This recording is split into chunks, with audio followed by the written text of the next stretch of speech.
Chapter 557. This was the second time he had entered the main region of the Holy Palace. The first place he arrived at was still Skyona Square. Qin Yu swept his eyes around. Because the Mu family had delivered the inheritance tablet to him, the grand event of a fierce battle had ended in a hurry. Strictly speaking, he hadn't truly entered the Holy Palace yet. Now, all he could see was a forest of palaces, dignified and solemn. He didn't know if it was because he had become the Holy Son, but he didn't feel any urgency. Rather, he felt a little closer. But even though he felt closer, Qin Yu was well aware that he wasn't the Holy Palace Master yet. He had to be careful in his actions. After all, he had seen far too many people fail miserably. He flipped his hand and took out a sphere. A drop of blood fell from his finger and was instantly absorbed by the sphere. Ripples appeared on its surface and then it bloomed, turning into a dark grey flower. It flew up from his hand and rapidly spun in the air. Flower petals howled out, shooting into every corner of the Holy Palace. Like a giant net, it temporarily blocked the Holy Palace's great array formation. Qin Yu didn't pause. With a thought, the little saint robe appeared. He closed his eyes and sensed it.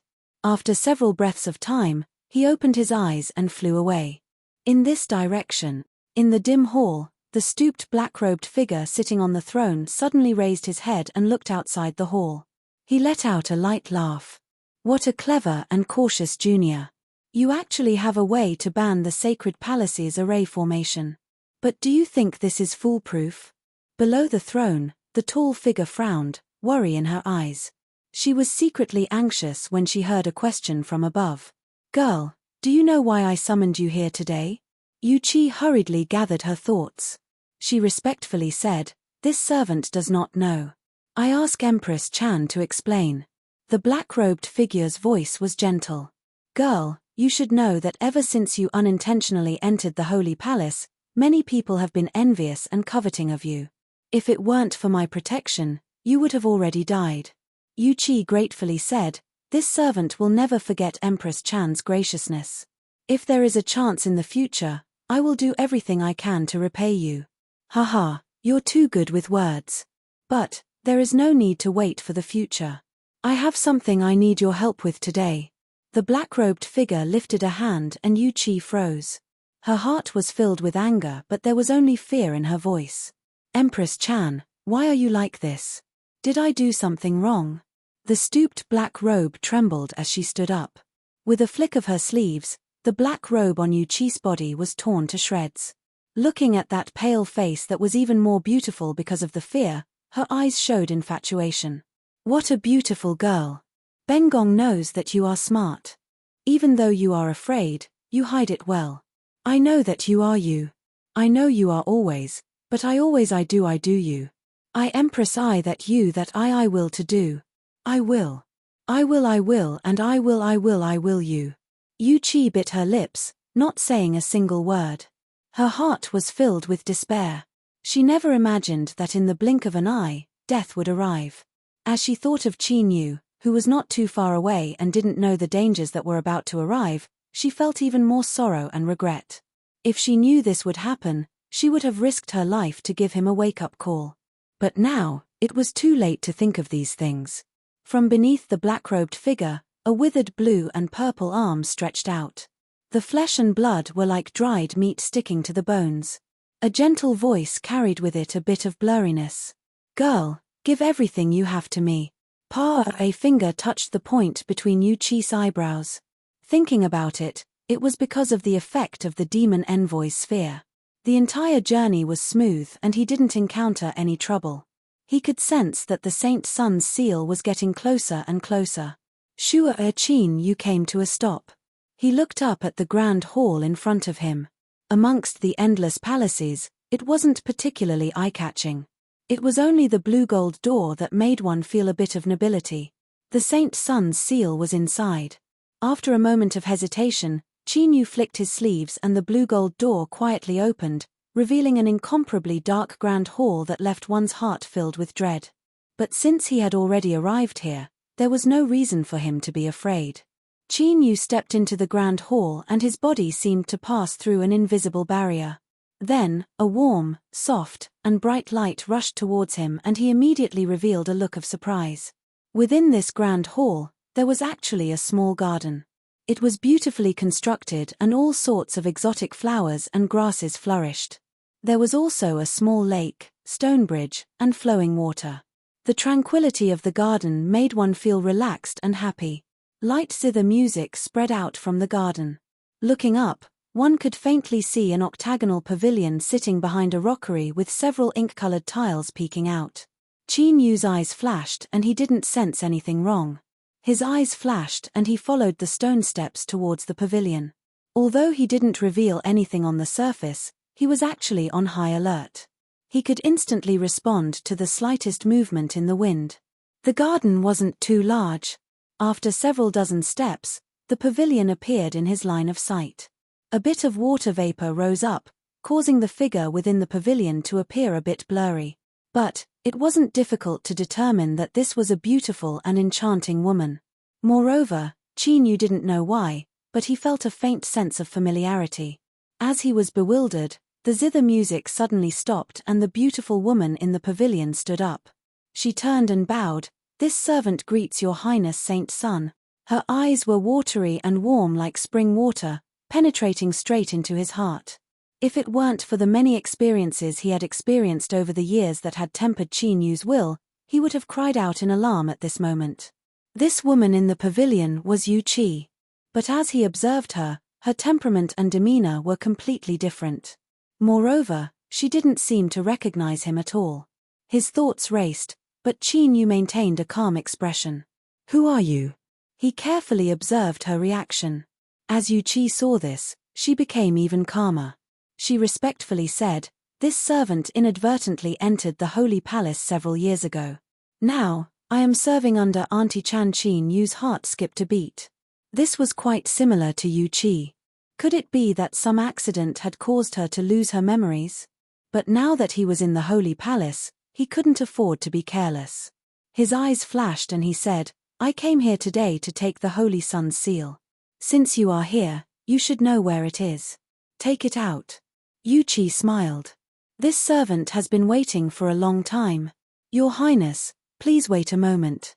As she spoke, she lifted a hand and patted the surface of the lake. Bang! The bottom of the lake violently shook, as if an earth dragon was flipping over. Water shot into the skies like a torrential downpour. In the blink of an eye, Yu Qi beside the pavilion was soaked in water, revealing her graceful figure. She was faintly discernible, extremely alluring. Qin Yu's pupils shrank.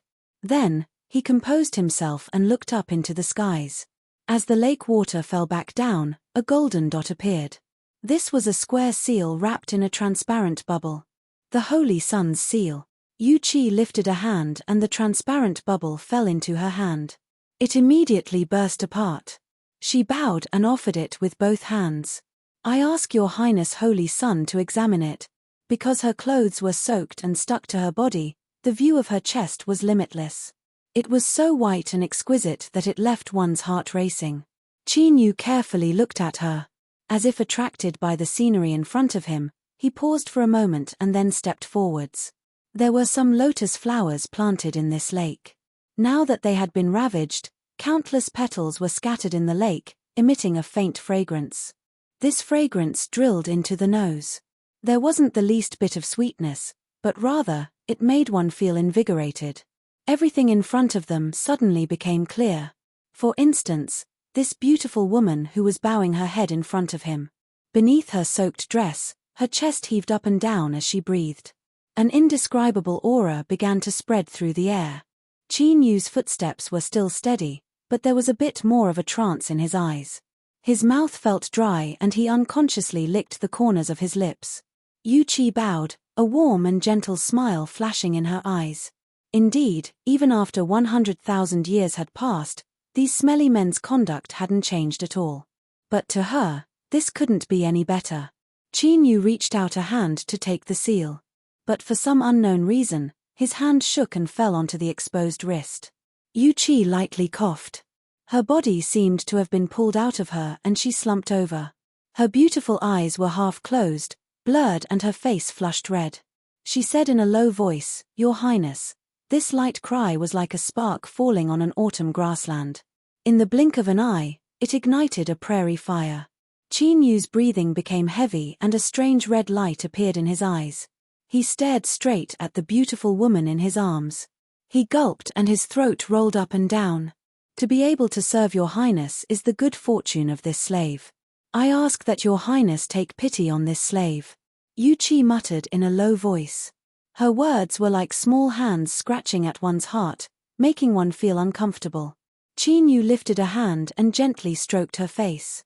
His fingertips seemed to contain an invisible demonic power that caused Yu Qi's face to flush red and her body to twist. Just as her jade-like hands wrapped around Qin Yu's neck and she was about to kiss him, she suddenly froze. This scene was incomparably hot. Anyone who saw it would think that what followed would be a boundless spring. But the harmony was too strong and the plot was doomed to be reversed. Yu Qi's beautiful eyes widened. She looked as if she had been wronged. "Your Highness, why are you doing this? Do you not like me?" Qin Yu's heart was still fiercely beating in his chest. His face was flushed red but his eyes were cold. "Just who are you?" Yu Qi's eyes flowed with tears. "Your Highness, do you suspect that I have disloyal thoughts? You already know this servant's identity." Qin Yu's eyes became even colder. "The lotus flowers in the lake and the medicine smeared on the seal, do you think I can't sense it? Most importantly, I presume you'll feel very depressed because the body you've chosen today just happens to belong to someone who's very important to me." He took a deep breath and his voice suddenly became gloomy. Every syllable exuded a feeling of dread. "You had best guarantee that she hasn't suffered any true harm, otherwise I guarantee that you will regret it." Yu Qi's eyes were still wet with tears. She stared at Qin Yu for a moment and frowned. "Really?" Seeing the chill in Qin Yu's eyes deepen, she sighed. "This is really..." She didn't continue, but her meaning was clear. "Your Highness, the truth is that I never thought of harming you today. If you could make love to me, you could have avoided today's calamity. This is what the heavens say. Your Highness, you are destined to encounter such a calamity." Her neck was grabbed by Qin Yu and he could crush it with just a little bit of force. But she clearly wasn't worried at all. Instead, her eyes were filled with regret. A bit of blood red appeared in Yu Qi's eyes. Then, it rapidly spread out like ink. In the blink of an eye, her two black and white eyes had turned the color of pure blood. "Your Highness, if you don't want to be a living saint monarch, then you can only be a dead puppet. But, Your Highness, please rest assured. Considering your honored status, I will act quickly. You won't feel too much pain." Qin Yu's figure was reflected in her blood-red eyes. His body tensed. Within his soul space, Mai Mai's eyes flashed open. "I found her." A hand gripped her slender neck. Some invisible fluctuations instantly seeped into her body, causing the pitiful Yu Qi to stiffen. "Yarobin, what have you done?" Qin Yu ignored her question.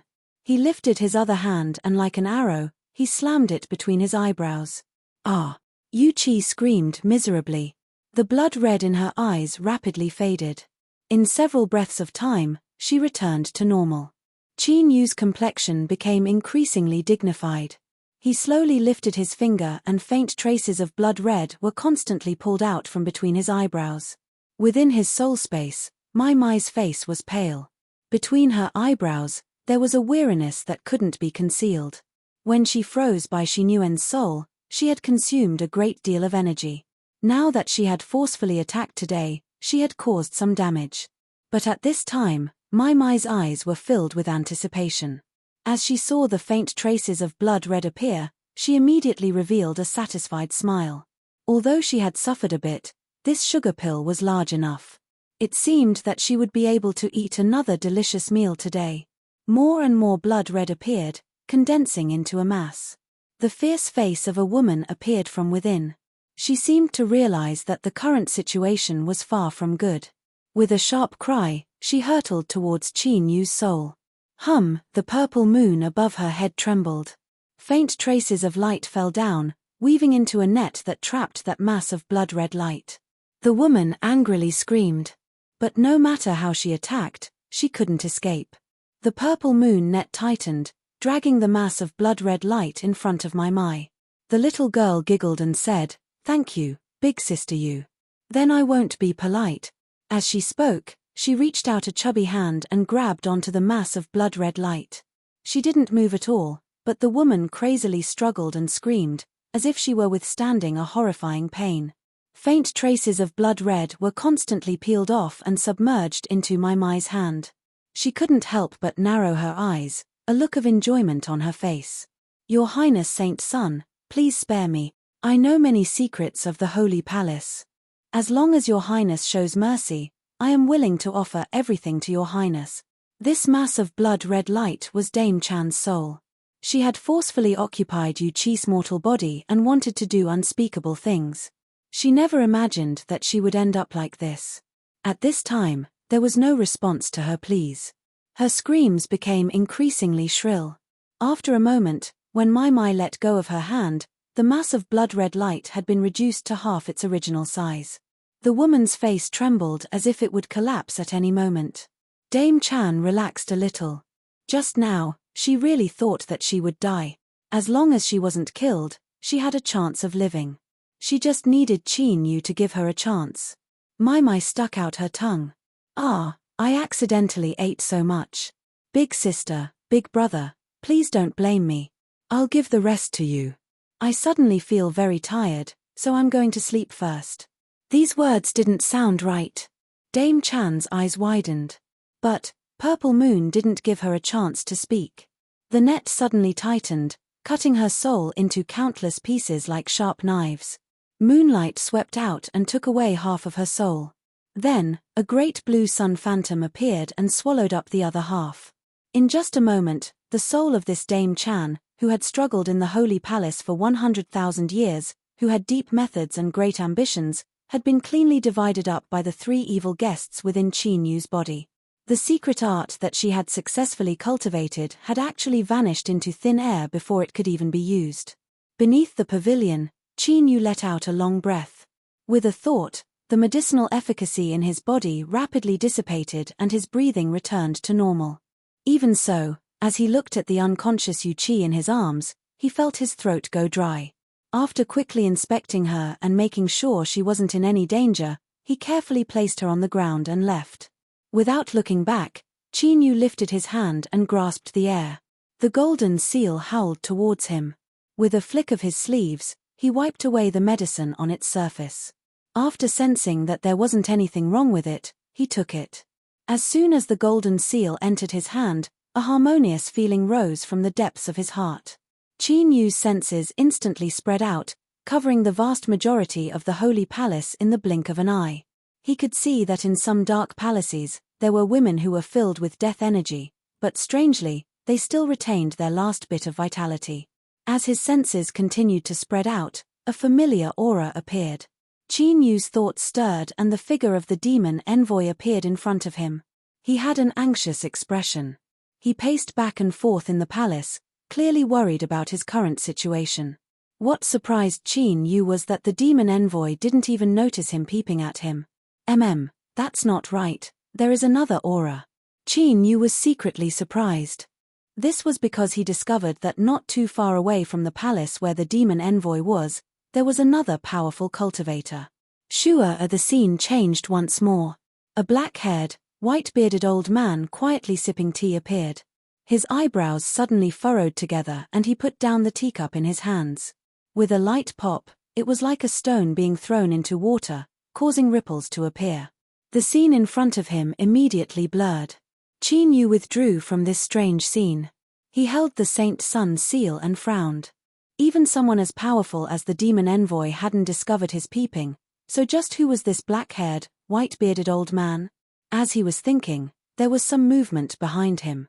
Qin Yu quickly turned around and his eyes met Yu Chi's. Finally, that familiar feeling returned. He smiled and asked with concern, "How do you feel?" Yu Chi shook her head. She covered her chest with a hand. "I'm fine." The atmosphere suddenly became awkward. Qin Yu coughed and turned around. After a few rustling sounds, Yu Chi said, "I'm fine." She changed into a long dress and pretended to be relaxed. "You're quite honest.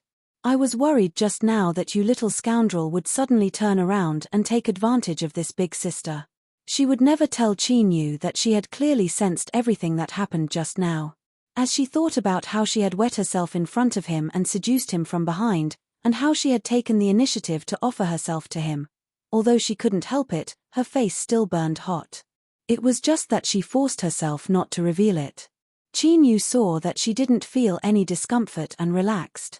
As he listened to her teasing tone, he couldn't help but smile. Of course. This young master's character is first class. In front of a beautiful woman, I have great self-control. Looking at Yu Qi's pale face and thinking of her previous experiences, Qin Yu felt a deep sense of guilt. Although he didn't know why she was in the Holy Palace, it was likely related to how she had rescued him. Have you been well these past years? These words caused Yu Qi's eyes to turn red. The years she spent in the Holy Palace where she didn't see the light of day were memories she didn't want to recall again. Even so, she smiled and nodded. This was because Yu Qi was well aware that when Qin Yu was a little cultivator who had just entered the land of divinity and demons, he was able to reach his current height in such a short period of time. His experiences definitely weren't any easier than hers. Chapter 558. Yu Qi was curious as to how Qin Yu was able to determine her identity. This question caused a cold sweat to appear on Qin Yu's forehead, but he tried to play it off. No matter how many times Yu Qi asked him, he would always change the topic. Nonsense. Could it be that he had to tell Yu Qi that he had seen her wet body many years ago, and had accidentally remembered it very clearly, and had a deep impression of her perky breasts? That was simply courting death. He spent some time recounting his experiences over the years. Then, he raised his hand and drank the wine in his cup, his complexion a bit gloomy. Yu Qi naturally knew the reason. After a moment of silence, she said in a soft voice, "As you said, Ningling has an extremely high status in the immortal sect. Purple Moon has no ill intentions towards her, so there shouldn't be any problems." Qin Yu bitterly smiled. "I inquired about the immortal sect from the demon envoy not long ago. 9 Heaven Mirror Moon Palace has a new palace master, but her name is Shen Yuanyan. As for Ningling, there hasn't been any news of her for a long time, as if she never appeared at all." When Qin Yu first learned of this, he wished he could immediately rush to the immortal sect. But, he knew that doing so would only be courting death. Thus, he suppressed the worry in his heart and met with the powerhouses of the demonic path. This was because the sooner he truly grasped the authority of the demonic path, the more he would have the qualifications to stand opposite the immortal sect. Yu Qi comforted him. "Perhaps there was some accident. Didn't you say that you had the Dao Arena Master help you make a deduction? Ningling should be fine." Qin Yu took a deep breath. "I hope so. All right, let's not talk about this. How did you come to the demonic path and enter the Holy Palace?" Yu Qi smiled. "After you ran away in the past, my days in the clan weren't too good. Do you remember the badge I showed you? It is something passed down from my mother's family and represents my status in the Holy Palace. Back then, when things became too big, the Yu family didn't dare to do anything to me. Because they thought I was an eyesore, they sent me to the demonic path. Because of this badge, I entered the Holy Palace." Her words were simple and light, but Qin Yu could imagine what sort of situation she faced in the past. Yu Qi glanced at Qin Yu's guilty expression and lightly said, "It's all in the past. Moreover, you were brought to the land of divinity and demons by Big Sister. I certainly couldn't watch helplessly as they harmed you." Qin Yu's eyes revealed a cold intent. "Good and evil will always be repaid. Yu Qi, how do you want to deal with the Yu family?" The young cultivator from the land of exile that they had schemed against and hunted down in the past was now the holy son of the demonic path. Countless people had tried to join him and work for him. If he wanted to deal with a mere small demonic path family clan, it would be a simple matter. Yu Qi's complexion was complex. There was resentment and hesitation. "Finally," she sighed. "At the start, I really did hate them, but now I've thought things through. No matter what, it was the Yu family that raised me. I can only consider this as repaying their graciousness for raising me." Her eyes were apologetic. "Qin Yu, I know this request is a bit excessive." Qin Yu interrupted her with a smile. I've made many enemies these past years and most of them didn't have a good ending. I'll occasionally let a few go. Just think of it as me being noble and repaying evil with good. If it weren't for Yu Qi, Qin Yu feared he would still be trapped in the land of exiles. In that desolate land, he would be like a frog in a well. How could he have experienced the magnificence of the land of divinity and demons, much less possess his current cultivation? If there were people in this world that Qin Yu was truly grateful to, then Yu Qi would definitely be one of them. Thank you, Yu Qi said in a soft voice. She looked at the familiar face across from her. His appearance was ordinary, but his eyes seemed like an endless sea of stars, able to contain all things in the world. Let alone those people from the Yu family, even she never imagined he would have his current achievements. In a trance, Yu Qi remembered that when she first met Qin Yu, the two of them had been life or death enemies. Qin Yu waved a hand in front of his eyes. Are you entranced? How come I never discovered that my own charm was so great? As he spoke, he had a narcissistic expression on his face. Yu Qi regained her composure, a faint blush on her ears. She rolled her eyes and said, "Little man, Big Sister has discovered that your skin has become quite good after all these years of cultivation." She stood up and walked out, taking this chance to calm down some of the fluctuations in her heart. Let's go. You are now the Holy Palace's saint son, so there are some people you must see. Qin Yu didn't sense anything. He smiled and followed her. His hands were crossed behind his back, and there was a sense of relaxation that he hadn't felt in a long time. Now that he saw Yu Qi, did that mean that everything was developing in a good direction? The doors to Auntie Chan's palace slowly opened. Yu Qi looked at the empty body on the throne and slowly said, "Although Auntie Chan harbored ill intentions towards me, if it weren't for her protection, I fear I wouldn't have lived to this day, much less be able to see you. If so, then I should be thanking her." Qin Yu looked at the body that had lost its soul and was filled with death energy, but strangely, there was still a trace of life left in it. He revealed a bit of surprise, but there was no pity in his eyes. "You are lucky. Otherwise, do you think that this Auntie Chan would feel any guilt in her heart?" Yu Qi shook her head. "Auntie Chan and the others are all pitiful people. Because the Holy Palace was sealed away and they were trapped here, their aura fused together with the Holy Palace. Even if they wanted to die, it would be difficult. Now that her soul has perished, all of her gratitude and grudges have turned to nothing. In truth, I do feel some pity towards these people." Qin Yu frowned. "Are you pleading for them?" Yu Qi turned around. "I just want to tell you that these women trapped in the Holy Palace aren't in the wrong. Even if they tried to harm you." "Yes." Qin Yu nodded. "I understand what you mean. Let them in." Yu Qi smiled. She was gratified that the current Qin Yu still retained the kindness he had in the past and hadn't lost himself in his great strength. She clapped her hands. Outside the hall, the panic-stricken, pitiful women carefully entered the hall and respectfully knelt on the ground. "Greetings, Your Highness Saint Son." Strictly speaking, the Holy Palace had two masters. One was the Saint Sovereign and the other was the Saint Son. Now, Qin Yu had the qualifications to control their life and death. The voices of these women were low and hoarse. Although they wore black robes, they still couldn't hide the thick smell of decay that came from their bodies. Looking at them kneeling on the ground, Qin Yu suddenly understood why Yu Qi was pleading for them. He made a decision in his heart: 100,000 years of imprisonment, struggling between life and death. This is what the entire demonic path owes you. I will give you the right to freely choose. Those who do not wish to continue suffering may scatter into the world. If you wish to continue living, the Holy Palace will provide you with puppet bodies." As his voice fell, the sound of weeping filled the hall, sharp and grating as they vented the repressed emotions in their hearts. They had waited 100,000 years for these words to finally arrive. They hadn't done anything wrong, they had only been innocently implicated. A woman pulled down her black robe, revealing a mummified face. Tears of blood flowed down from her empty eye sockets, falling between her withered flesh and blood. It was particularly dazzling. "Your Highness, please bestow your grace so that we can be free from this mess as soon as possible." Black robes fell down one after another as they knelt on the ground.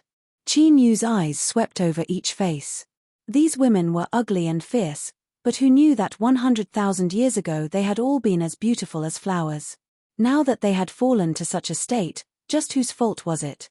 And who could they find to complain to? To them, this world was a living purgatory. Perhaps only by dying, returning dust to dust, could they truly be freed. Yu Qi's eyes turned red. She met his gaze and gently nodded. Your Highness, please open the shackles on their bodies. Qin Yu took a deep breath. He stood up and took out the Saint Sun's seal. Today, with my status as the Saint Sun, I pardon you. From now on, you can live or die as you please, no longer bound by the holy palace. The golden seal trembled and an invisible force instantly spread out. Faint traces of her imprisoning strength began to disperse from their bodies. The ugly and fierce faces of the women revealed faint smiles. They bowed one last time, their bodies no longer moving. A gust of wind appeared out of thin air, blowing over their bodies. They were like sculptures that had been weathered for countless years, disintegrating into powder in the wind. In the blink of an eye, in this grand hall, besides a few people, there was only powder left. Qin Yu suddenly felt his interest waning, as if an invisible weight had filled his heart. He waved his hand. The puppet bodies will soon be sent to the Holy Palace. After today, all of you must listen to Yu Qi's orders. You may leave. Yes, Your Highness. Several women stood up. Beneath their black robes, their eyes were deep and profound. They paused on Qin Yu for a moment before walking out of the grand hall with their heads lowered. Yu Qi said in a soft voice, every time a new holy monarch appears, they will follow the old rules and fill up the harem. These women might be able to soak in the glory of the holy monarch, but entering the holy palace might not be what they want. Their lives are not in their control. Your Highness has given them the right to choose life and death. This is already the greatest respect for them. Even if they have already vanished from the world, I believe they will still feel a sense of gratitude towards Your Highness. Qin Yu's heart grew heavier as he listened. He forced a smile. There are no outsiders here, so how can I be so distant? There is no need for us to care about so-called status. Yu Qi shook her head.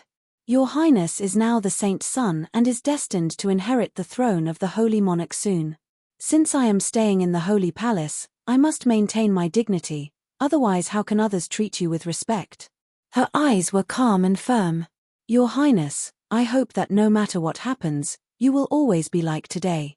I hope that you can maintain a trace of kindness in your heart and not allow yourself to become a stranger because of a change in status, power, or cultivation.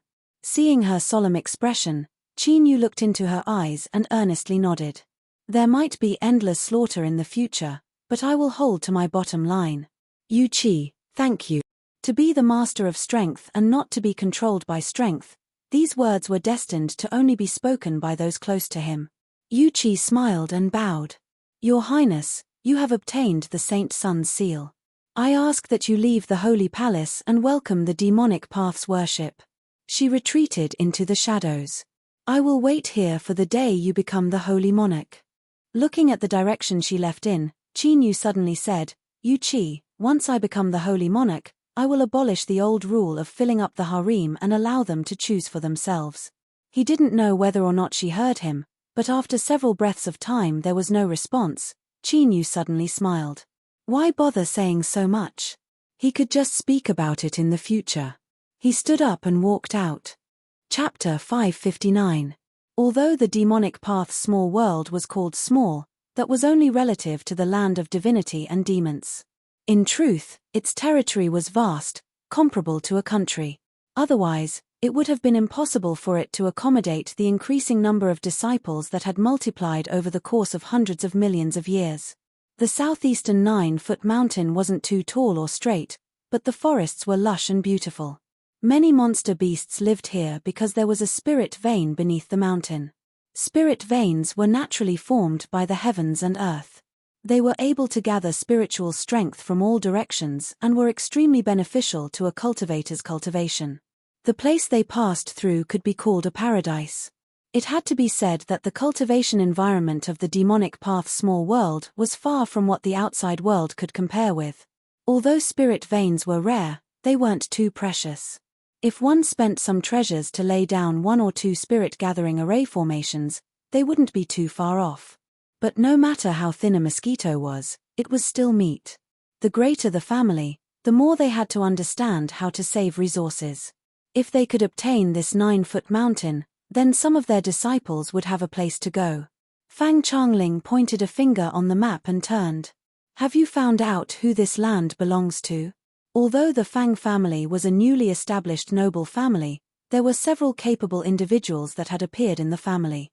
Anyone with a discerning eye could see that the Fang family would flourish in the near future, so they placed great importance on their daily interactions.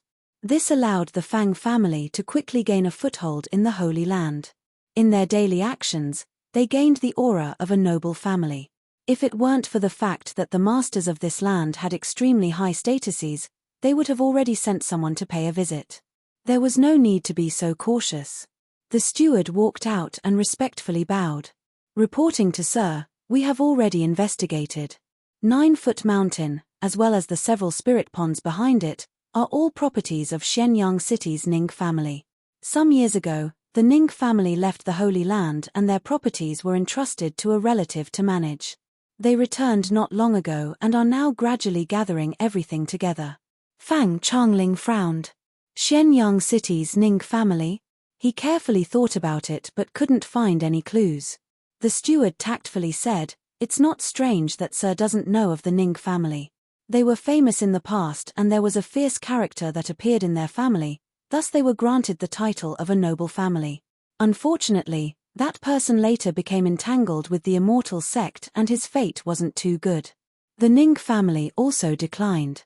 Because there were a few enemies in the Holy Land, they were worried that they would be schemed against, so they moved out of the Holy Land. But for some reason, the Ning family recently moved back." Fang Changling was suddenly enlightened. So it was that family that had caused such an uproar in the past. As long as one had some qualifications in the demonic path, they would know a thing or two. A declining aristocratic family was nothing in the sacred ground. Fang Changling originally only thought of the 9 Peaks mountain, but now he had other plans. However, no matter how much they had declined, they still carried the name of an aristocratic family. It would not be good to casually bully them. They had to find a proper reason to avoid trouble in the future. As a trusted aide, the steward had been by his master's side for many years. He naturally knew his master's character and temperament. Without batting an eyelid, he said, "A few years ago, the Huang family from the Chilean mountains came to us. These years, they have been very respectful. They will show their filial piety on every festive day. I heard that they have been in some trouble recently. It is said that they suffered a loss when they fought with the nearby Shi family." Fang Changling rolled his eyes. "Don't beat around the bush when you're talking to me. Hurry up and explain the Tao here." The steward slapped his mouth.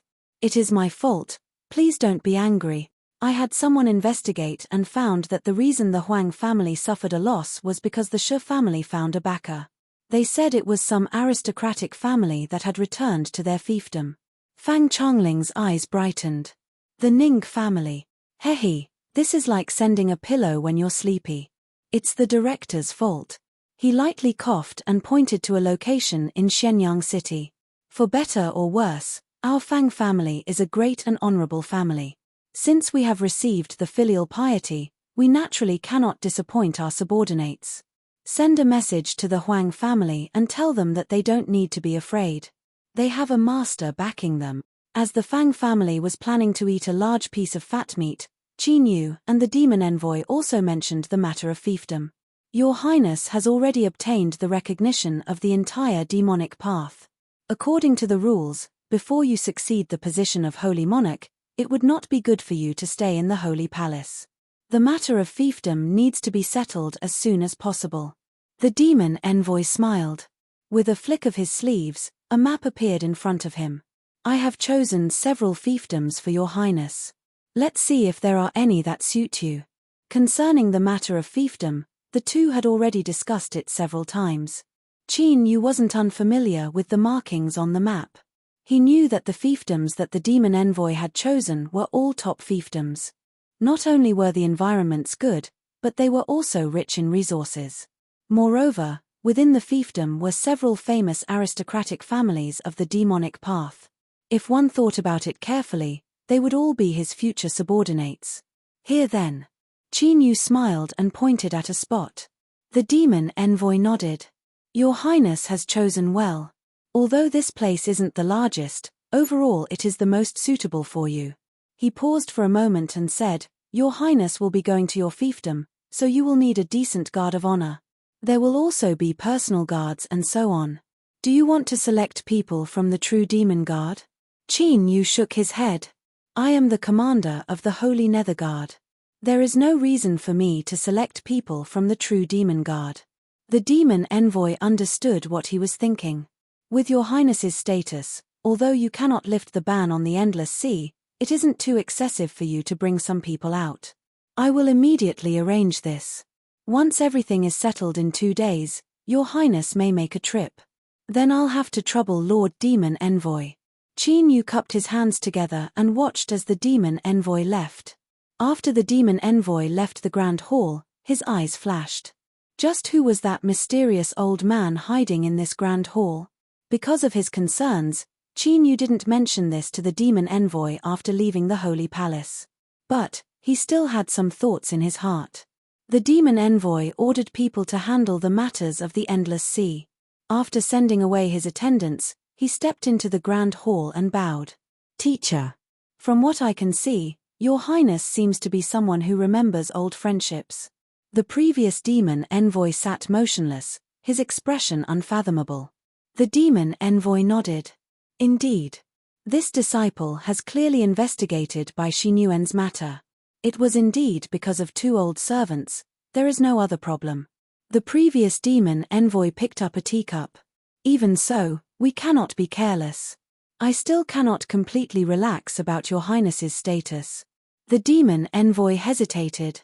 Then teacher means that the trip to the demon world, the previous demon envoy said, first make preparations. Once we determine that there is nothing wrong, we will immediately leave. This disciple understands. Cloud Cluster City, Mu family residence. Although there was no change on the outside, the entire residence was gone.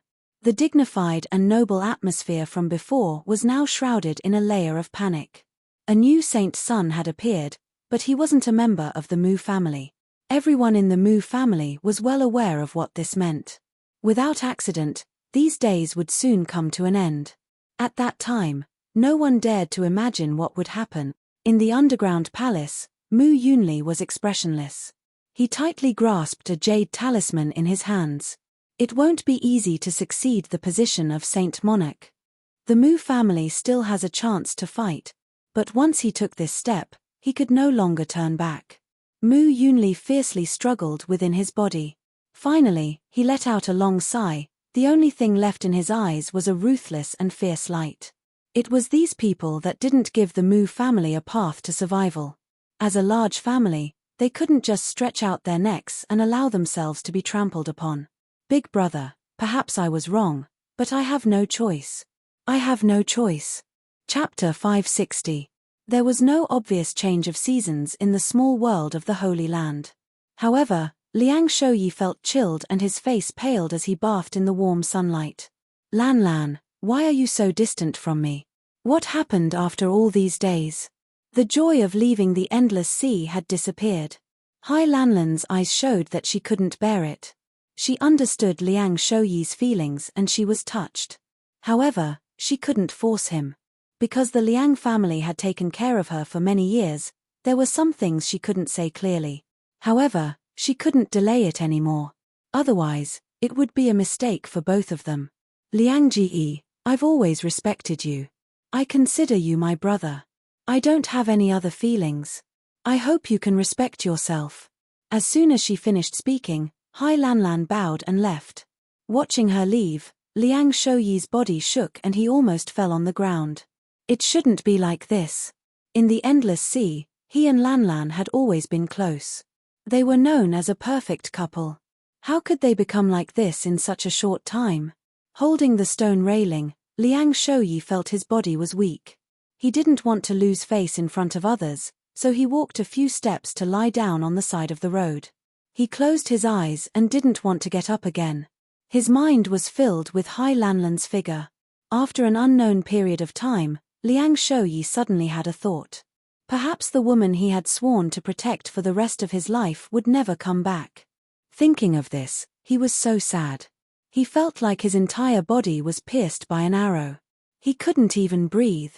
It was not until a few conversations entered his ears that Liang Shuyi suddenly came back to life. Big sister, can you tell? Although Miss Hai appears cold on the surface, she cares a lot about our holy son. Shut up. This kind of thing is not something we can talk about. She looked around and sighed in relief when she saw no one else. The younger one stuck out her tongue. It's not me. Everybody knows this. But it's normal. His Highness is such an outstanding character. Who doesn't like him? You're getting more and more presumptuous. If you keep talking like this, I will report to the steward tomorrow and ask him to kick you out.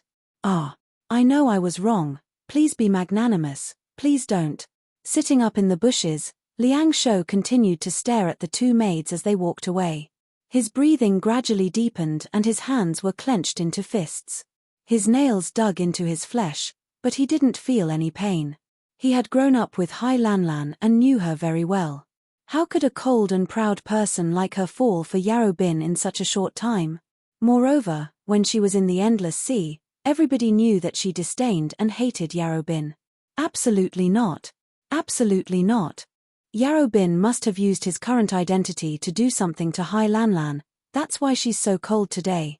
Yes, Hai Lanlan's distancing herself from him was not because she was heartless, but because she was protecting him. Some people were like this.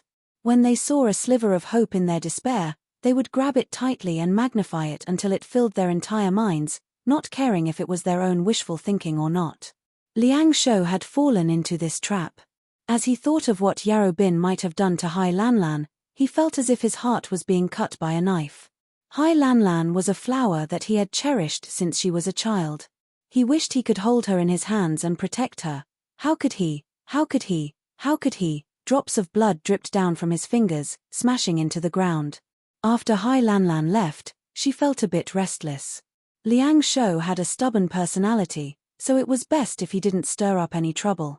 After not returning for a long time, she called over several people and had them go to the back garden to take a look, lest something happened.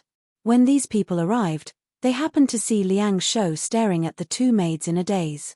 They couldn't help but tease him. Liang Shou squeezed out a smile. When he learned from them that it was Hai Lanlan who had asked them to come, he felt a bit warm in his heart and a bit sour. He was even more certain of his guess. Hai Lanlan had him in her heart.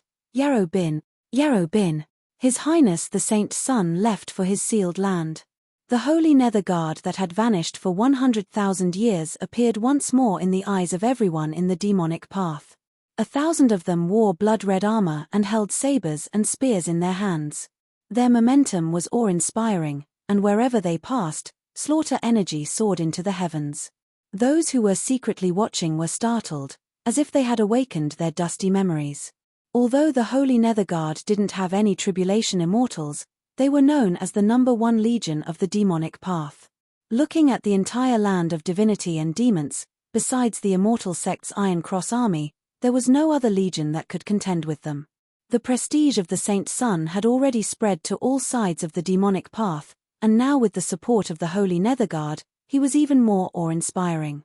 Wherever the squad stopped, countless demonic path influences sent people to greet them, offering generous gifts. Because he hadn't been able to find a suitable person to manage internal affairs, Shang Yuntai recommended himself. Qin Yu considered it for a moment and then nodded. Thus, the task of receiving gifts from all sides fell to him. Although he had enjoyed some glory in his early years and had seen some scenes, Shang Yuntai was still stunned by the generosity of all sides. He looked down at the 3 large spatial rings on his finger and earnestly thought about it. He decided that he wouldn't take half a step out of the speed car until he reached his sealed land. Everyone loved wealth. Although no one dared to take such a risk, it was best not to use the life he had fought for with great difficulty to test the hearts of others. Besides the Holy Nether Guard, there were also 2,000 true demon guards. They were led by Tuba and Tutu and were scattered on the two flanks of the squad. They were arranged by the demon attendants. The sealed land had just been established and there were many things to do, so there was a great shortage of manpower. Qin Yu didn't decline. Duan San and a group of servants sat together in the two-winged speedcar, looking at the fluttering banners outside the window. He looked back at his little sister who was still silent, but her eyes were a bit brighter. He said in a soft voice, "Although we've suffered some hardships, we siblings never imagined we would have today's glory. Master is someone who values friendship and loyalty. In the future, he won't treat us unfairly. Little sister needs to recuperate from your wounds as soon as possible. Big brother cannot shoulder this burden by himself, so you must share some of it with me." Duan Jiyu lifted a hand and traced her face. Those ugly scars had already healed, but the scars in her heart still needed time to heal. But what her big brother said was right. She wouldn't suffer these hardships in vain. Moreover, the person who had tortured her had already died under her master's hands. Thinking of this, the knot in her heart dispersed a bit and her thoughts became increasingly lively. Although her big brother was comforting her, he likely also had the intention of giving her some pointers. Master was now His Highness the Saint Sun, a pivotal figure within the demonic path. There were countless people that wished to join him and obtain his approval. If the two of them couldn't grasp this opportunity, they feared it wouldn't be long before they were pushed aside. It wasn't that their master was indifferent, but that a great figure like him didn't have the time to worry about such trivial matters. "Big brother, rest assured that little sister is fine. From now on, we must work hard to repay master's graciousness." Seeing his little sister regain her vigor, Duan San couldn't help but smile. The ones holding the flags in front were the outstanding figures of the Holy Nether Guard. Wang Chao, Yellow Mountain, and Hua Yanting were all in high spirits. Although they knew that there would be a day when they would be able to turn things around, they didn't expect it would come so soon. Because of their status as guard captains, every time they stopped, there were many great figures that disregarded their status and treated the three of them with great courtesy. Before they left, they even left with generous intentions. Although they constantly warned themselves that they had to maintain their composure and not lose their status, the grins that stretched from ear to ear were enough to show just how excited they were. It was just that the three of them were well aware that the reason they could have their current glory was all because of His Highness the Saint Sun's honor. Naturally, they were even more loyal to him. If someone tried to harm His Highness, then even if that person was at the Calamity Immortal realm, the three of them might still rush forwards and bite them a few times. Within the giant speedcar, Qin Yu leaned back in his soft seat, his eyes closed in meditation. Although he seemed calm and composed, the truth was that his back was tense. Hai Lanlan sat across from him. Although her expression was light and there was a bit of coldness in her eyes, when she occasionally glanced at him, it caused Qin Yu's heart to skip a beat. Luckily, Hai Lanlan was a very proud woman. Even if she had some thoughts in her heart, she wouldn't do anything. Thus, Qin Yu was able to sit still until now. He secretly thought that once he reached his land, he would have to find a reason to have Hai Lanlan return to the Holy Nether Guard. Having her follow him around all day really made him uncomfortable. "Your Highness, what are you thinking about?" Qin Yu's back tightened. He suddenly felt a bit guilty. He coughed and opened his eyes. "Although I am the commander of the Holy Nether Guard, I still need to have someone I trust lead my personal guard. Tuba and Tutu have gone to the True Demon Guard and won't be able to leave for some time. As for Wang Chao and the others, their status isn't high enough." Hai Lanlan's eyes were clear. "I'll go." Her eyes were calm, without any impurities. But this caused Qin Yu to feel even more embarrassed. He always felt that he was a fickle and ungrateful person. Just what was going on here? If Hai Lanlan was willing to leave on her own initiative, then that was naturally for the best. Qin Yu quickly nodded and finalized this matter. Although he felt a bit uncomfortable, as he thought about how they would gradually drift apart in the future, he relaxed. Reality proved that Shang Yuntai's worries were unnecessary. The group passed through without any hindrance. They didn't encounter any trouble as they entered their land. But as the demonic path's Saint Sun, the scope of his land was astonishing. After walking for several days, they arrived at the Saint Sun's palace in East Sun City. Because of the demon envoy's arrangements, everything had been prepared. Everything proceeded in an orderly manner without any problems. Qin Yu summoned the representatives of the various families in East Sun City who had been waiting for many days and received the gifts they had prepared. They were all people with good eyesight and knew that His Highness had many matters to attend to. They didn't stay for long before they all excused themselves. After leaving the Holy Palace, they all let out sighs of relief. Looking at it now, His Highness the Saint's son didn't seem like a harsh person. Their days would be a bit better. But as they thought about how there was a mountain on top of them, the joy that had just appeared in their hearts immediately faded away. From today onwards, the days of being able to freely do as they pleased were gone forever. The best result for everyone was to tuck their tails between their legs and behave. They glanced at each other and sighed. Then, they all left. But when they turned around, their expressions were different. Although there was now a mountain on top of them, if they could curry favor with him, this mountain that made it hard for them to breathe could become their backer. This was His Highness the Saint's son, a great figure that stood above the highest heavens. Once he inherited the throne in the future, he would be the most respected existence within the demonic path. Even within the entire land of divinity and demons, he could play chess with him. If he had such a backer, why would he worry about not being able to flourish in the future? After seeing the great families of East Sun City, before Qin Yu could catch his breath, he saw a nervous Shang Yuntai hiding behind layers of guards. "Greetings, Your Highness. These are the gifts that we received along the way. The detailed list is in a jade slip. This subordinate has already calculated everything. Please accept it." It wasn't until the storage ring was taken away that Shang Yuntai let out a long breath of relief. His face relaxed, but there was also a bit of exhaustion that he couldn't hide. These past days had truly been a kind of torment for him. Qin Yu was a bit curious. Shang Yuntai's temperament had been tempered by the terror of life or death, yet he still looked like this. Were the gifts really so amazing?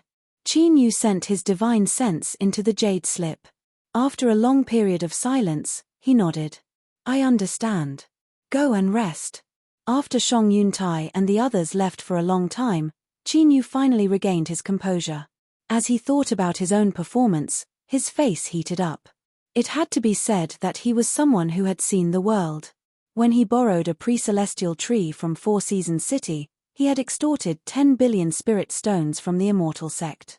It could be said that he was rich. But the summary on the list of gifts was that just the spirit stones alone surpassed 100 billion. Not to mention the many precious treasures that made up the bulk of all the gifts. Roughly calculating, Qin Yu had obtained at least hundreds of billions of spirit stones along the way. Even though his will was as firm as a boulder, he still felt a bit dazed. It was no wonder Shang Yuntai was so tired. Even as Qin Yu looked at the list of gifts and then at the large storage ring on the table, he still felt unsafe. After a long time, Qin Yu let out a long breath. He bitterly smiled and shook his head. In the end, he had suddenly ascended to a high position, but his temperament were still lacking. It had to be known that he was now the Holy Palace's saint's son. Without accident, he would inherit the throne of the Holy Monarch. At that time, looking at the entire land of divinity and demons, there would only be a handful of people that could compare with him. To say that with a flip of his hand, he could decide the life and death of 1 trillion people with just a thought wasn't a lie. It didn't matter how many possessions he had. If he wasn't the Holy Son, then even if he had his current cultivation, he still wouldn't be considered remarkable in the demonic path. Who would even bother to look at him? He needed to clearly understand what was most important right now. Qin Yu's mind was completely calm. It was just that if he wanted to raise his emperor-level demon body to the saint level, it wasn't something that could be achieved through cultivation. As for the demon blood of a calamity immortal, it was impossible for him to obtain it. Perhaps he should find a chance to mention this matter to the demon envoy and see if he had any way. While he couldn't improve his demon body for the time being, he couldn't stop cultivating in other aspects. Otherwise, even if he became a holy monarch, he wouldn't be able to obtain the complete authority of a holy monarch without a corresponding cultivation.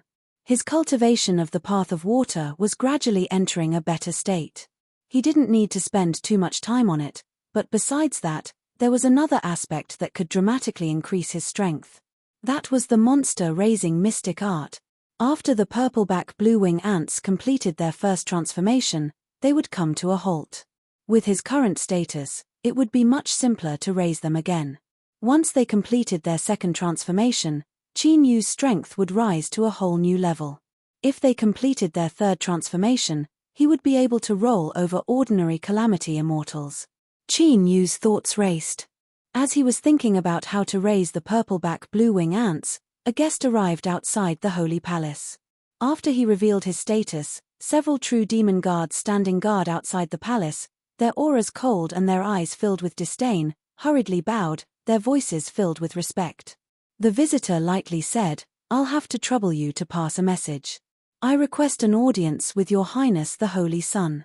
Several true demon guards hurriedly said, "Please wait a moment, I will immediately pass on the message." A person turned and hurried away. A moment later, Qin Yu saw this uninvited guest in the main hall. He smiled and said, "I thought that you would come here when I was in the Holy Palace, but I didn't see you. Now that you've come, don't you think it's a bit troublesome?" Zhao Qianyuan shook his head. "There are too many people in the Holy Palace, this isn't a good place to talk."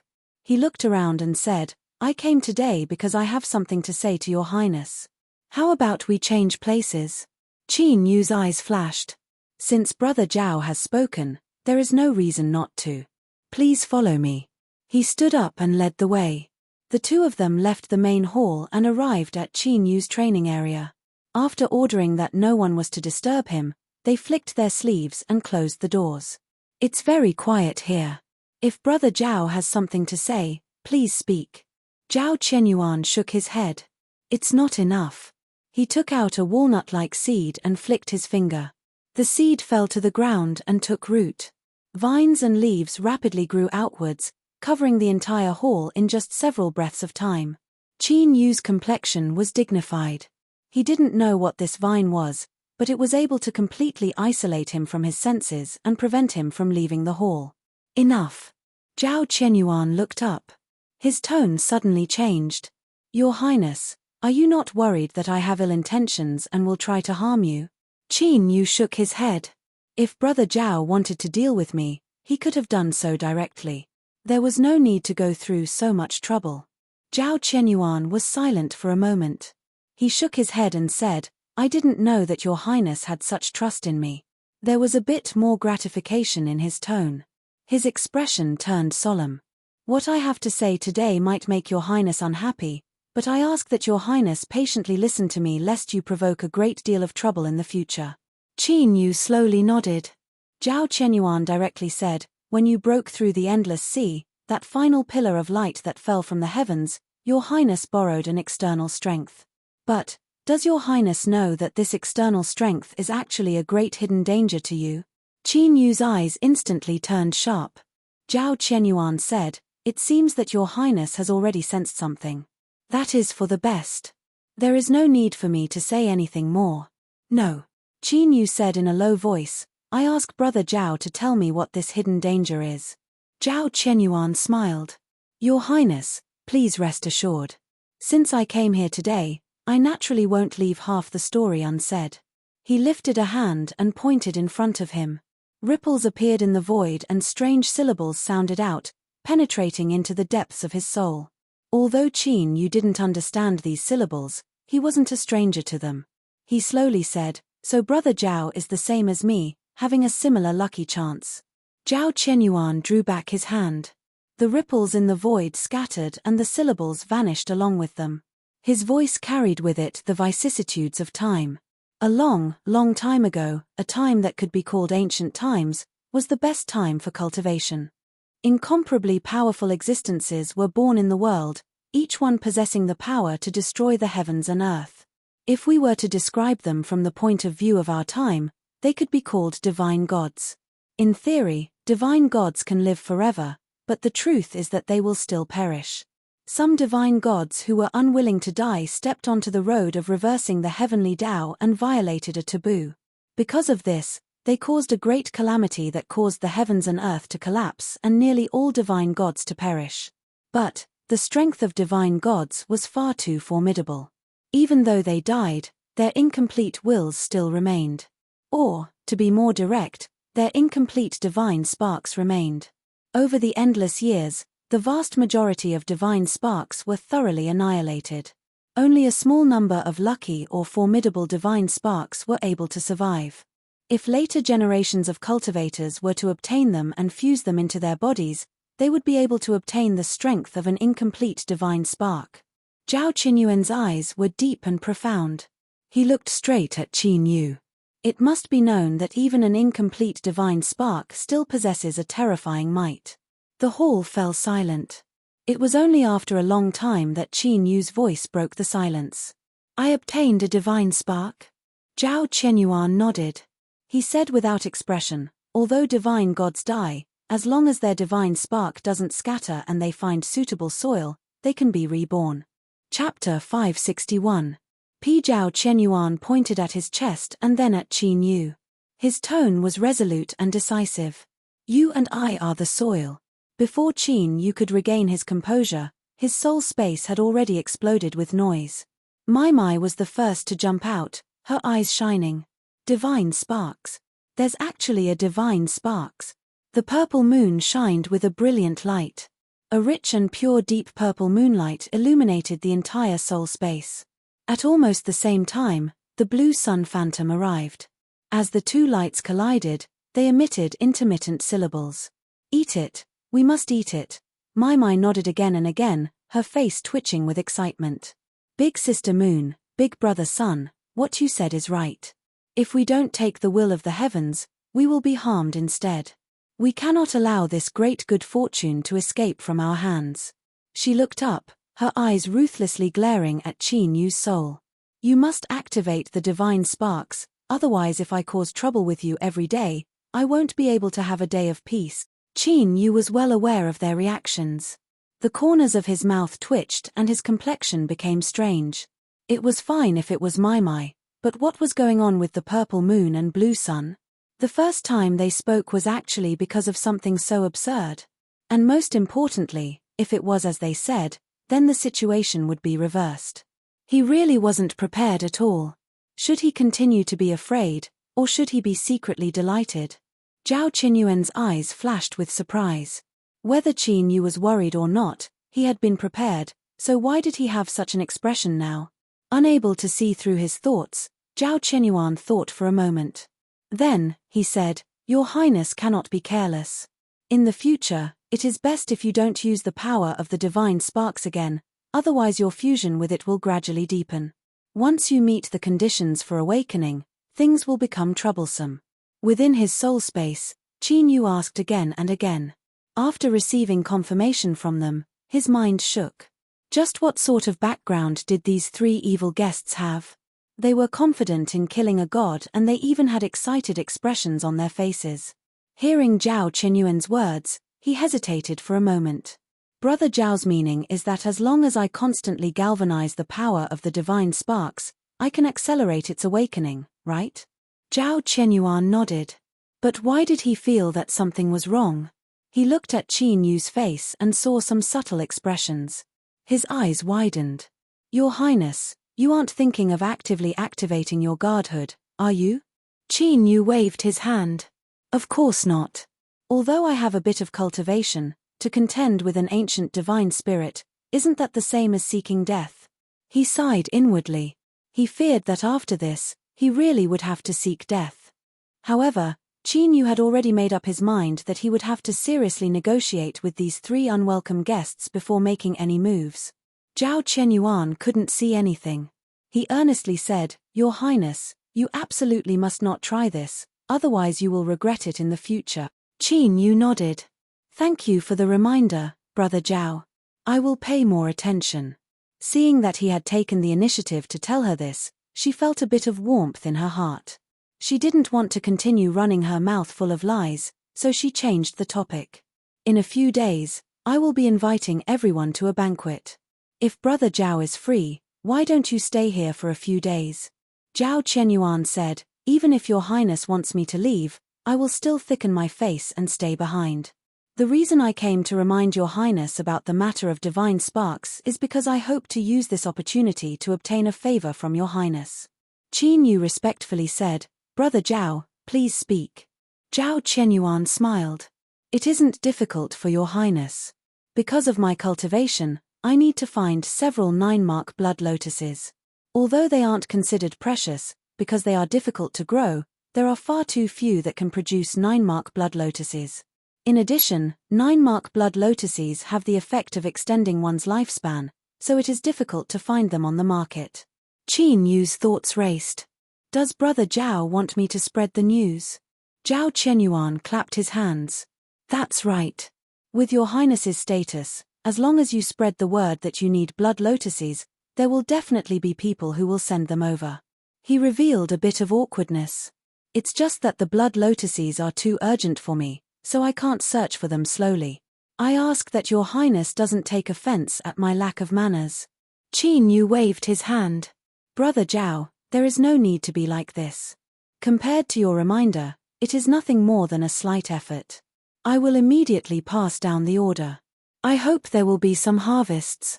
Speaking to here, Zhao Qianyuan's words reminded Qin Yu that in order to raise the purple-back blue-wing ants, he needed a massive amount of high-level monster beast souls and blood. Although with his current status it wouldn't be too troublesome to collect them, it would still take some time. He might as well directly spread the news like he did with the blood lotuses.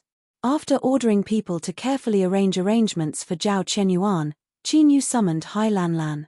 Although he wanted to distance himself from her on the way here, he couldn't find anyone suitable for the time being, so he could only delay her for a bit. After giving some instructions, Hai Lanlan nodded in understanding. After asking for several matters, she bowed and bid her farewells. Soon, news began to spread out through various channels. Although there were many different ways of saying it, the general meaning was the same. Because of certain reasons, Your Highness needs a batch of high-level monster beast souls and blood as well as aged 9-mark blood lotuses. It was unknown how many people were eagerly looking at the Saint Palace. After they obtained this news, they were overjoyed and quickly ordered people to prepare. High-level monster beast souls and blood were precious. What was expensive about it? They would buy them all. 9-mark blood lotuses were difficult to find. If they couldn't find any blood lotuses, they would bring their heads down. For a time, the entire demonic path was in an uproar. Because there were too few 9-mark blood lotuses, it wasn't obvious. But the price of high-level monster beast souls and blood actually increased by several times. Black Demon Sect. When the demonic path entered, great changes had occurred. Not to mention His Highness the Saint's son, but even a Calamity Immortal Realm spy had been caught. The one who was the most shocked of all was Tai Qianqiu. Although he admitted that he had underestimated Yarrow Bin these past years, he never imagined that Yarrow Bin would have such great achievements today. During the demon body talent test, he had triggered the phenomenon of 10 suns in the sky. Afterwards, he had broken through the endless sea and obtained the inheritance of the Saint Palace in a single go, becoming the revered Saint Son of the Saint Palace. Now, as long as one wasn't blind, they could clearly see that Yarrow Bin was destined to inherit the throne. At that time, he would truly be a fish that leapt through the dragon gate and soared into the highest heavens. Every time Tai Qianqiu thought of this, he would sigh with emotion. At the same time, he also rejoiced in his heart. Luckily, he had gotten along with Yarrow Bin in the past. Even if he had offended him, Yarrow Bin had still saved his life in the past, so there shouldn't be any grudges between them. However, Tai Qianqiu also suppressed a bit of surprise in his heart. That was Yarrow Bin's identity. In the past, he had already sensed that something was wrong. However, he didn't have any evidence and he also had a favor to ask at the time, so he didn't pursue the matter any further. However, Tai Qianqiu only thought about this matter for a moment. Several days ago, rumors had spread through the sect and he had ordered people to ruthlessly deal with several gossipers. Now, no one dared to mention it. Whether it was Yarrow Bin's current status or the importance that the Saint Palace placed on the inheritance, it wasn't something that he had the qualifications to meddle in. There would naturally be people that would investigate this matter. But now, Yarrow Bin was recklessly collecting the souls and blood of high-level monster beasts.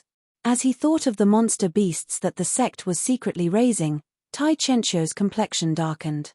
The monster-raising mystic art was the greatest secret of the Black Demon sect. There were only a few people that had the qualifications to know of it. Was Yarobin's actions a coincidence, or was there another reason? Tai Qianqiu's complexion darkened. The demon envoy was expressionless. It was impossible to see whether he was happy or angry.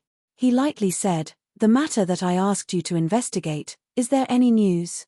There was a person kneeling in the hall. He wore a green robe and had an ordinary appearance. However, his actions were clean and neat. He bowed respectfully when he heard this. Replying to my lord, "I have just received the latest news. I have some clues regarding that person's identity." As he spoke, he handed over a jade slip with both hands. The demon envoy probed it with his divine sense. He frowned and the air seemed as if it would freeze for an instant. After a long time, he laid down the jade slip and slowly said, "Has the information inside been confirmed?" The person's tone didn't change. "My lord knows the rules. All information must be confirmed by at least 3 parties before it is sent over." He paused for a moment. "May I ask my lord, should we continue investigating?" The demon envoy said in a low voice, "Investigate." The person kneeling in the hall nodded. Without any movement, his figure rapidly faded away until he vanished from sight. The jade slip shattered into powder. The demon envoy's complexion was cloudy and uncertain. "Yarobin, just who are you?" Fang Changling frowned, his face gloomy. "Have you investigated clearly? Is the Ning family really preparing a gift?" The steward respectfully said, "My lord, it is indeed so." "Humph."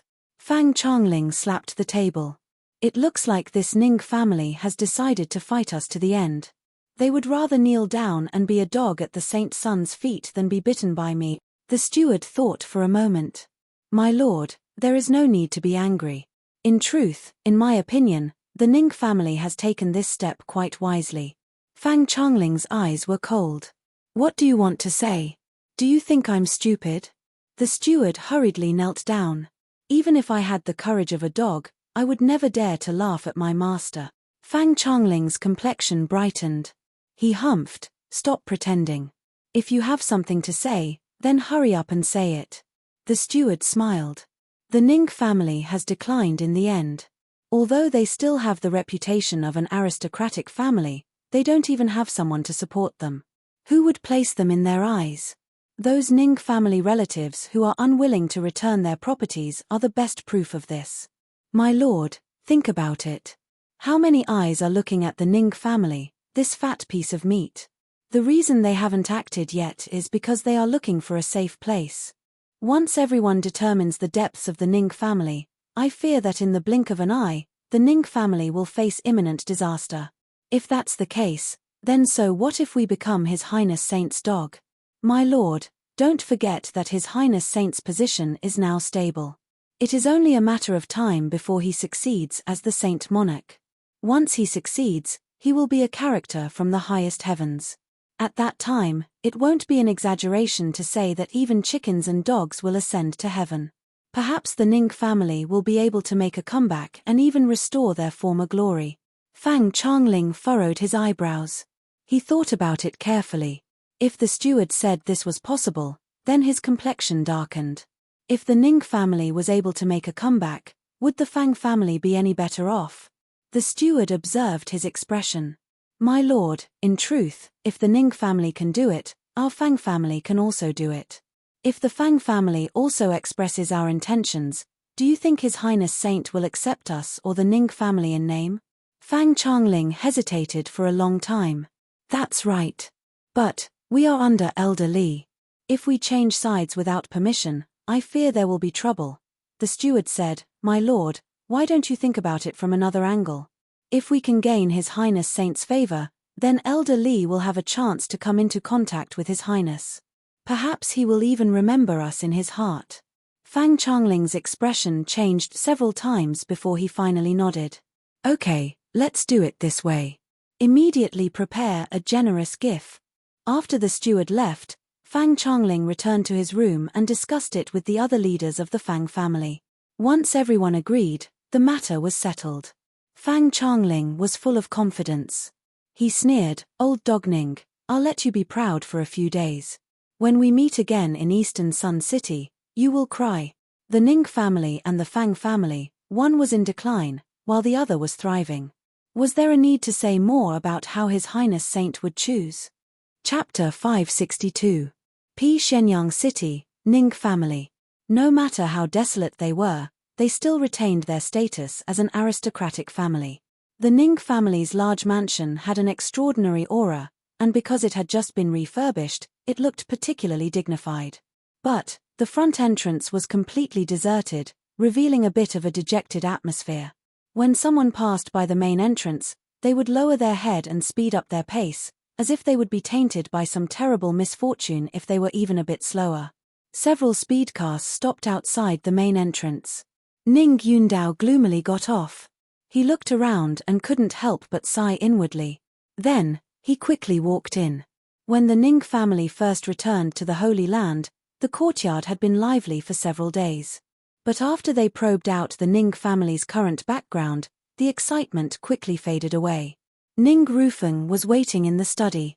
Ning Yundao ignored his exhaustion and hurried over to see him. When he walked in and stood in front of him, he revealed a look of shame.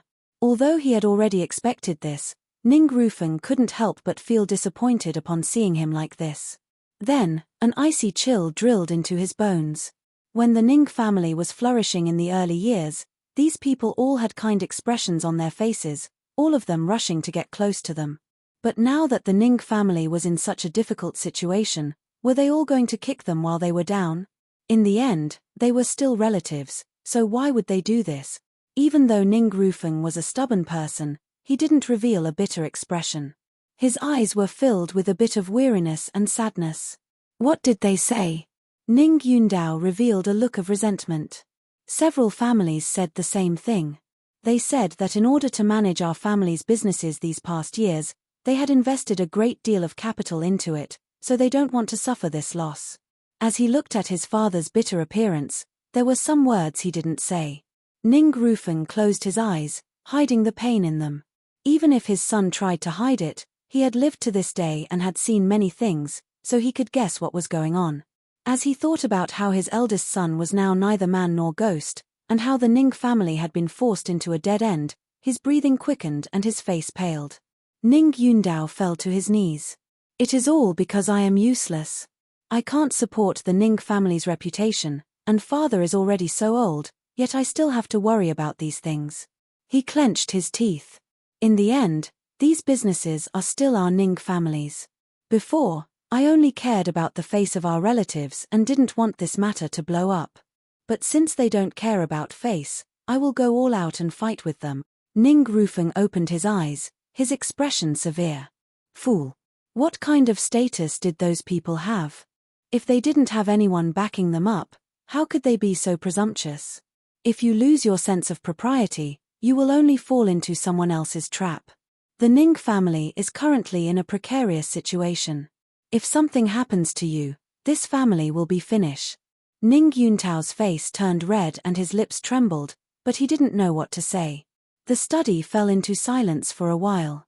After a long time, it was Ning Rufeng who broke the silence. In the end, he was an old man who had lived for countless years. It was unknown what was going on in his heart, but he had already composed himself on the surface. Right now, the only way is to make a trip to East Sun City. As he spoke to Hear, he revealed a bit of hesitation. Increase the gift by 30%. Also, tell Ning Liang that she will follow us on our journey in several days. The meaning of these words caused Ning Yuntao's eyes to widen. He exclaimed softly, "Father." Ning Rufeng remained expressionless. "I also love this girl, but she was born into the Ning family and it was the Ning family that raised her. At this time, if we need her to sacrifice herself, that is also her duty. Father, Ning Liang has been tormented by cold poison since she was a child. It hasn't been too long since she recovered. If father wishes to offer a gift to His Highness the Saint's son, why don't you choose someone else?" Ning Yundao clenched his teeth. "My third daughter has an extremely good temperament and appearance." Ning Rufeng shook his head. There is no need to say anything more. Your father has already made up his mind. Ning Yundao left in a daze. In the study, Ning Rufeng closed his eyes, tears rolling down his cheeks. A dignified noble family of the demonic path actually had to offer up their first daughter in exchange for the safety of their family. This was all because of his incompetence. Girl, don't blame me. Grandfather has no other choice. His whispers were bleak and desolate. Holy Land, small world, Sky Pivot Division. Elder Qing Ruhong rarely went into seclusion. She sat in an empty hall, her eyes empty. It was clear her mind had already left. But even if she was absent-minded, she still had the powerful senses of a calamity immortal. When space fluctuated, her eyes lit up like two bolts of lightning tearing through the darkness of the hall. Bang! A boundless aura instantly erupted, instantly suppressing the entire hall. With just a thought, a terrifying suppression could descend. Elder Qing, there is no need to be like this. I have no ill intentions. A gentle voice echoed out. Faint traces of darkness gathered in the hall, forming a figure that rapidly solidified. It was Mu Yunli. Qing Ruhong sat on her throne, her cold eyes not relaxing in the least because of his words. Mr. Mu, why have you come uninvited? Mu Yunli lightly said, I feel a bit of sorrow for Liang. It's fine if he died an innocent death, but the people of the world can't even feel the slightest bit of hatred towards him, much less take revenge for him. Catcher at the floor of the hall instantly shattered. Countless cracks spread outwards like a spider web. Qing Ruhong stubbornly stared at Mu Yunli. How do you know his name? Mu Yunli had a calm expression. After living for so long, there will always be some hidden cards that others don't know about. Elder Qing, there is no need to pry too deeply into this. Liang was the name of the Endless Sea's great array spirit, and this name was given by Qing Ruhong. She looked at Mu Yunli and said, if Mr. Mu is mourning for my old friend, then I have already received your kind intentions. If there is nothing else, then forgive me for not seeing you off. Mu Yunli said, in the Endless Sea, there is indeed no absolute right or wrong. But, Elder Qing must admit that no matter what, it was Yarrow Bin who attacked and killed Liang. It is a pity that he has always scrupulously abided by his duty and never made the slightest mistake, but now he has fallen to such a fate. It is truly a pity. Qing Ruhong was expressionless. She looked at him without a word. Mu Yunli faintly smiled. It seems that I spoke too much. Since Elder Qing has already put down this matter, I won't disturb you any further. Farewell. He turned and stepped away, his figure vanishing from sight. Qing Ruhong furrowed her eyebrows. She was well aware that Mu Yunli had come here today with the intention of deliberately provoking them. But, she couldn't help but imagine the scene of her meeting Liang. Liang was a flesh and blood spirit, and it wasn't easy for him to be born. He was cautious and only hoped that one day he would be able to escape the imprisonment of the Great Array Formation and live freely in this world. They had discussed this for a long time and had already made some progress. Without accident, they would soon achieve their wish. But at this time, Yarrow Bin had rushed into the road of sea burial. In a daze, that beam of light that fell from the heavens appeared in front of her. It crashed into the Endless Sea, shocking everyone within the demonic path and also crushing away all of Liang's life force. Sometimes, reason couldn't completely control one's emotions. Qing Ruhong remained silent, a bit more obscurity in her eyes. Cloud Cluster City, Mu family. In an underground palace, Mu Yunli opened his eyes. After a moment of thought, he revealed a smile. He had already buried a seed of resentment in Qing Ruhong's heart. Perhaps it wouldn't grow, but as long as it took root and sprouted, it would be enough. Looking up at the dark hall in front of him, a bit of loathing flashed in Mu Yunli's eyes. He gently sighed. He never thought he would arrive at this step. But in this world, there was never a chance to choose again. Otherwise, a long, long time ago, he would rather, shaking his head, Mu Yunli mocked himself inwardly. Perhaps he really was too old to think that his imagination would run wild. He gathered his thoughts and a sharp light shined in his eyes. Wasn't it about time he made his move? The Sky Core Division was responsible for all array formations in the Holy Land.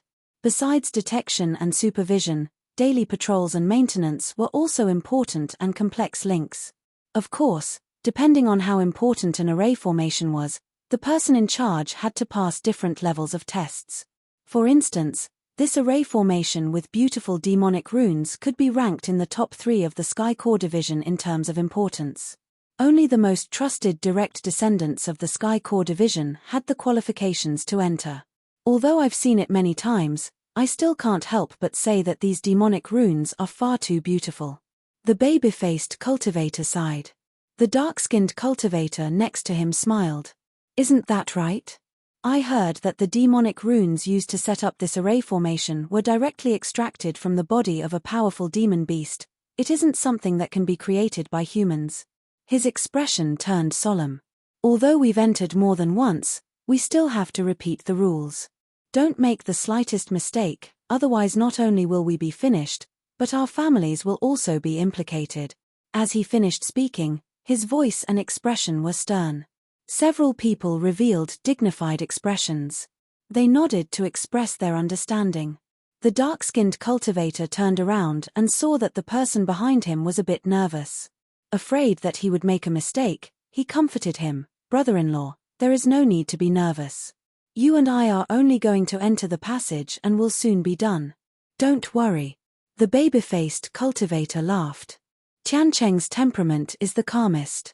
To see you so nervous today, your big brother and I didn't work together in vain to recommend you to enter.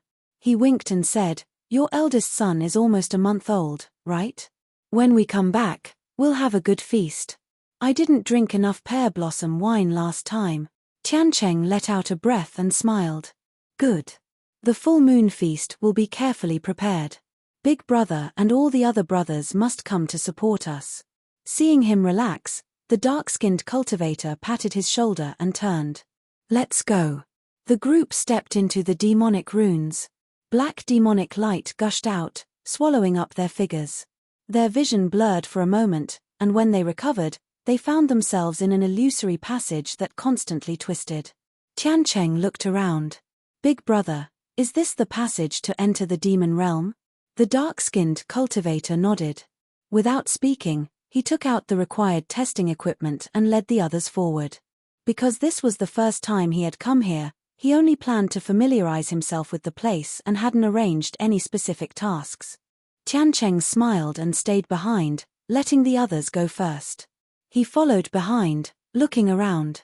From time to time, he would reveal a look of praise, as if he were quite shocked by this. The passage was normal. 2 days later, they arrived at the end. If they continued forward, they would be halfway through. The pulling power of the demon realm wasn't something they could contend with. The dark-skinned cultivator relaxed. Good. Once we complete the last test, we can call it a day. When we return, I'll treat everyone to a drink. Everyone cheered. Tiancheng stopped. As he looked at the smiling crowd, a complex look appeared on his face, but it soon turned into an apologetic one. He lifted his hand and a red crystal appeared in his palm. As he looked at its pure and translucent surface, the faces of his wife and child seemed to appear. He took a deep breath and sighed inwardly. In this life, I've let you two down. I hope I can make it up to you in my next life. Catcher with a light sound, everyone froze. The dark-skinned cultivator turned around in astonishment. He looked at the shattered crystal in his brother-in-law's hand. Before he could say a single word, his field of vision was flooded by overwhelming blood-red flames. On this day, the channel to the demon realm collapsed and the Sky Hub division fell into chaos. Chapter 563. P. The demon envoy rushed to the Sky Hub division as soon as possible.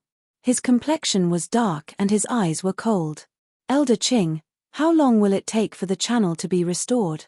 Qing Ruhong lightly said, the channel has already collapsed and no one can enter.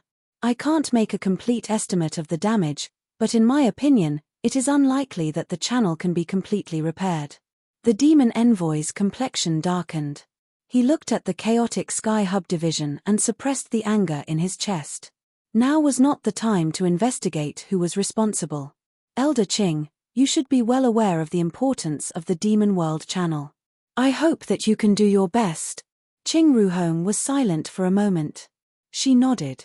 Demon Envoy, Rest assured that as the head of the Sky Hub division, I am duty-bound. The demon envoy cupped his hands together and hurried away. Looking at his back, a complicated expression appeared on Qing Ruohong's indifferent face. Her expression fluctuated for a long time before it finally turned into a sigh. The Demon World Channel was particularly important to the Holy Palace. Thus, besides the main transmission channel, there was also a backup channel left in the Holy Palace. Because of her status, Qing Ruohong was able to come into contact with this secret. If she were to speak of the destruction of the channel, it would instantly vanish. But, after hesitating for a long time, she chose to remain silent. Yarobin wasn't wrong. Moreover, he was the Holy Palace's holy son and couldn't be offended, but how could a cold life dissipate in vain? The seed of resentment in her heart had already taken root. The previous demon envoy had a frosty complexion. He coldly said, after Bai Xinyuan's matter, the demonic path's 3 factions have already begun an internal investigation. How could there be a fish that slipped through the net? And Yang, you were too careless. The demon envoy bitterly smiled and bowed. Teacher, Bai Xinyuan's accident has caused the 3 factions to panic. The investigation began from the top to the bottom in order to prevent spies from taking risks out of desperation, so we didn't consider those at the bottom. Humph. The previous demon envoy didn't change his expression. He hesitated for a moment and said, "Can Qing Ruohong's words be trusted?" The demon envoy furrowed his eyebrows. Perhaps teacher is worrying too much. Elder Qing has a proud temperament and shouldn't do anything that would harm the demonic path. This disciple believes in her. The previous demon envoy's complexion eased as he saw that he didn't lose his composure. I don't suspect that she played a role in this matter. With Qing Ruohong's status, destroying the Demon World Channel is far simpler than this. The demon envoy's thoughts stirred. Teacher, do you mean to say that it's about the restoration of the channel? The previous demon envoy was expressionless. Don't forget about the endless sea's great array spirit. This old man watched little Qing grow up. She may seem cold on the surface, but deep down she is a very loyal person. The demon envoy was solemn. This disciple understands. I will pay attention to this matter. The previous demon envoy closed his eyes. After several breaths of time, he coldly said, "These past years, because the seat of the Holy Monarch has been vacant, the demonic path and the immortal sect have always been patient in their conflicts. It seems that they have forgotten that in terms of destruction and slaughter, we are far more skilled. Pass down the order. Have the shadows move and give the immortal sect a warning. Don't let them act too recklessly." Dongyang City. Due to the conferring ceremony of the Holy Sun, the already bustling city became even livelier. Cultivators in luxurious clothes walked back and forth on the long streets, and most of them had guards behind them. A considerable portion of them had followed their fathers and grandparents here to broaden their horizons. None of the young masters and young ladies, who usually lived like princes, were easy to deal with. In just several days, several battles had occurred in Dongyang City. Luckily, although these second-generation playboys were playboys, they weren't brainless. They didn't make a big deal out of things. In the current situation, causing trouble in Dongyang City was the same as losing face to His Highness the Holy Sun. However, there were exceptions, and some people were even doing this on purpose. For instance, on the long streets, Fang Changling had bumped into someone from the Ning family. The juniors following behind him looked at the crowd and at a woman wearing a white veil. Although their faces were blurry, the beautiful aura that wafted out from her caused their eyes to brighten. "Old man Ning, we haven't seen each other for over a dozen days, so why do you look so haggard? There are some things that need to be accepted, so there is no need to waste your energy." Fang Changling smiled as he spoke, his tone sincere. Ning Rufeng had no expression. "My body is very good and there is no need for Patriarch Fang to worry about me. I still have matters to attend to today, so I bid my farewells." He led his people away. Fang Changling stepped to the side. "Meeting is fate, so there is no need for old man to reject me 1,000 miles away." His eyes fell on Ning Rufeng. "Is this niece Ning Liang? She is truly beautiful. I can't help but feel pity for her." I heard that the old man came to Dongyang City this time not only to pay respects to His Highness the Holy Sun, but also to find a husband for your niece. Old man, please take a look. Behind me are several of the most outstanding juniors of the Ning family. How about our two families form a marriage alliance so that we can support each other in the future? Ning Rufeng's complexion changed. He said, Patriarch Fang, please be careful with your words. My granddaughter has no intention of looking for a husband. I appreciate Patriarch Fang's good intentions. Fang Changling gasped. His complexion became strange. Could the rumors be true? The reason old man Ning brought his niece to Dongyang City is because he wants to offer her to His Highness. In the end, we are a noble family of the demonic path, so we need to preserve some face. If old man Ning were to deliver himself to our doorstep, I fear others would look down on his niece Ning Ling. Shut up. Ning Yundao was enraged. His eyes looked as if he could eat someone alive. Fang Changling, stop slandering us. Do you really think that our Ning family can only be bullied and humiliated by you? He could naturally see the sinister intentions of the Fang family. Today, they had brought up the topic of looking for a husband in front of everyone, first ruining Ning Ling's reputation. Then, they brought up the matter of offering her to His Highness. They wanted to cut off any path of survival for the Ning family. Looking at his silent niece and thinking about how calm she was after hearing the news, the anger in Ning Yuntao's chest burned even hotter and his eyes began to turn red. Fang Changling's complexion darkened. Ning Yundao, you aren't the Ning family patriarch yet and yet you dare to be so insolent. Do you want me to teach you what it means to respect your juniors? Behind him, the group of Fang family cultivators all had dangerous looks in their eyes. Several of them looked at Ning Liang without the slightest scruple. If there really was a conflict, they would find a chance to grope her body a few times to satisfy their cravings. Not only would this girl lose all face, but they would also want to see if the Ning family still had the courage to offer her to His Highness. The Fang family had already planned this. The Ning family patriarch had already been enraged. Just as a conflict was about to break out, a cold shout rang out, "All of you stop." The crowd of onlookers quickly dispersed and a group of true demon guards entered. The one leading them was Shong Yuntai. His indifferent eyes swept over the crowd. The grand ceremony is approaching, so there must be no chaos in East Sun City. I hope everyone can restrain themselves, otherwise we will have to intervene. Fang Changling secretly frowned. Everything had gone smoothly today, but he never expected the sudden arrival of the true demon guards would disrupt everything. They were subordinates of His Highness the Saint Sun, so they couldn't be offended. Without batting an eyelid, Fang Changling looked at the steward beside him. The steward immediately put on a bright smile and bowed.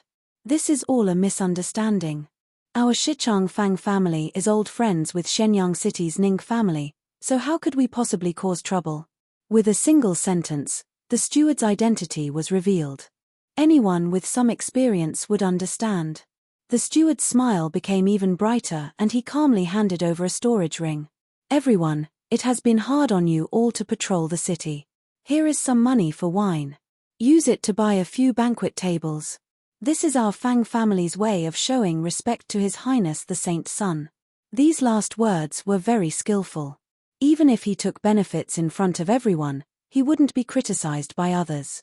If it were anyone else, perhaps they would care about the reputation of a demonic path family and would choose to keep the peace. But Shong Yuntai had experienced the loss of his beloved, so he didn't have the slightest bit of goodwill towards these powerful families. Of course, the most important thing was that His Highness stood behind him. We follow His Highness the Saint Sun and will be provided for by His Highness. There is no need for you all to worry about us. Please leave immediately. The steward's smile froze on his face. Fang Changling took a deep breath. Let's go. Although he was depressed, he knew in his heart that these true demon guards in front of him were people he couldn't provoke. Ning Rufeng hesitated for a moment. He didn't step forward to thank them. He nodded with gratitude and quickly left with his people. The storm was resolved. Seeing that there was no more excitement, the crowd began to disperse. However, many eyes fell on Shong Yuntai. From a servant to a master, looking at the style of these true demon guards, It seemed that His Highness the Saint Sun wasn't someone easy to fool. Everyone felt even more awe towards him. Big Brother Shang, Shichang's Fang family has been rising in prestige in recent years. I also know a few things about their grudges with the Ning family. This is a conflict between powerful families. If we interfere, I fear it will be a thankless task. A true demon guard whispered, worry in his eyes. Shang Yuntai lightly said, I know you have good intentions, but you should remember that since you and I are working for the true demon guards, our only master is His Highness. If you and I can't even complete His Highness orders, then what use is there even if we are smooth and slick? All right, let's continue our patrol. The true demon guards revealed looks of shame. They had been secretly complaining that Shang Yuntai shouldn't have interfered, but now they had all regained their composure. Now that the Holy Palace already had His Highness, if they continued to do things in such a muddle-headed manner, they feared they wouldn't be able to wear their armor for much longer.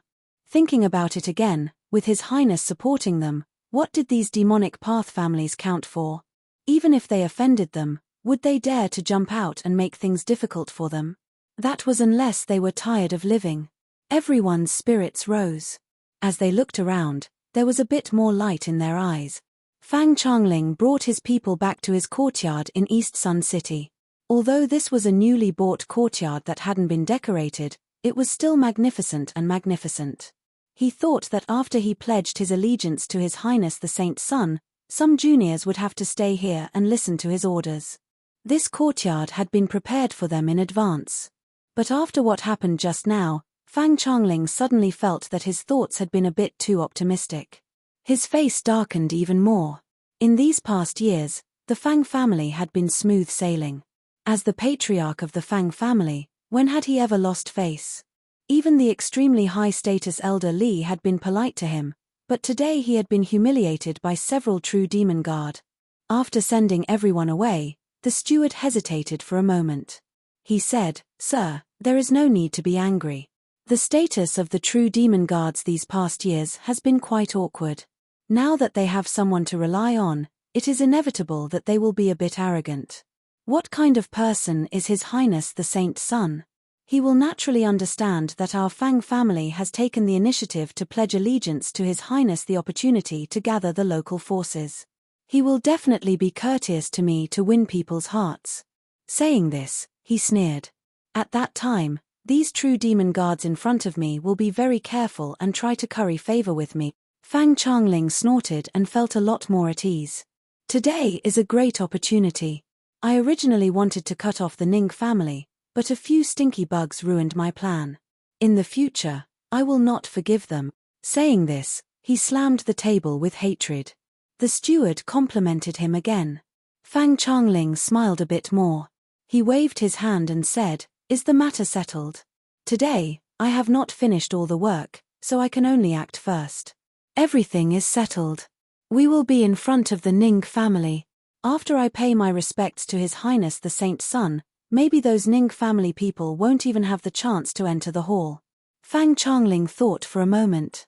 I originally wanted to see that old bastard Ning's appearance, but now that I think about it, it seems a bit inappropriate. Let's move the ranking up a bit. Otherwise, if His Highness wants to see the Ning family people on a whim, he might say something unpleasant and cause unnecessary trouble. The steward respectfully said, It seems this sir has thought things through. I will immediately arrange it. On the third day, it was time to pay respects to His Highness. The Saint Palace's main doors were wide open, accommodating guests from all directions. The true demon guards were on the outside, and the sage nether guards were on the inside. The Ning family's gifts were generous, but they were currently in a precarious situation. In the rankings of the various demonic path families, they were ranked near the bottom. Ning Rufeng, Ning Yundao, and Ning Liang brought several cultivators from their families with them. They stood in the vast crowd, a bit of worry on their faces. Although they didn't know what the Fang family's goal in coming to Eastern Sun City was, they didn't need to use their left knee to know that they didn't have good intentions. The conflict in the city that day was the best evidence. As everyone was silent, the greeting began. The first person to be invited into the hall was naturally the guest with the highest status. Although today was nominally a greeting to the master of the land, The truth was that many people with great backgrounds had come. Everyone listened carefully. The elders of the Saint Palace had sent congratulatory gifts, and even Blue Sky Yellow Springs had sent people to deliver gifts. After the incident with Bai Xinyuan, Blue Sky Yellow Springs had maintained a very kind attitude towards Qin Yu. This was also one of the important reasons why everyone recognized Qin Yu's status. Ning Rufeng sighed inwardly. He had heard that His Highness was a new disciple of the demonic path. He was originally an unknown nobody, but who could have imagined that in less than 2 years he would have his current achievements? As the identities of the guests that came to congratulate him entered his ears, it was like thunder piercing his ears. If he had been related to any one of them, the Ning family wouldn't have fallen into such a difficult situation today. At this time, the uneasiness in Ning Rufeng's heart about relying on His Highness the Saint's son had mostly dissipated. If he could really become a trusted aide of His Highness, then the future of the Ning family would be bright. His thoughts wandered even further. His Highness wasn't too old. If that girl Ning Liang could enter his eyes, then perhaps it would be a good marriage bestowed by the heavens. Thinking of this, the guilt in Ning Rufeng's heart lessened by a bit. Suddenly, a loud and clear voice echoed out. Shichang Fang family, enter the hall to pay respects to the Saint's son. Fang Changling led several people forwards. As he passed by the Ning family, he turned his head and coldly sneered. This glance caused the entire Ning family to lose confidence. As they watched the Fang family leave, a bit more uneasy appeared on their faces. They followed behind the Holy Netherguard and entered the main hall. A dignified and solemn aura rushed towards them, as if an invisible mountain were pressing down on them. Fang Changling's complexion changed. He bowed even more and respectfully said, Shichang Fang family's Fang Changling and his nephew greet Your Highness the Saint's son. Greetings, Your Highness. It was no wonder that the several proud and arrogant people of the family had been so supportive of the Fang family's decision to rely on the Saint's son. Who would have thought that His Highness would have such a cultivation? This aura, even if it wasn't at the Calamity Immortal realm, it was likely close. Peace, rise. A light voice echoed out from above. Although it was young, it was filled with dignity and dignity. Fang Changling respectfully stood up. He heard the voice continue to say, Patriarch Fang is too kind. This solitude likes those 2 9-mark blood lotuses very much. Please sit. He hadn't wasted his energy to obtain the blood lotuses. Fang Changling looked at the envy in everyone's eyes and his spirits rose. It's good that Your Highness likes them. Although the Shichang Fang family is newly established, everyone in the family abides by their status. In the future, if Your Highness has any orders, the Fang family will not hesitate to go through fire or water to fulfill them. For the head of an aristocratic family to say these words, it was a bit too blunt. There was a stir in the main hall. Many of the guests that had already paid their respects revealed looks of regret. Although everyone wanted to rely on His Highness, for better or worse, they still maintained their status. They thought that after today's grand ceremony, they would secretly reveal their intentions to His Highness. Who knew that the Fang family would play their cards against common sense? They didn't care about face at all. Although they were straightforward, they still took the lead. As the first aristocratic family to rely on His Highness, it could already be expected that they would receive preferential treatment in the future. Qin Yu's eyes flashed, but he wasn't surprised. With his current status in the demonic path, it was normal for aristocratic families of the demonic path to come to him. He just didn't think that the Fang family would be so impatient. Still, this was a good start. His tone relaxed a great deal. This solitude understands Patriarch Fang's intentions. If there is anything inappropriate in the future, this solitude will take responsibility for you. If the Fang family was willing to pledge allegiance to him, then Qin Yu didn't mind making a promise. The eyes in the main hall turned even hotter. If they had any killing power, then Fang Changling would likely have been burnt to ashes by now. Not to mention anything else, but with His Highness's words today, anyone that wanted to make things difficult for the Fang family in the future would have to think twice. Fang Changling was overjoyed. He respectfully bowed and led his people to the side of the main hall. A cultivator from the Holy Palace came forward to guide them. After they were seated, Fang Changling saw that the seats were only inferior to those of the honored guests. He was incomparably satisfied. The Ning family's stubborn resistance had actually helped the Fang family make the right choice. As Fang Changling thought of his family's prosperity, his smile became even brighter. No matter how envious everyone was, they didn't reveal anything on their faces. At this time, many people gathered around, their words full of flattery. Looking at Fang Changling's old chrysanthemum-like face, they all secretly warned themselves that in the future, it would be best if they didn't care about things like face. If they had realized this a long time ago, then the Fang family wouldn't even have existed. The surroundings suddenly quieted down. Fang Changling looked up and saw a woman with a cold temperament, as beautiful as a painting, walking towards him. Although he didn't know her identity, the two Saint Sun Palace maids following behind her were enough to prove her status. His thoughts raced and he quickly stood up. Hai Lanlan bowed. She lightly said, "Patriarch Fang, since you are willing to run errands for His Highness will not mistreat you. Is there a problem that requires His Highness's assistance?" The meat show had arrived. Fang Changling respectfully said, reporting to Miss, "The Fang family is currently facing some difficulties. I ask that Miss pass on a message to His Highness." He immediately spoke of the grudge he had with the Ning family. The matter was still the same, but with a bit of embellishment. The Fang family was now surnamed Do. Seeing Hai Lanlan remain calm, Fang Changling carefully said, "Right now, the Fang family is waiting outside the hall. I heard that they also want to enter His Highness's service." There was no need to speak too clearly, the meaning was clear. Hai Lanlan nodded. "I understand Patriarch Fang's meaning." She stood up, bowed, and left.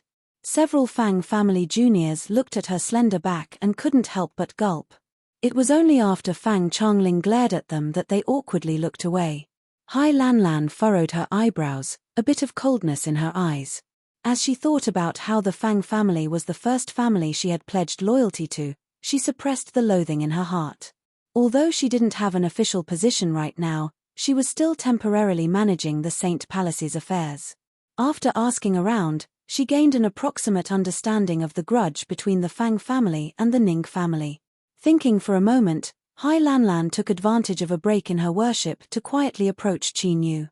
"Your Highness, there are some matters in the Fang family that require your judgment." Qin Yu didn't care about the grudges between two noble families of the demonic path. But as he listened to her speak, he frowned. "The Shichang Ning family?" Hai Lanlan said, "Yes. I heard that the Ning family left the Holy Land a long time ago and just returned. What is their patriarch called?" "Ning Rufeng." It really was them. A strange light flashed in Qin Yu's eyes. What was this? Fang Changling had run over here to falsely accuse his Dao companion's maiden family, who had borrowed the Fang family's dog courage. Chapter 564. Hai Lanlan did not get a response. "Your Highness." Qin Yu regained his composure. He narrowed his eyes. "Go and investigate the current situation of the Ning family." "Yes." Hai Lanlan took a few steps back, her eyes filled with surprise. Did His Highness have a relationship with the Ning family? Although she did not have a good impression of the Fang family, she still felt some pity for them. The evils we bring upon ourselves are the hardest to bear, that was probably what it meant. The entanglement between the Fang and Ning families wasn't some secret. After Hai Lanlan carefully asked several people, she was able to clearly understand the current situation of the Ning family. It wasn't too much to say that they were completely deserted by their own family. In the outside world, there were also several noble families of the demonic path led by the Fang family that had ill intentions towards them. However, since the Ning family and His Highness were old friends, and His Highness also valued them a lot when dealing with them, as long as they asked His Highness for help, all troubles would vanish like smoke in thin air. Why would it be so difficult? Hai Lanlan couldn't figure it out. Shaking her head, she suppressed her thoughts and imprinted the information into the jade scroll. Regardless of the reason why the Ning clan did not request for help, the predicament they faced after today would be easily resolved. In fact, it would even allow the entire clan to welcome a bright future. Qin Yu withdrew his divine sense from the jade slip. He maintained his composure, but his eyes turned a bit colder. When the events of Four Seasons City had caused an uproar, the Ning family had hurriedly returned to the Holy Land because they were worried that they would be punished by the immortal sect. Now that the Ning family was in such a situation, he couldn't shirk the responsibility. Guilt grew in Qin Yu's heart. After going through so much tempering and attaining his current cultivation and status, his mind was already sufficiently firm and wouldn't be easily affected by external affairs. But in the heart, there were always some soft spots, and Ningling was one of them. As Qin Yu thought about how there was no news of her in the immortal sect, he felt both anxious and resentful. If it weren't for the fact that he was weak, how could he not have been able to protect the person he loved? Although this thought was a bit unreasonable, it was what Qin Yu truly felt in his heart. In this state of mind, he valued the Ning family even more. Fang Changling was courting death. If they wanted to protect the Ning family and improve their situation, today was the best opportunity. As long as they made their stance clear, no one would dare to have any ideas about the Ning family in the future. But this wasn't easy to do. No matter what, the Fang family was the first noble family of the demonic path to join his side. If he didn't have a good reason to deal with them, then he feared that other influences would be scared away. His thoughts raced and his eyes brightened. That was it. After carefully considering it several times and determining that there weren't any problems, Qin Yu suddenly said, "Pause for a moment." He swept his eyes around the hall. This solitude just heard that the Shichang Fang family and another noble family of the demonic path, the Shenyang Ning family, are in conflict. Fang Changling's heart skipped a beat. Why did Her Highness suddenly mention these things? Secretly nervous, he hurriedly got up and walked out. It's just a small matter, Your Highness doesn't need to worry about it. Today is a joyous occasion, so don't ruin the mood of Your Highness and everyone else. Qin Yu said, the Fang family has been loyal and devoted to this solitude. Now that they have suffered grievances, how can this solitude sit idly by? His body leaned forwards. Patriarch Fang, tell us what happened and let the guests know. Today, I will uphold justice for you. Fang Changling heaved a sigh of relief in his heart, and then he groaned bitterly in his heart. Some things were bound to be hidden in the shadows, and there was absolutely no reason to bring them out in the open. But looking at Qin Yu's solemn expression, it seemed as if thunder were brewing in his chest and he would definitely use it to win over the hearts of the people. If he refused to cooperate with Her Highness, then his favorable impression of him would likely be greatly reduced, and it would even increase the impression that he was disobedient. Fang Changling clenched his teeth and steeled his heart. What was losing some face? As long as he could curry favor with Her Highness, the Fang family would still be able to walk unhindered within the demonic path in the future. With his thoughts settled, he revealed a sorrowful expression. I didn't want to make too much noise to begin with, but now that I think about it, it's really shameful. A wonderful story had just been born. It had even more explosive points than what Hai Lanlan had heard. It could be called a climax after climax, one that left those who heard it sad and those who saw it in tears. It was obvious that in this story, the Fang family had become the safe and secure victim. The hall was quiet. Countless eyes fell on Fang Changling. Looking at his red eyes, his trembling fingers, the grief and indignation, the shame and helplessness in his eyes, they couldn't help but raise a thumbs up in their hearts. Everyone present knew a little about the matters between the Fang family and the Ning family. One didn't need to be a genius to know that they had seen the Ning family decline, so they had the thought of swallowing them whole. It was already difficult to lie with one's eyes wide open, much less speak in such a touching manner. Fang Changling was truly a talent. Whether it was shamelessness or thickness, he far surpassed the average person. No wonder the Fang family was able to stand out from the crowd and occupy a place in His Highness the Saint Sun's heart. There was a reason for this. Qin Yu's complexion darkened. He coldly said, Patriarch Fang, is what you say true? Fang Changling was stunned. Of course it was false. But his tone was resolute and decisive. I am not lying at all. I beg Your Highness to uphold justice for the Fang family. Now that he had laid the groundwork, he needed to hurry up and deal with the Ning family. Although his skin was thick enough, with so many eyes in the hall looking at him, it didn't feel good at all. How dare you? Qin Yu slapped the armrest of his throne. In this bright world, in the demonic path's holy land, there is actually someone so daring and arrogant as to use the name of a demonic path noble family. This is truly infuriating. Come, pass on this solitude's order. Summon the Ning family to the hall. This solitude wants them to confront Patriarch Fang face to face. Fang Changling was stunned. There was something wrong with this script. How could the Ning family be summoned here? He panicked. He hurriedly said, "Your Highness, there is no need to." Qin Yu waved his hand, interrupting him. "Patriarch Fang, rest assured. Today, this solitude will have the Ning family bow their heads in apology in front of all the guests. You will be satisfied." Wrong, Your Highness, please stop messing around." Fang Changling's eyes widened. Before he could say anything else, he heard a voice announce, "Your Highness, the Ning family has arrived." Qin Yu sat up straight. "Summon." The Holy Nether Guard turned and shouted out loud. His helmet reflected the sunlight, splashing with a blurry blood-red light. "Your Highness has decreed that Shenyang City's Ning family requests an audience." Ning Rufeng lowered his head and entered the hall. As he felt the strange silence, he became increasingly nervous. He didn't know what was happening, but he didn't dare to look around and directly bowed. "Shenyang City's Ning family's Ning Rufeng greets Your Highness." Ning Yundao and Ning Ling followed close behind and bowed. Their faces were a bit pale. How could Qin Yu accept their greetings? He lightly coughed and said, "Rise." He lifted a hand and pointed a finger. "The Patriarch of Shichang's Fang family has come to sue your Ning family for abusing their power to bully others. Does Patriarch Ning have anything to say?" Ning Rufeng's face flushed red with anger.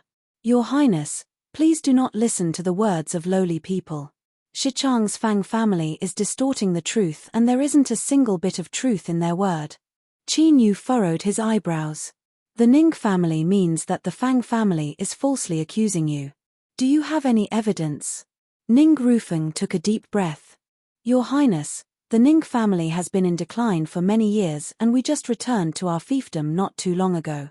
How could we have the spare strength to provoke the illustrious Fang family? The truth is that there are some lowly people who saw the Ning family fall from grace and wanted to encroach on my family's property and fiefdom. The reason I came to pay my respects to Your Highness today was because I hoped that Your Highness could uphold justice for me. I never thought that there would be lowly people who would maliciously slander me." He fell to his knees. "Your Highness, the specifics of this matter are not a secret. We will know if it is true or false once we investigate it. I implore Your Highness to give my Ning family justice." In the hall, as everyone looked at Fang Changling's shame and indignation, they all felt happy. That surname Fang had allowed you to show off, but now you're out of luck. However, they couldn't figure out what His Highness meant by this. Since he had taken in the Fang family, why did he have to embarrass them? Could it be that His Highness wanted to tell them that as long as they were his subordinates, he would protect them no matter what? Although this was what everyone was hoping for, how could such a thing be placed on the table? His Highness Saint Sun's actions were a bit too ugly. Thinking like this, many people began to look down on him. They thought that he really came from a humble background. Even if he had a respected status now, he had still lost the demeanor of a noble family. The pitiful Ning family still hadn't figured this out. No matter how angry they were, what could they do? In this world, the weak had no right to speak. The more they struggled now, the more miserable their final result would be. Looking at that Ning family girl with her head lowered, her appearance, temperament, and figure were all top-notch. TSK, what a pity, what a pity. Fang Changling clenched his teeth, wishing he could rip off Ning Rufeng's mouth. But thinking about it, so what if they said anything? Would His Highness even care?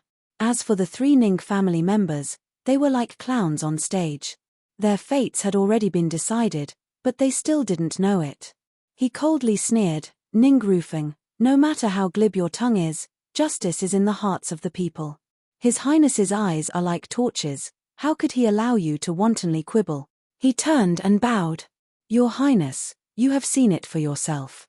The Ning family still hasn't shown any repentance. We cannot forgive them so easily." Ning Yuntao's anger attacked his heart. "Fang Changling, You despicable villain. The hall was incomparably quiet, making his voice particularly grating. Looking at everyone's expressionless faces and the faint regret in their eyes, Ning Yundao suddenly regained his composure. His body shook and endless sorrow rose in his heart. He looked up, his voice filled with pain and despair. Your Highness, you are the Highness of the Holy Palace. How could you not distinguish between right and wrong? My Ning family has been loyal to the demonic path for generations, but in the end we have fallen to such a state. I refuse to accept this. I refuse to accept this. Pa! With a resounding slap, Ning Yundao fell to the ground. Ning Rufeng's hands trembled and he shouted, "Shut up! Just what sort of honored status does His Highness have? How dare you offend him?" He fell to his knees. I ask His Highness to be magnanimous and not lower yourself to the same level as this idiot. The Ning family is willing to accept any judgment. Grandfather. Ning Liang looked up for the first time. Her eyes widened with disbelief. But what she saw was Ning Rufeng's increasingly old face and the pain in his eyes. She suddenly understood that her grandfather's submission was only because he wanted to preserve the lives of the Ning family.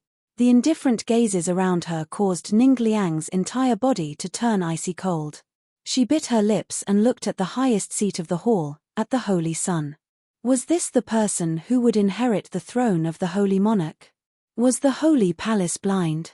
At first glance, the first thing that entered her eyes was an unfamiliar face.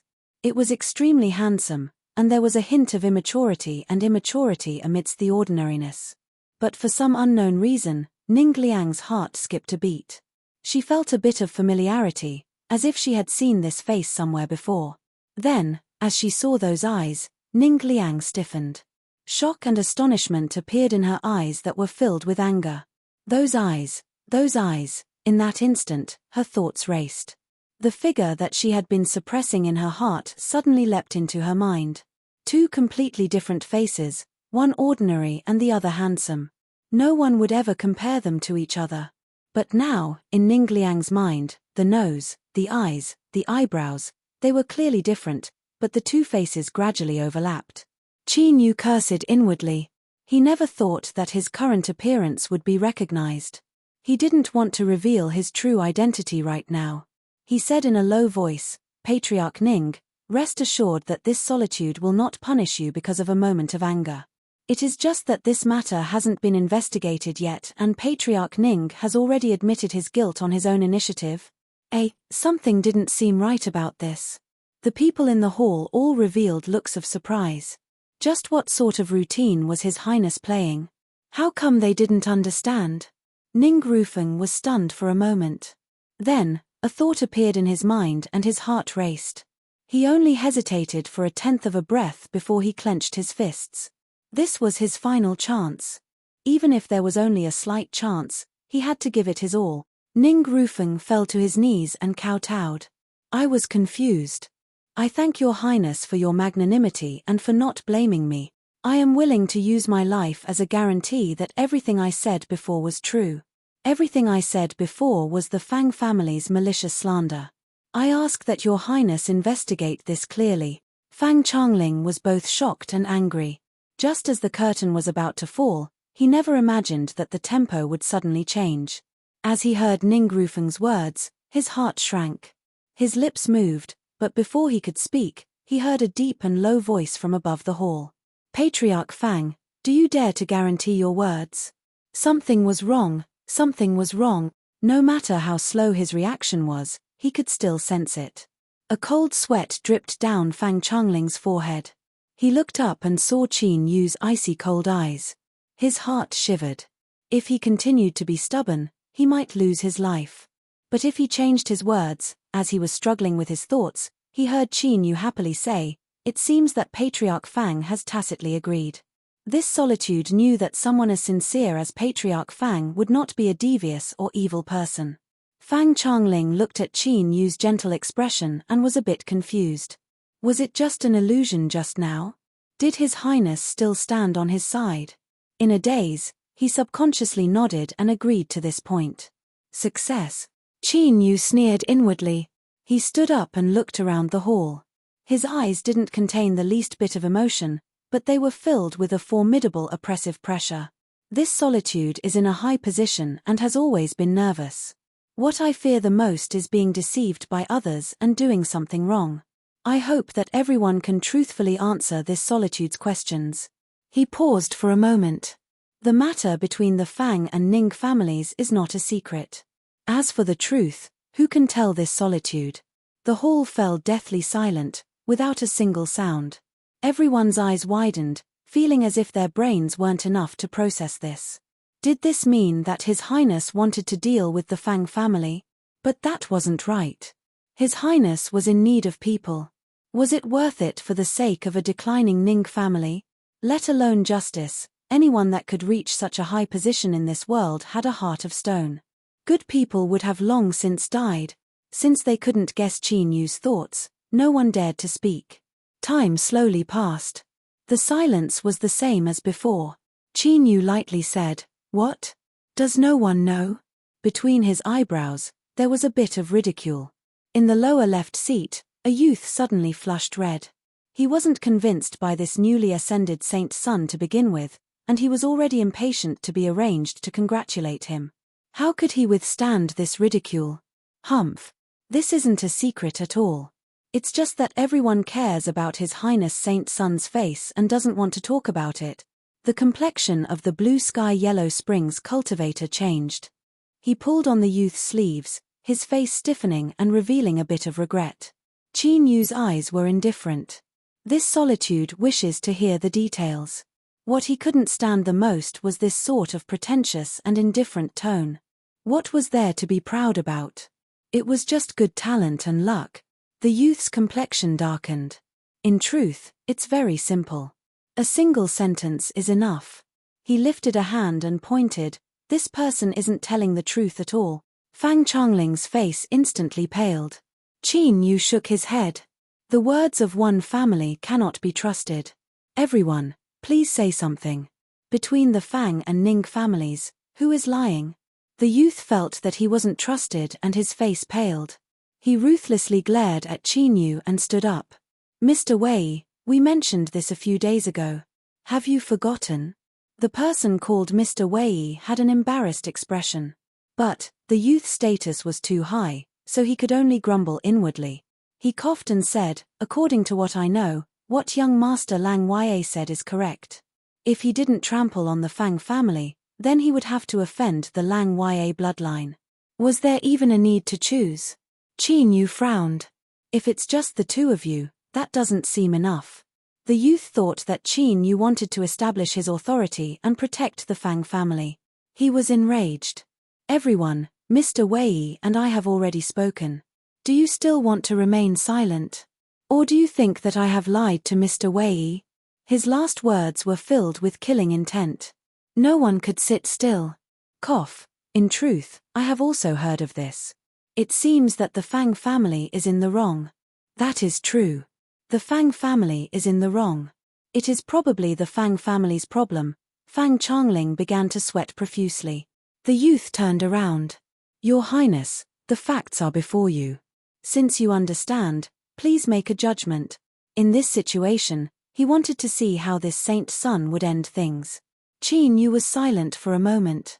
"Fang Changling, what explanation do you have for this?" Fang Changling fell to his knees. "Your Highness, the Fang family has been wrongly accused." But he couldn't say the rest. The Fang family had been wrongly accused. Didn't that mean that everyone in the hall was slandering them? If they offended a sea of people, wouldn't they be able to live with this in the future? His face flushed red. He could only kowtow and shout, "Your Highness, please investigate this matter clearly." Investigate. This solitude should indeed investigate this matter clearly. Just who gave you the courage to openly persecute a demonic path noble family in a small world of the demonic path? Qin Yu's eyes were as sharp as blades, chilling to the bone. Although this solitude hasn't been the saint's son for long, I am well aware of how difficult it is to become a noble family of the demonic path. He lifted a hand and pointed. Dongting's Zhong family. 47 ancestors fought to the death without retreating, defending the territory of the demonic path. Their family only has women and children left over. Only then did they obtain the title of a noble family. He pointed again. East Flowers Chen family. They have raised demon beasts for generations. Because of the dangers, there are very few people in their family who live long lives, regardless of whether they are men or women. After 6 generations of blood and tears, they were finally granted a title by the demonic path. Huiwei's Zhao family. They traversed the entire land of divinity and demons, searching for ancient ruins. Clearcloud's Nangong bloodline, 7 families were mentioned. All of them were in the hall. As they thought of how much their ancestors had sacrificed for their family's name, their hearts surged and their eyes turned red. As they looked at the Fang family, their eyes became especially cold. Thanks to Hai Lanlan, Qin Yu had recorded down all the important figures that had come to congratulate them. In particular, he had made detailed preparations against the background information of these noble families. Only then was he able to come up with this divine plan. Qin Yu's complexion darkened. So, this solitude is really curious. Just who gave you the courage to recklessly persecute the Ning family? Men, drag Fang Changling away and immediately execute him. Fang Changling's eyes were filled with despair. As he looked at the holy nether guard rushing towards him, his mind buzzed. Even now, he didn't know why the situation had reached this point. When he was caught, his body tensed up. But in the next moment, he slumped back down. If he dared to resist, the Fang family would be thoroughly finished. Qin Yu sneered inwardly. Fang Changling was quite smart, otherwise he wouldn't have minded using the entire Fang family as an example. Ta looked around the hall, his voice loud and clear. Everyone in the demonic path must remember that the dignity of noble families cannot be violated. In the future, if something similar happens to the Fang family, no matter who it is, this solitude will not be lenient. At this moment, the cultivators of the demonic path's noble families felt their hearts surge like the sea. They were so excited that tears filled their eyes. Without needing any guidance, they all fell to their knees, praising His Highness for his wisdom. Their thoughts of seeking refuge no longer wavered. Today, Qin Yu had won the hearts of everyone. In the seat on the left, the Blue Sky Yellow Springs cultivator looked at his young master who still had a confused look on his face. He sighed inwardly. The disparity between them wasn't normal at all. His eyes fell on Qin Yu, a bit more cautious. When he returned, he would tell the lords that His Highness could not be underestimated. Chapter 565. As the Saint Sun's grand ceremony passed, the flow of people in Eastern Sun City lessened. But, news of this rapidly spread as the guests left. The Fang family had lost a family head and lost all face. They had become a card in the hands of the Saint Sun, exchanging for the loyalty of the various demonic path noble families. This sort of method was so fierce that anyone could only praise it as fierce. In addition, what attracted the most attention was the Ning family. A demonic path family that had already fallen into decline had actually overturned the prestigious Fang family. How could people not be amazed? And what was even more amazing was that the woman that the Ning family wanted to offer to His Highness was actually staying in the Saint Palace. This was especially important.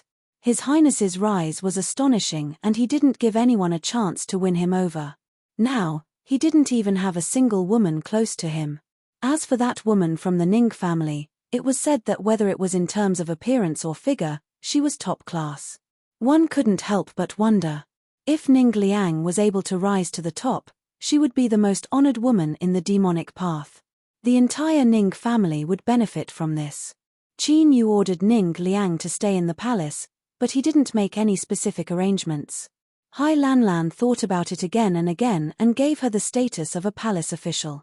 Although this wasn't a high position, the Saint Palace had just been established and the staffing was simple. Including Hai Lanlan, there were only 3 female officials. And because of their status, besides His Highness himself, no one else had the qualifications to order them around.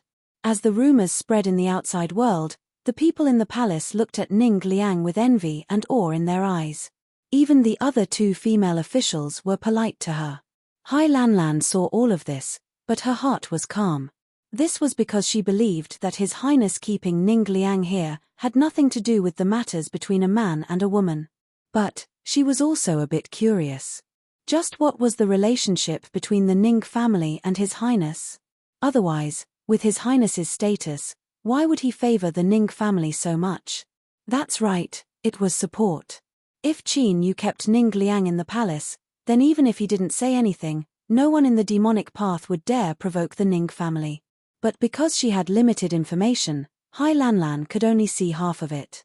It was true that Qin Yu supported the Ning family, but the other reason was that he didn't want Ning Liang to reveal his identity. In the Grand Hall, although they had only exchanged glances, Qin Yu knew that this girl had likely recognized him. After Zhao Chenyuan left with the 9-mark blood lotus and bid his farewells in satisfaction, Qin Yu thought for 2 days and decided to see her. After receiving the summons from His Highness, Ning Liang's eyes brightened. Her heart surged with emotions and she didn't notice the envy in the maid's eyes. "Auntie, please follow me." Qin Yu looked at Ning Liang, whose appearance and temperament were increasingly similar to Ning Ling's.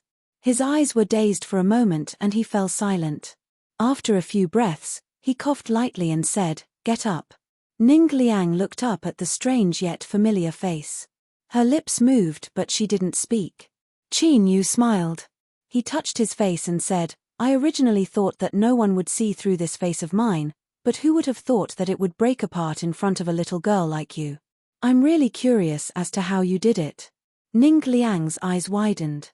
She never thought that Qin Yu would directly admit to it. To change his appearance and name to enter the demonic path, he must have his own difficulties. Thinking about his current status, if others were to discover it, her heart tightened. She quickly said, "Your Highness, don't worry, I will not tell anyone." She suddenly felt a bit afraid. Power and status could distort a person's mind. Was the Qin Yu of today still the same person from Four Seasons City?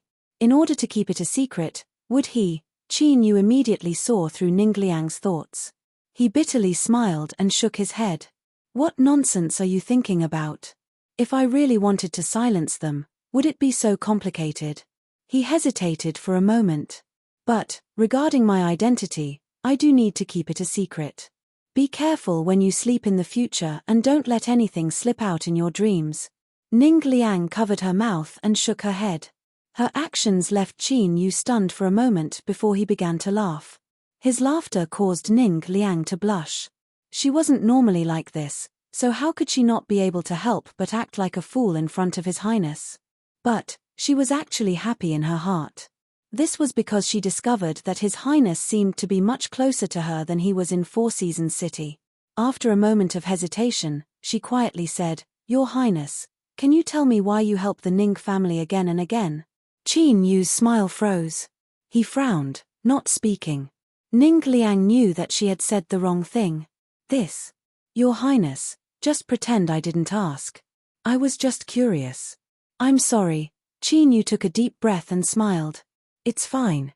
In the future, you don't need to be too cautious in front of me. As for your question, I can't tell you for now.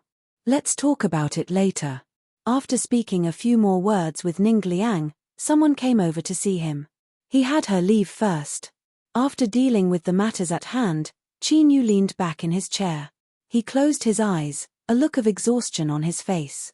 Ever since he entered the land of divinity and demons, he had been working hard to change his destiny and make himself stronger. In the eyes of outsiders, Qin Yu was infinitely glorious, but how could they know just how difficult his struggles were? He had lost count of how many times he had been careless and turned into a skeleton. But soon, Qin Yu let out a deep breath and his expression became firm once more. All of his weariness and gloom were swept away and his aura became stronger once more. He had already arrived at this step. In the future, he would surely be able to control the Holy Palace. At that time, looking at the entire world, he would have the qualifications to play games. "Ning Liang, wait for me." Immortal Sect, 9 Heaven Mirror Moon Palace. Several palace maids carried flower baskets in their hands, docilely following behind a person as they quietly walked down the white jade road. Within the baskets were freshly picked mystic crystal lotuses. They were pure white without the least bit of impurities and each petal seemed as if they were carved from ancient ice, emitting a faint chill. Recently, The palace master had gone into seclusion and needed to consume a massive amount of mystic crystal lotuses every day. Because these spirit plants couldn't be picked and stored ahead of time, there were special maids responsible for picking them every day. The first palace maid to the left had a respectful and obedient expression on her face.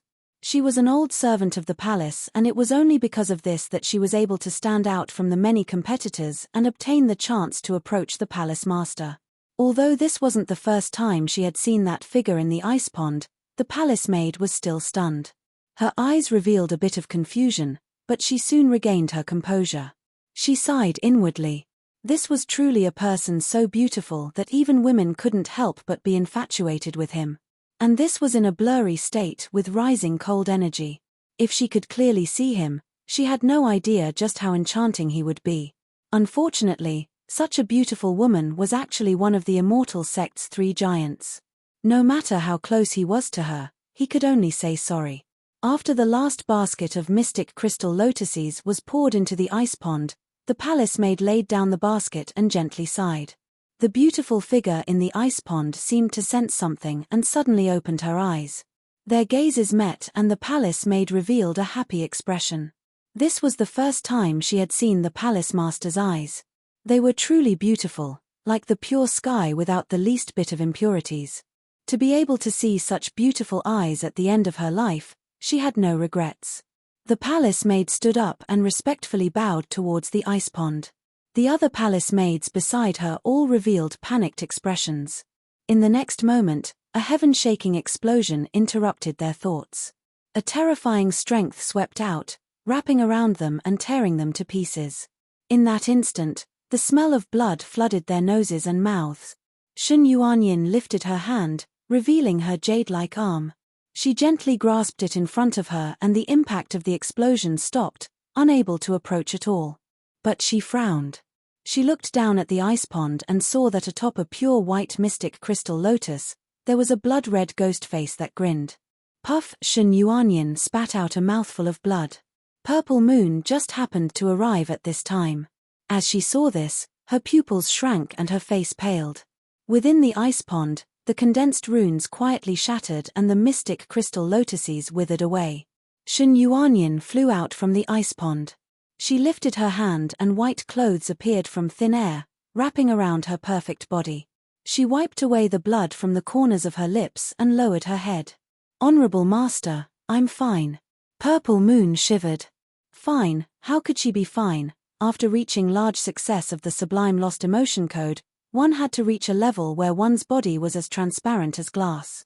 Only then would they be able to withstand the power of forgetting emotion, otherwise their soul would rapidly wither away and they would die. This was the only flaw of the Sublime Lost Emotion Code and also the greatest secret of 9 Heaven Mirror Moon Palace. Not even the lucid Netherrealm or the Buddhist kingdom knew of this. In order to avoid arousing suspicion, she didn't dare to pay too much attention to Shun Yuanin's seclusion. But who would have thought that at the critical moment of success, a mistake would occur? That palace maid who died with a satisfied heart would never have imagined that she had only wanted to give the immortal sect a warning, but she had actually harvested a giant Easter egg that had nearly destroyed one of the 3 giants. Purple Moon screamed, "Demonic path! Demonic path!" She had also seen the ghost face on the black crystal lotus. The rebirth curse of the blue sky yellow springs couldn't be wrong.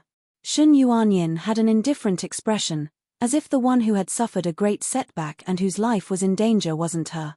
"Honorable Master, rest assured that I won't die. This matter couldn't be made public." Purple Moon took a deep breath, but her eyes were still filled with a cold light. Shun Yuanyin lowered her head, not revealing any emotion at all. No one would have guessed that what she was thinking about right now was the smile on that palace maid's face before she died. Death was the only terror in the world, so why would she smile? As 9 Heaven Mirror Moon Palace was tense on the inside and tense on the outside, Ning Liang also encountered trouble. She had received a notice to deal with some palace affairs, but after she entered the main hall, she didn't see a single person. When she turned around, the maid who led the way had already disappeared. Her heart tightened. Ning Liang turned to leave, but the hall doors had already closed. Everything in front of her turned dark, as if she had fallen into eternal night. The darkness submerged her like a tide, placing a powerful imprisonment on her. A deep and low voice sounded out in her mind, "Ning Liang, where did you meet His Highness?" The panic-stricken Ning Liang's eyes widened. She struggled with all her might, but all of her efforts were in vain. "Ning Liang, where did you meet His Highness?" The voice sounded out once more. It was low and light. "Ning Liang, where did you meet His Highness?" The voice was even lower and gentler. Ning Liang's struggling movements gradually slowed down and her eyes began to glaze over. She tried to open her eyes wide, but she couldn't help but slowly close them. She was so tired. If she closed her eyes and slept, it would definitely be very, very sweet. The moment before her consciousness faded away, Ning Liang froze. In the next moment, her eyes widened as if she were in pain. Her black and white eyes instantly turned bloodshot. She opened her mouth to cry out, but all her strength seemed to be sucked out and she couldn't make a single sound. The voice in her mind paused for a moment before continuing. "Where did you meet His Highness? Where did you meet His Highness? Where did you meet His Highness?" It was no longer gentle, but rather louder and louder, like rumbling thunder that wanted to shatter one's mind. Ning Liang's body twitched. She had already bitten through her lips. Her blood was slightly salty and hot, but she persisted in her final moments of clarity. Someone wanted to harm His Highness. She could not be controlled, she could not be controlled. Her consciousness was like grass in a torrential downpour. Every breath of time seemed to twist and stretch out endlessly, becoming especially long. Ning Liang thought of committing suicide. But to her dismay, she discovered that she couldn't even die. In her daze, a voice suddenly sounded out. "Stop, let her go, it was His Highness." In the next moment, Ning Liang's consciousness fell into darkness. After an unknown period of time, Ning Liang opened her eyes once more.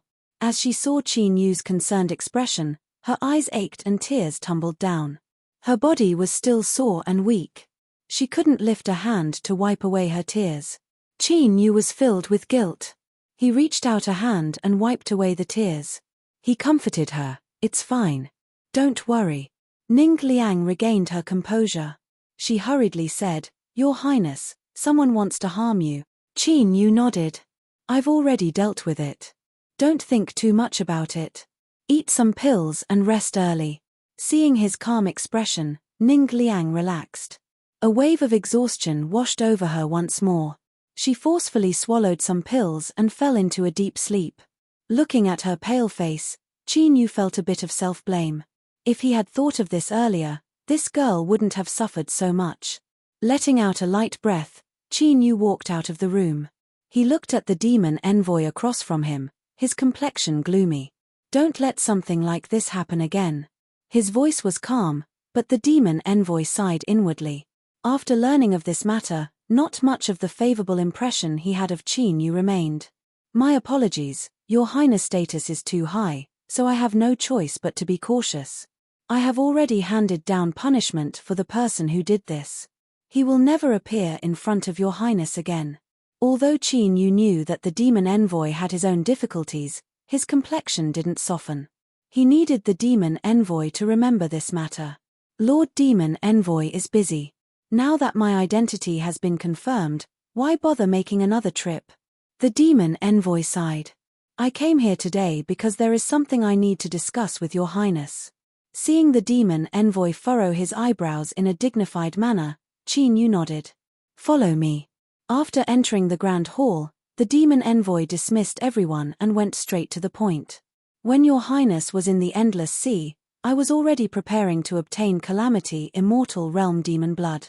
But not too long ago, there was an accident at the Sky Core Division and the channel that connects to the demon world was destroyed. There is no way to rebuild it in a short period of time." His tone was heavy. Past Saint Monarchs have mostly cut down Calamity Immortal Realm demon beasts of the demon world in order to form a Saint Step demon body. But now, this road is no longer possible. Qin Yu frowned. "Does the demon envoy mean that I won't be able to form a Saint Step demon body in a short period of time?" The demon body cultivation dreaded bottlenecks the most. If one was trapped in the Emperor realm for too long, then even if they obtained demon blood in the future, their chances of making a breakthrough would be greatly reduced.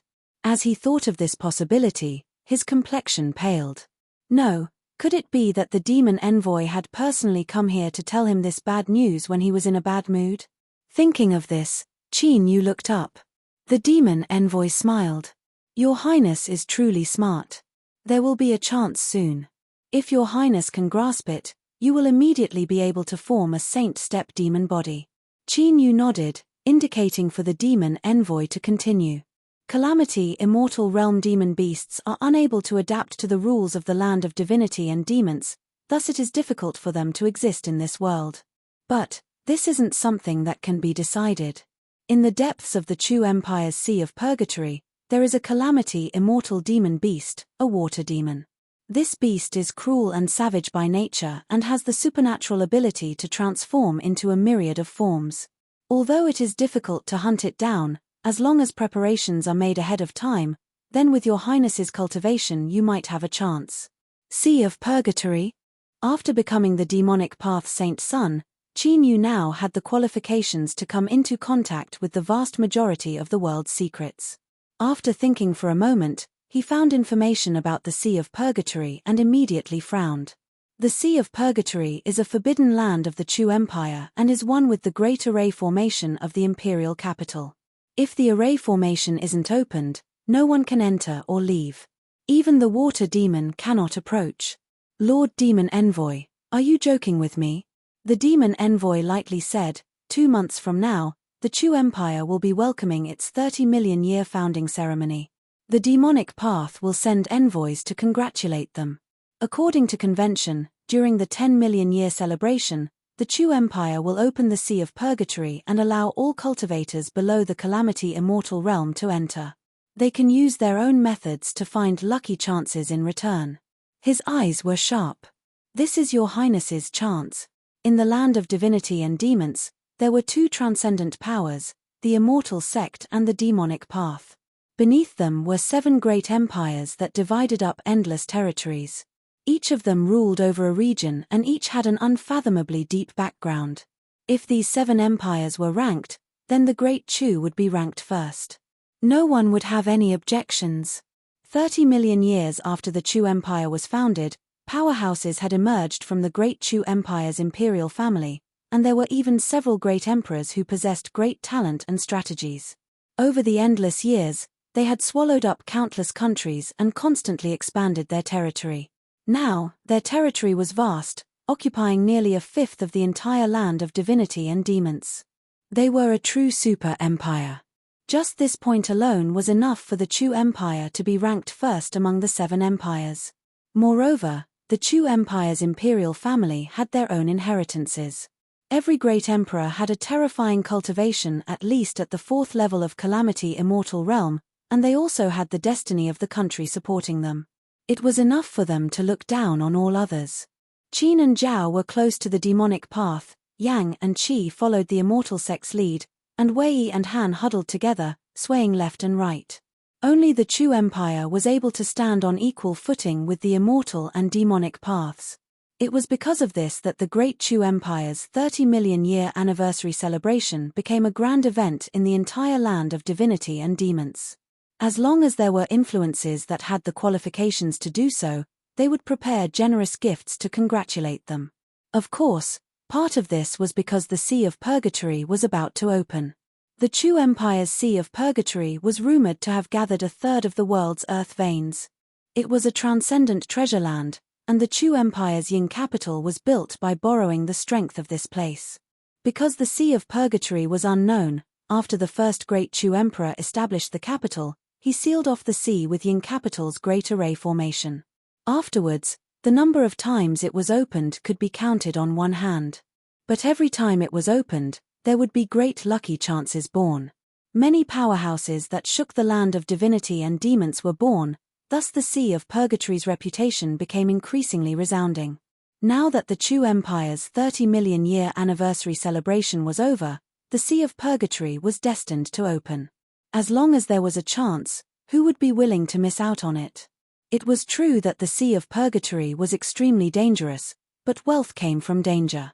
In this world, There was no such thing as a meat pie falling from the sky. For a time, the land of divinity and demons was in turmoil. Immortal sect. It was unknown what reason Purple Moon used to convince the Nether Domain Master and Buddhist sovereign, but they agreed to allow Shen Yuanyin to hide her identity and follow the messenger to Ying capital. Palace Master, there is a beast in the Sea of Purgatory called a water demon. Its life treasure is the Jade Soul Ice Heart. No matter what, you must obtain it, otherwise. Shen Yuanyin had a faint expression. Honorable Master, rest assured that I will slay the water demon and obtain the Jade Soul Ice Heart. She turned and stepped out, vanishing without a trace. Purple Moon took a deep breath. Her voice was icy cold. Remember, you must protect the Palace Master and obtain the Jade Soul Ice Heart, even if you must die. Yes, Elder. Chapter 566. The Great Chu territory was located in the southernmost part of the land of divinity and demons. The climate here was warm and humid, suitable for all living things to grow. The official road was paved with endless fields that stretched as far as the eye could see. There were farmers in the fields. They stood up and looked at the army leading the way. Even though they knew these were extraordinary figures, they still bowed, not much awe in their eyes. As the only super empire in the world, this was the confidence of the Great Chu citizens. As long as they didn't make any mistakes, they didn't need to fear anyone. Qin Yu rode atop his horse, wearing the armor of a true demon guard. He restrained his aura and mixed in with the guards, appearing unremarkable at all. As his eyes fell on the calm and steady faces of the farmers, he sighed inwardly. The confidence of the leader of the Seven Empires could be seen here. Traveling on the official road was the Demonic Path's delegation to congratulate Ying capital. They would open a transmission array from the Holy Land's small world until they were 10,000 miles away from the capital region. For the final 10,000 miles, even the revered Immortal Path and Demonic Path had to walk one step at a time in order to show their respect to the Great Chu. This was a rule that had been set since the founding of the Great Chu Empire, and no exceptions had been made for anyone. The 300 true demon guards rode horses, surrounding and protecting several luxurious and exquisite carriages. The black, gold and blue and purple colors were extremely eye-catching. In formal diplomatic occasions, all sorts of flying carriages that swept through the world had lost their dignified aura. The leader of the Demonic Path's congratulatory delegation was an old man with a long beard. He wore a wide black robe and his eyes were filled with an imposing aura. This person was surnamed Chen and he had an extremely high status within the Demonic Path. But because he didn't care about worldly affairs for many years, he had already faded from the public's eyes. But now, everyone in the delegation, including the two Calamity Immortal Deputy Envoys, were extremely respectful towards him, so no one else dared to be insolent. To have the qualifications to be in charge of the diplomatic mission to the Great Chu Empire was enough to prove that this elder Chen hadn't lost any of his influence even though he had been silent for so many years. However, this elder Chen was extremely cold and aloof. He didn't show any respect to anyone. From the moment the delegation arrived until now, he had only told them that no one was to disturb them and hadn't taken half a step out of the carriage. Qin Yu looked up at the eye-catching carriage and felt a bit helpless. Was this person arranged by the demon envoy reliable or not? Forget it, I hope that everything goes smoothly. It would be best if Elder Chen doesn't have to make an appearance. Otherwise, things will definitely get out of hand. As he lowered his head and looked away, what Qin Yu didn't know was that within the carriage, Elder Chen had slowly opened his eyes. Through the gaps in the thick curtains, his eyes fell on him. Elder Chen frowned and sighed. The son of a noble family should not sit in the hall, much less the dignified holy son of the demonic path. This was simply preposterous, but, thinking of what the demon envoy had said, the holy son's choice today was one of helplessness. Thinking of this, Elder Chen's frown deepened. Was there no one who had not thought of such a simple principle? The demonic path had been peaceful for a long time, and the people's hearts were becoming increasingly lax. If they couldn't deal with this properly, there would likely be a great upheaval in the future. Ying City was known as the world's most majestic city, so one could well imagine the scale of the city. One could already see the continuous outline of the city from a distance of 3,000 miles away. Even though it was blurry and indistinct, The dignified and heavy atmosphere still assaulted one's senses. Just a glance at it would make one feel suffocated. The great Chu army that was leading the way stopped. The general in charge turned his horse around and came to the side of the carriage. "Honorable envoy, we're about to enter the territory of Ying City. Your entourage will be temporarily settled in the barracks." Elder Chen's calm voice echoed out from the carriage. "Of course." After a brief pause, a deputy envoy led 300 true demon guards and some of the accompanying demonic path cultivators to stay behind. They watched as the carriages left under the protection of the Great Chu army. "Lord Deputy Envoy, please follow us." The Great Chu army cultivator that was left behind led the group down the official road. After walking for another hour, they entered a barracks. The barracks were clean and tidy, and some courtyards had been built to accommodate the guests. The demonic path cultivators were placed in the southeast corner of the barracks, facing the sun and the wind. The Great Chu army cultivator left after instructing everyone not to casually go out and ask questions in advance. The deputy envoy that was left behind had a calm expression. He swept his eyes over the group of people and lightly said, "Remember, the only thing that matters in this world is strength.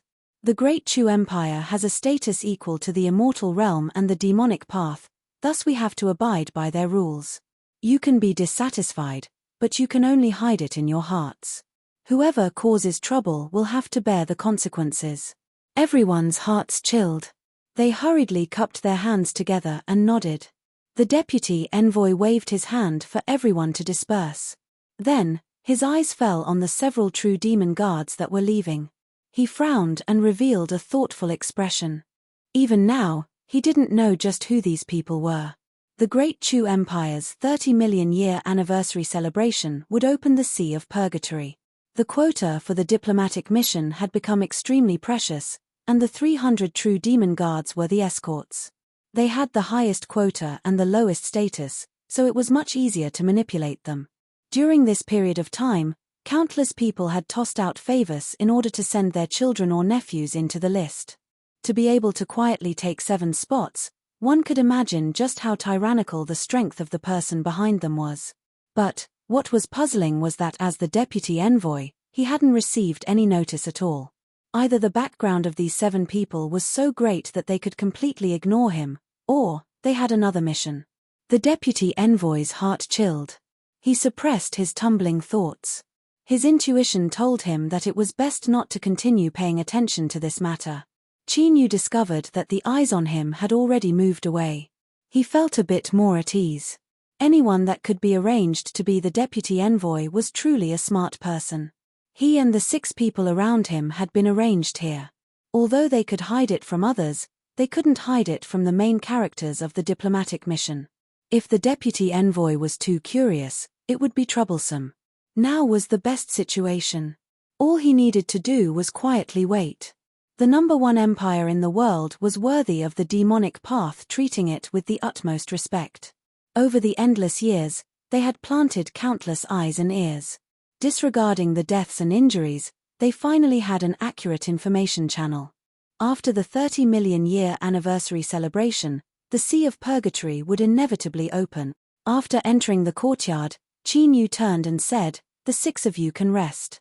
Before the Sea of Purgatory opens, I will not leave." The 6 true demon guards respectfully nodded. But only 3 returned to their rooms, 2 stayed in the courtyard, and 1 hid in the shadows. Qin Yu knew that the mission they received was to ensure their own safety. He thought about it and didn't say anything else. He nodded to the 2 people in the courtyard and left. Although they were second-class guests that weren't valued too highly and didn't even have the qualifications to enter the Ying capital to participate in the grand celebration, the Great Chu Empire's reception wasn't negligent. Every day, all sorts of delicious food and wine were served. In order to prevent the guests from being bored and causing trouble, there were also many lively programs. The solemn and cold military camp had suddenly transformed into a place where entertainment, food, and entertainment were all gathered together. The courtyard was bustling with activity every day. But no matter how lively it was outside, besides the daily food and drinks being delivered, the gates to Qin Yu's courtyard never opened even once. In Yu Ya's opinion, The people living in this courtyard were a group of strange people. Their auras were icy cold and they spoke pitifully few words. Moreover, the way they looked at people was strange, like sharp knives. As Uya thought about all sorts of rumors about demonic path cultivators, she was extremely nervous. Luckily, although the people living in the courtyard were cold, they didn't make things difficult for her. As time passed, she slowly calmed down and her eyes weren't as cautious as they were at the start. She even dared to look around. On the 6th day, Uya pushed open the door and saw the 7th person. She couldn't help but reveal a look of surprise. She had always thought that there were only 6 people living in this courtyard.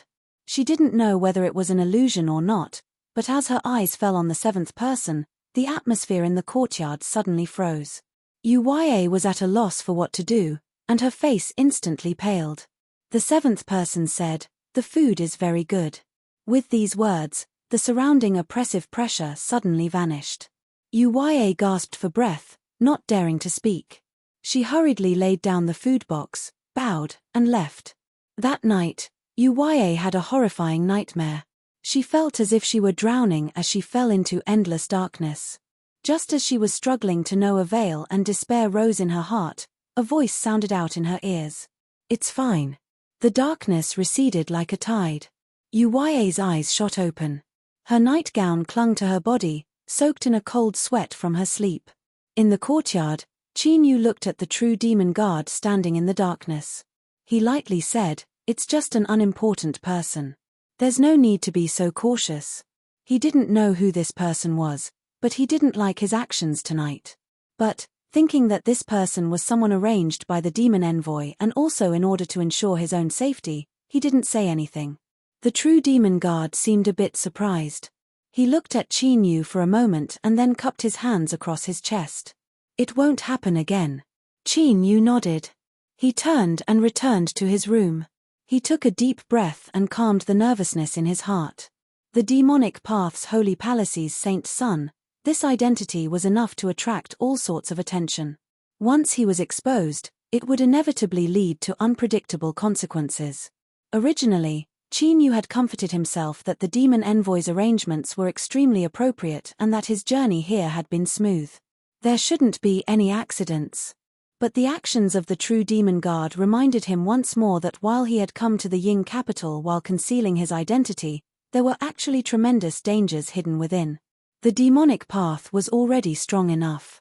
Even if one disregarded their mortal enemy, the immortal sect, there were still countless people that didn't want to see the holy palace smoothly produce a new holy lord.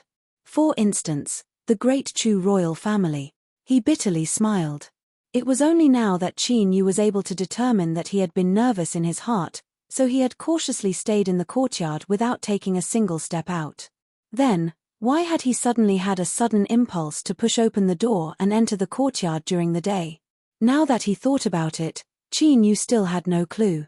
Towards this, although the true demon guard and the others didn't say anything, Chinyu was well aware that they would likely complain in their hearts. He shook his head and suppressed the tumbling restlessness in his heart. His eyes became firm once more. It was impossible for him to wait. He didn't know how long it would take for the channel to the demon world to be repaired.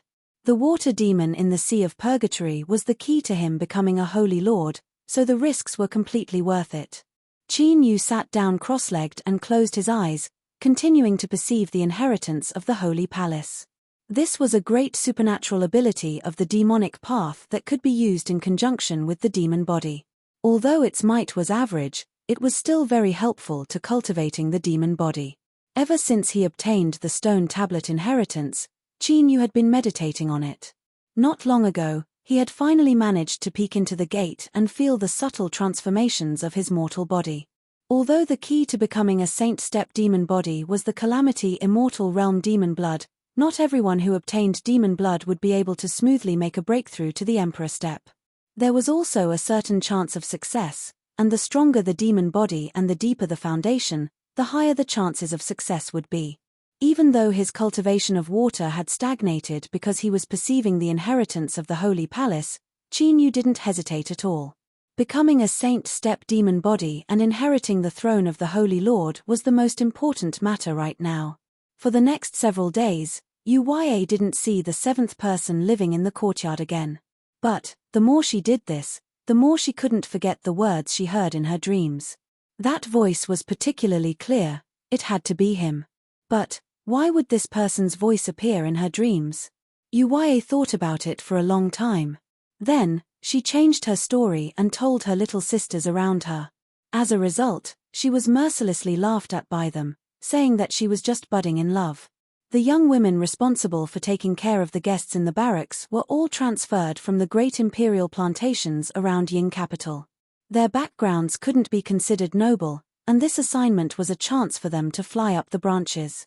If they could enter the congratulatory procession, even if they didn't have the qualifications to enter Ying capital, their backgrounds were still extraordinary. If they could climb up to them, they could change their destiny. Although they would have to leave their homes in the future, to the women of the imperial plantations, their destinies weren't in their control. Rather than not knowing where they would be sent in the future, they might as well take a gamble. Because of this, there was a great deal of flirtatious news spreading out from the barracks. Some of the guests were beaming with joy. It was clear that they were having a great time. Uya's face flushed red. But, how could she clearly explain this sort of thing? She argued for a bit and then shut her mouth. She regretted saying this earlier. If she knew this would happen, she wouldn't have said anything. When the group of sisters dispersed, a cousin who was not close to Uya called out to her, who was about to leave. Her expression was very solemn. I hope what you said is true and that you didn't have any thoughts that you shouldn't have. Although it's good to climb up the social ladder, you must remember that you and I are from the imperial plantations of the Chu country. Even if we successfully leave with someone, can we really be trusted? In a woman's life, she only has one chance to make a choice. Don't regret it. Uya knew that her cousin was speaking from the bottom of her heart. Before coming to the barracks, her parents had already told her something similar. She said gratefully, "Thank you for reminding me, cousin. I will remember it. I won't make a mistake." Her cousin's expression softened. She nodded and left. Unexpectedly discovering that her distant cousin cared about her, Uya's mood improved for 2 days. She didn't want to delve too deeply into the matter of the voice in her dreams. He was a demonic cultivator and would soon leave the Chu country. No matter what the reason was, she would let it go. But when she warned Uya's cousin, she encountered trouble. In the courtyard she was in charge of, a guest had taken a fancy to her. She had tried to probe her a few times, but her cousin had dodged all of them. Although the guest was unhappy, he didn't want to cause trouble. The matter should have been over, but today, the guest was having a banquet in the courtyard. Perhaps he had drunk too much wine and reverted to his old ways. No one knew what had happened, but in the end, he made a big fuss. When Uya heard the news and rushed over, her cousin was lying on the ground. The corner of her mouth was broken, and her face was pale. In the courtyard, a man in his 30s sat boldly. He had a sinister look on his face. "Smelly whore. I gave you face, but you didn't want it. You actually dared to splash wine on me. Did you not know who I am? Today, I'll give you a chance. Call all the people you can call. If they can't suppress me, you can stay here tonight." Uya trembled in fear. Most of the people in the imperial plantations came from sinners and were considered exiles. They didn't have much status in the Chu country. If they offended a guest, no matter what the reason was, it would be a big mistake. Thinking of her cousin's warning, Uya bit her lip, turned around, and quickly left. She found the steward responsible for this matter, but the other party's attitude was ambiguous. He only said that it wasn't good to meddle in this matter. She found someone to contact her family. After asking around, she found out that the guest her cousin was in charge of was actually a relative of the Chu country's royal family. Although they were only a side branch, they were still considered masters. How could these palace stewards dare to meddle in this matter? They were afraid that things would turn out badly for them. In their eyes, this was only a lowly sinner from the imperial plantations. Moreover, that young master had said that he wouldn't harm her life, so this was even less of a problem. Uya's family quickly sent a letter telling her not to meddle in this matter, otherwise even she might be implicated. As Uya thought of her cousin lying on the ground with all the blood draining from her face, she felt extremely sad. But, what could she do? As she panicked, a thought suddenly popped up in her mind. Uya felt as if she had gone insane. But if she didn't try harder, her cousin's life would be ruined. That person, would he be willing to help? In his room, Qin was meditating. In his mind, there was a giant with the sun, moon, and stars above its head. Its feet stepped on mountains, rivers, and seas, and it ran forwards. Every step it took caused the stars to tremble and the earth to collapse. Suddenly, the giant roared and came to a stop. The stars above its head and the earth beneath its feet rapidly vanished from sight. Chapter 567. When Uya knocked on the courtyard door, her palms were full of cold sweat. When she saw the cold eyes of the true demon guard armor, her body instantly froze. Thinking of her cousin's situation, she suppressed her fear and explained the purpose of her visit while trembling with fear. Her pale face was full of pleading. Unfortunately, it was useless. The true demon armor remained unmoved. Get out of here. He tried to close the door. Uya didn't know where the courage came from, but she blocked it and begged, "My lords, I beg you, please save my cousin." True Devil Guard Armor's eyes became deep and serene, and a bone-chilling aura emanated from his body. A calm voice suddenly came from behind him. "Let her in." The true demon guard paused for a moment before turning around and retreating to the side. Uya's eyes lit up. She didn't know why, but when she heard this voice, she suddenly felt a sense of peace in her heart, as if all the difficulties were about to disappear. Quickly entering the courtyard, Uya saw the figure that she had only seen once, but had left a deep impression on her. With a thud, she knelt down. "My lord, please save me." The doors opened one after another. Besides the hidden true demon guard, the other 5 people gathered. Although they didn't speak, Qin could feel the dissatisfaction in their eyes. As a dignified demonic path holy son, he had hidden his identity within the maelstrom. No matter how careful he was, he couldn't be too careful. Yet, he felt compassion for a mere maid. It was truly disappointing. Looking at the pitiful Uya who was lying on the ground with tears in her eyes, the few of them sighed in their hearts. Even if he was in love with women, he still had to know when. The atmosphere in the courtyard was heavy. Qin bitterly smiled to himself, unable to explain himself. He looked at Uya kneeling on the ground. This was the first time he had seen her on a whim, and today was the second time. If this was just a coincidence, it would be too much of a coincidence. His thoughts raced. When he looked up, he had already made a decision. Someone go with this young lady and finish this matter. True demon Wei Jiao frowned and said in a low voice, "My lord, we are just guests. Isn't it inappropriate to interfere in this matter?" This was the first time he had said so many words, so the meaning behind his words was obvious. Although the other 4 true devil guards did not speak, the dissatisfaction in their eyes became more and more intense. Qin waved his hand. "Do as I say." Since he couldn't explain, he might as well not say a word. With his status, even if he was the demon attendant's subordinate, he couldn't disobey.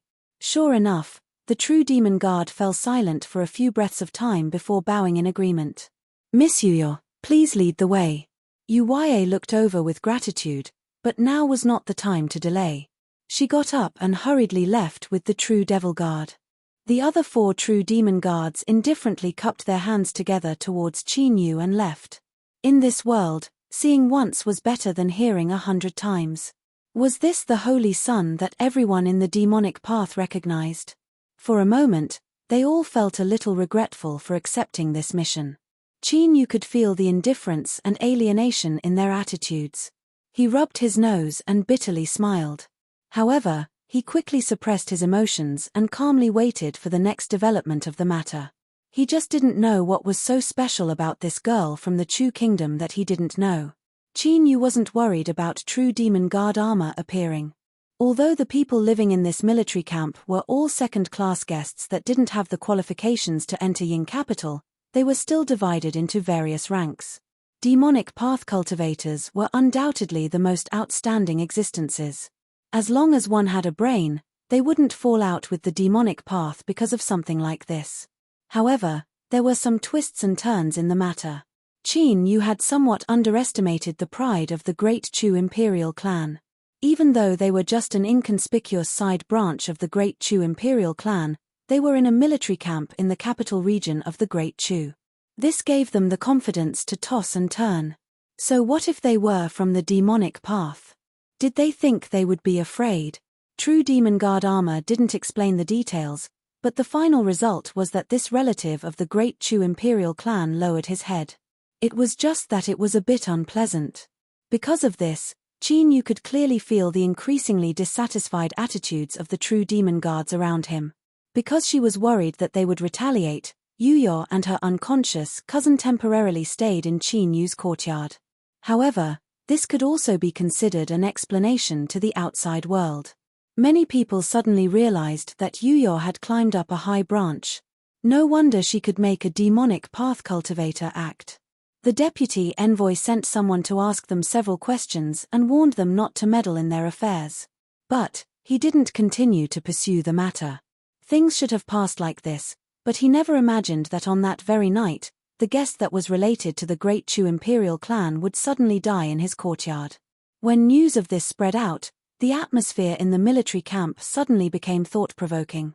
If a Blue Sea Realm master didn't have an old disease or illness, how could he suddenly die? The demonic path that had just come into conflict with this guest was naturally the greatest suspect. But as long as one had a brain, they would know that even if the demonic path was dissatisfied, they still wouldn't immediately kill someone after the conflict. This was a very simple reason. But no matter what, if this person died, the demonic path would have to bear some trouble. True Demon Guard armor had a dignified expression. Someone is deliberately targeting us. His eyes revealed worry. When they came to the Great Chu, they had already promised the Lord Demon Envoy that they wouldn't allow anything to happen to the Saint Son. If there really was an accident, they feared that they would have no other choice but to atone for their sins with death. We have always been careful, so how could we have been targeted? Before True Demon Guard armor finished speaking, his complexion darkened. Yesterday, Guard armor had appeared to protect that pair of sisters, and then someone had immediately died. Although he wasn't sure whether or not it was because of this, there was no doubt that it was the source of the storm. Wei Yi hatefully said, "The Saint Son is too soft-hearted. Could it be that he doesn't know that his life and death is a great responsibility for the demonic path? What a disappointment." Guard armor frowned. "Shut up. Just what sort of status does His Highness have? How can you and I speak nonsense about him? If this really arouses suspicion, then even if yesterday's events didn't happen, they would still think of other methods. Be vigilant for the next few days. If there is an accident, activate the backup plan." The demon envoy certainly wouldn't. He only arranged a single path. If things went smoothly, then everything would be fine, but if something happened, then they would have to protect Qin Yu's life first. Of course, once this backup plan was activated, there was no guarantee that Qin Yu would survive. But there would inevitably be a massive number of spies that the demonic path had planted in the Chu Empire that would lose their lives. The discussion ended in silence. The 6 True Demon Guards all had heavy hearts. They didn't know how many people had died, but they didn't care, because once something happened, they would all die. The Vice Envoy personally came to the courtyard and gathered Qin Yu's group of 7. His eyes were cold and sharp. Was this matter done by you? What he worried about the most was that these youths with extraordinary backgrounds wouldn't know the immensity of the heavens and earth. If they killed someone, then things would truly become troublesome. Although the one who died was an unremarkable relative of the Great Chu royal family, in the end the bloodline of the Great Chu royal family flowed through his body. Moreover, at this critical juncture, this matter could be big or small. Wei Yi cupped his hands together. "Lord Vice Envoy, rest assured that this matter has nothing to do with us." The Vice Envoy ignored him. His eyes fell on Qin Yu. He could naturally see who was the true leader of this group. Qin Yu was silent for a moment. He said, "It truly has nothing to do with us." The Vice Envoy let out a long breath. "It better be as you say."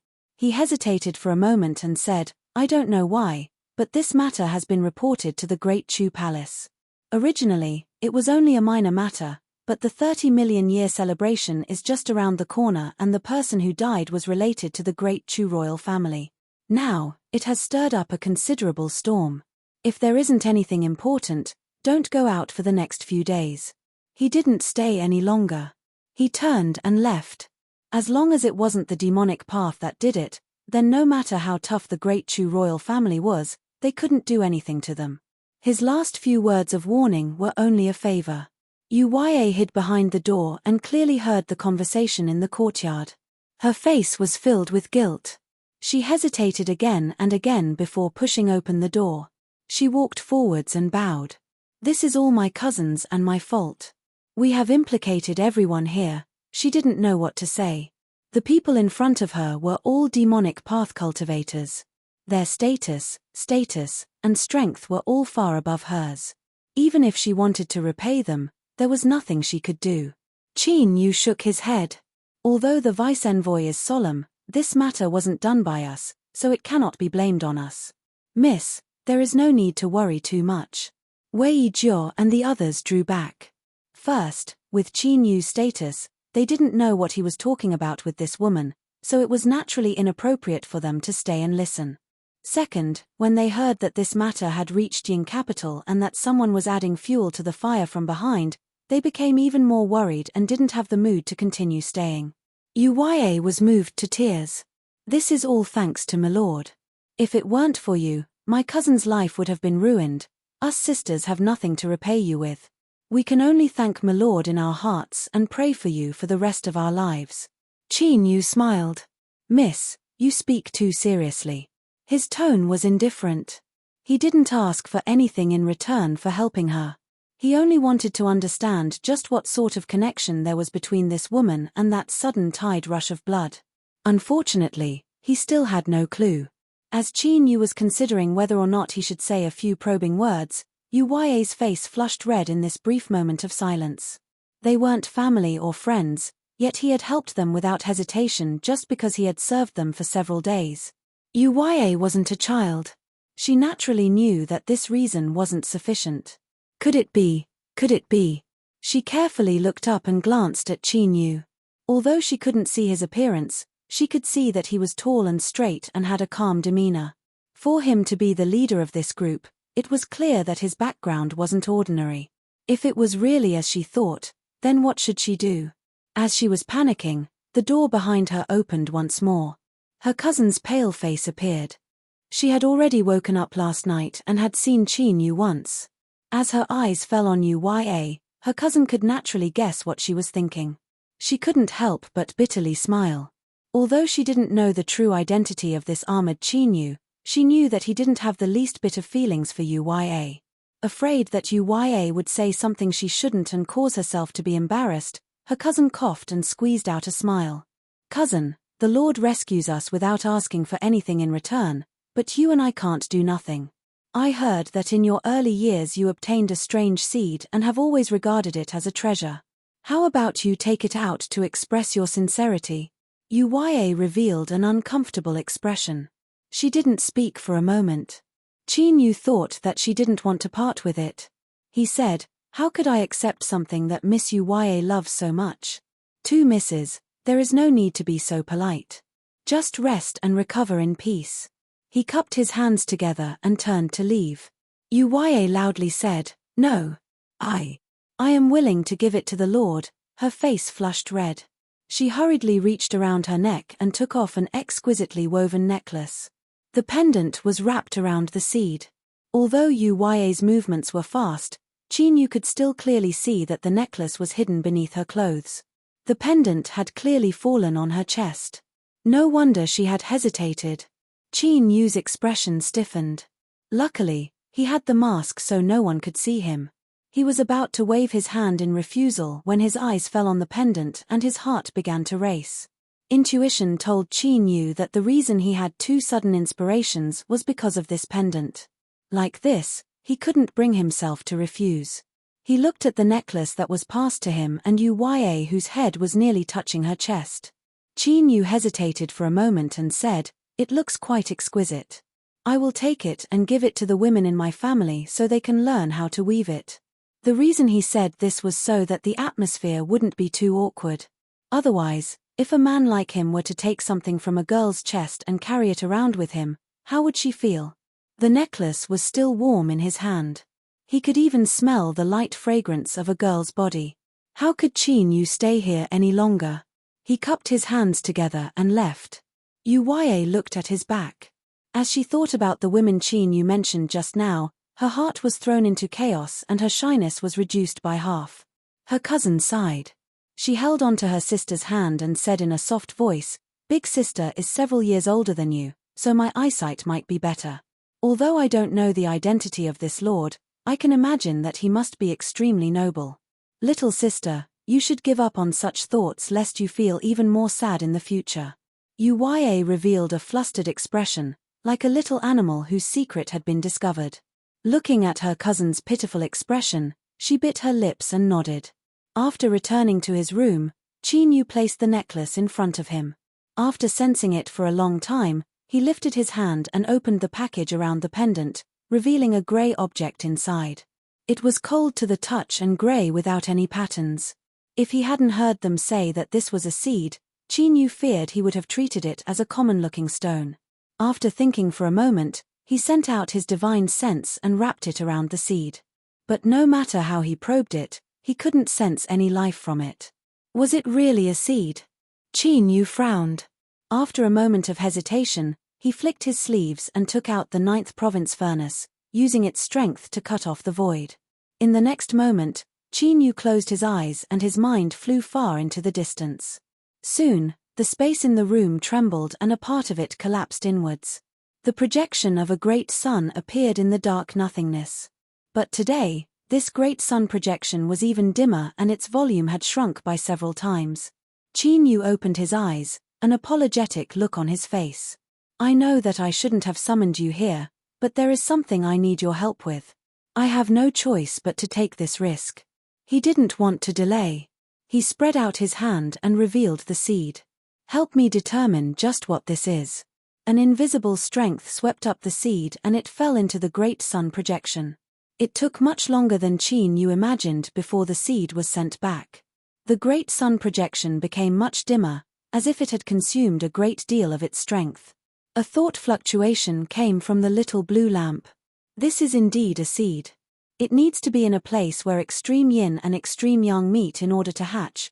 Before it finished speaking, the collapsing void collapsed and the sun projection faded away. Qin Yu's heart skipped a beat. He turned his hand and put away the seed as well as the 9th province furnace. Just as he finished doing this, his body froze. Panic and fear surged out from the depths of his soul. It was like a divine God was looking down on the earth from the highest heavens. Luckily, this feeling came quickly and left just as quickly, disappearing without a trace. Qin Yu didn't dare to be careless. After waiting for a long time and seeing nothing strange, he frowned and his thoughts raced. If there was someone that could sense the existence of the little blue lamp, then that person must be an existence that stood at the peak of the world. In the Great Chu's capital region, less than 2,000 miles away from Ying City, there was only one person, the Great Chu Emperor, Mi Ganyuan. He had reigned for 170,000 years and held great authority within and outside the Great Chu Empire. His pressure was unrivaled. Would he be discovered? Qin Yu's heart chilled. After carefully thinking for a long time and determining that he hadn't revealed any flaws just now, he calmed down a little. Although the aura just now was terrifying, it was extremely ethereal. If it weren't for the cosmic sea-cross bell, Qin Yu didn't think he would have been able to sense it. If the Great Chu Emperor had only swept out with his divine sense, he might not have noticed him. Chapter 568. Ying Capital, Imperial Palace. The Great Chu Emperor summoned all the assistant ministers to discuss the details of the grand celebration that would take place in 2 days. This involved the face of the empire, so no one dared to make any mistakes.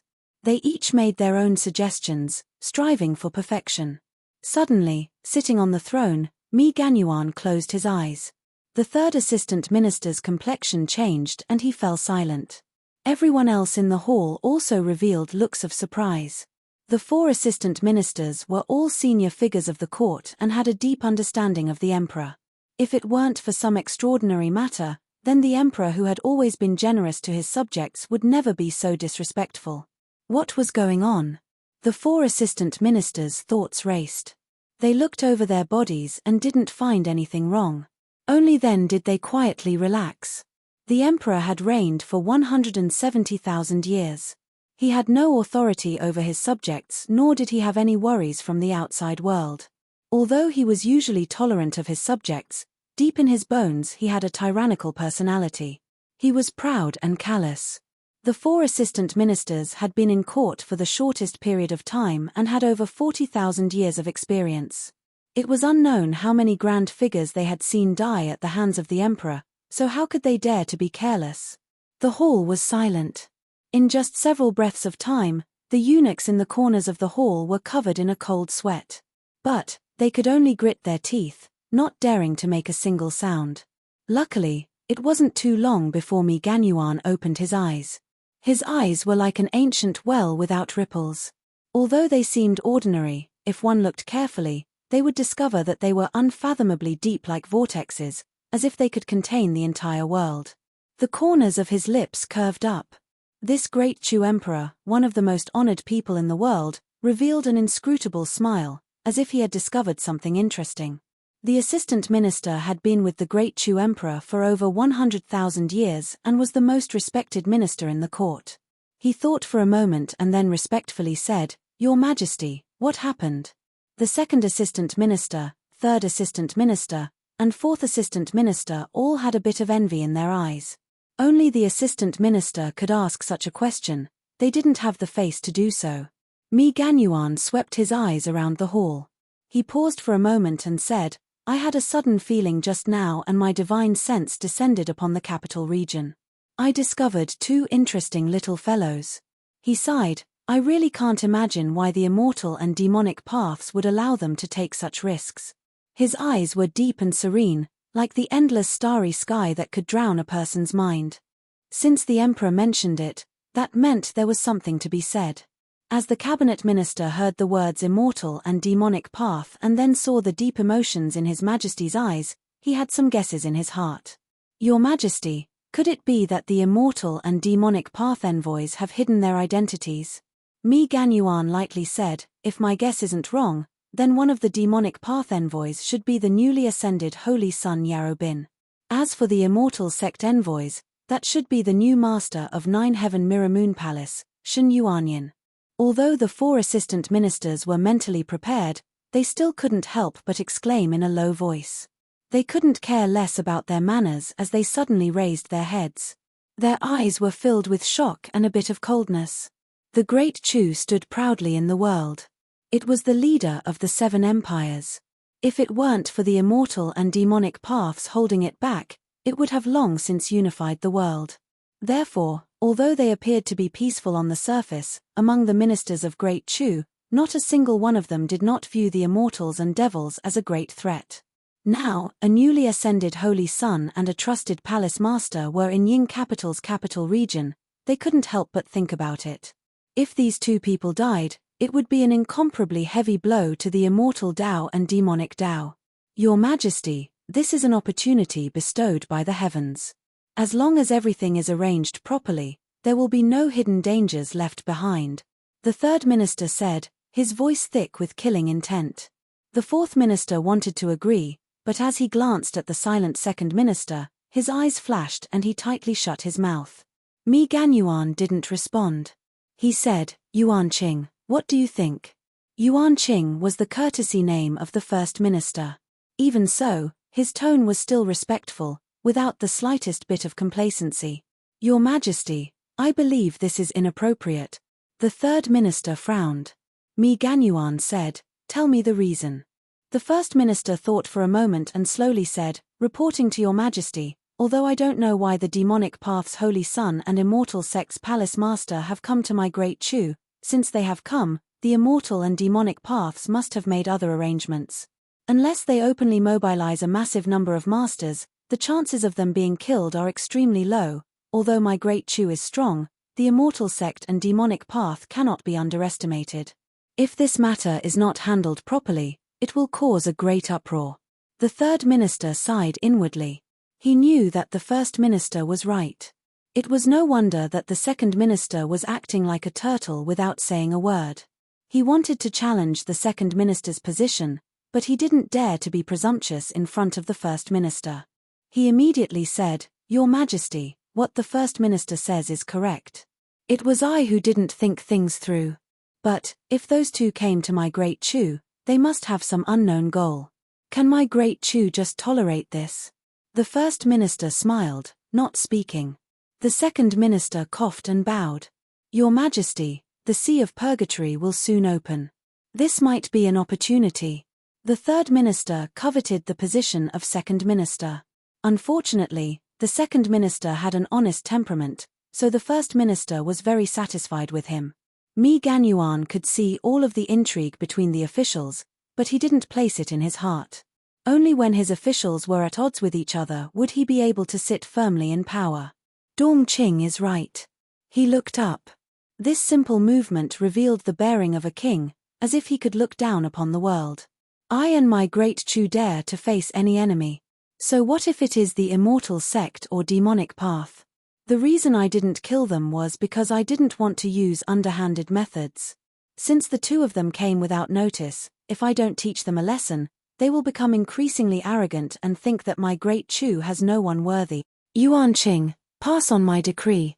The Sea of Purgatory's seal has been completely opened. Whether they obtain a great stroke of good fortune or are buried within, that will depend on their own fate."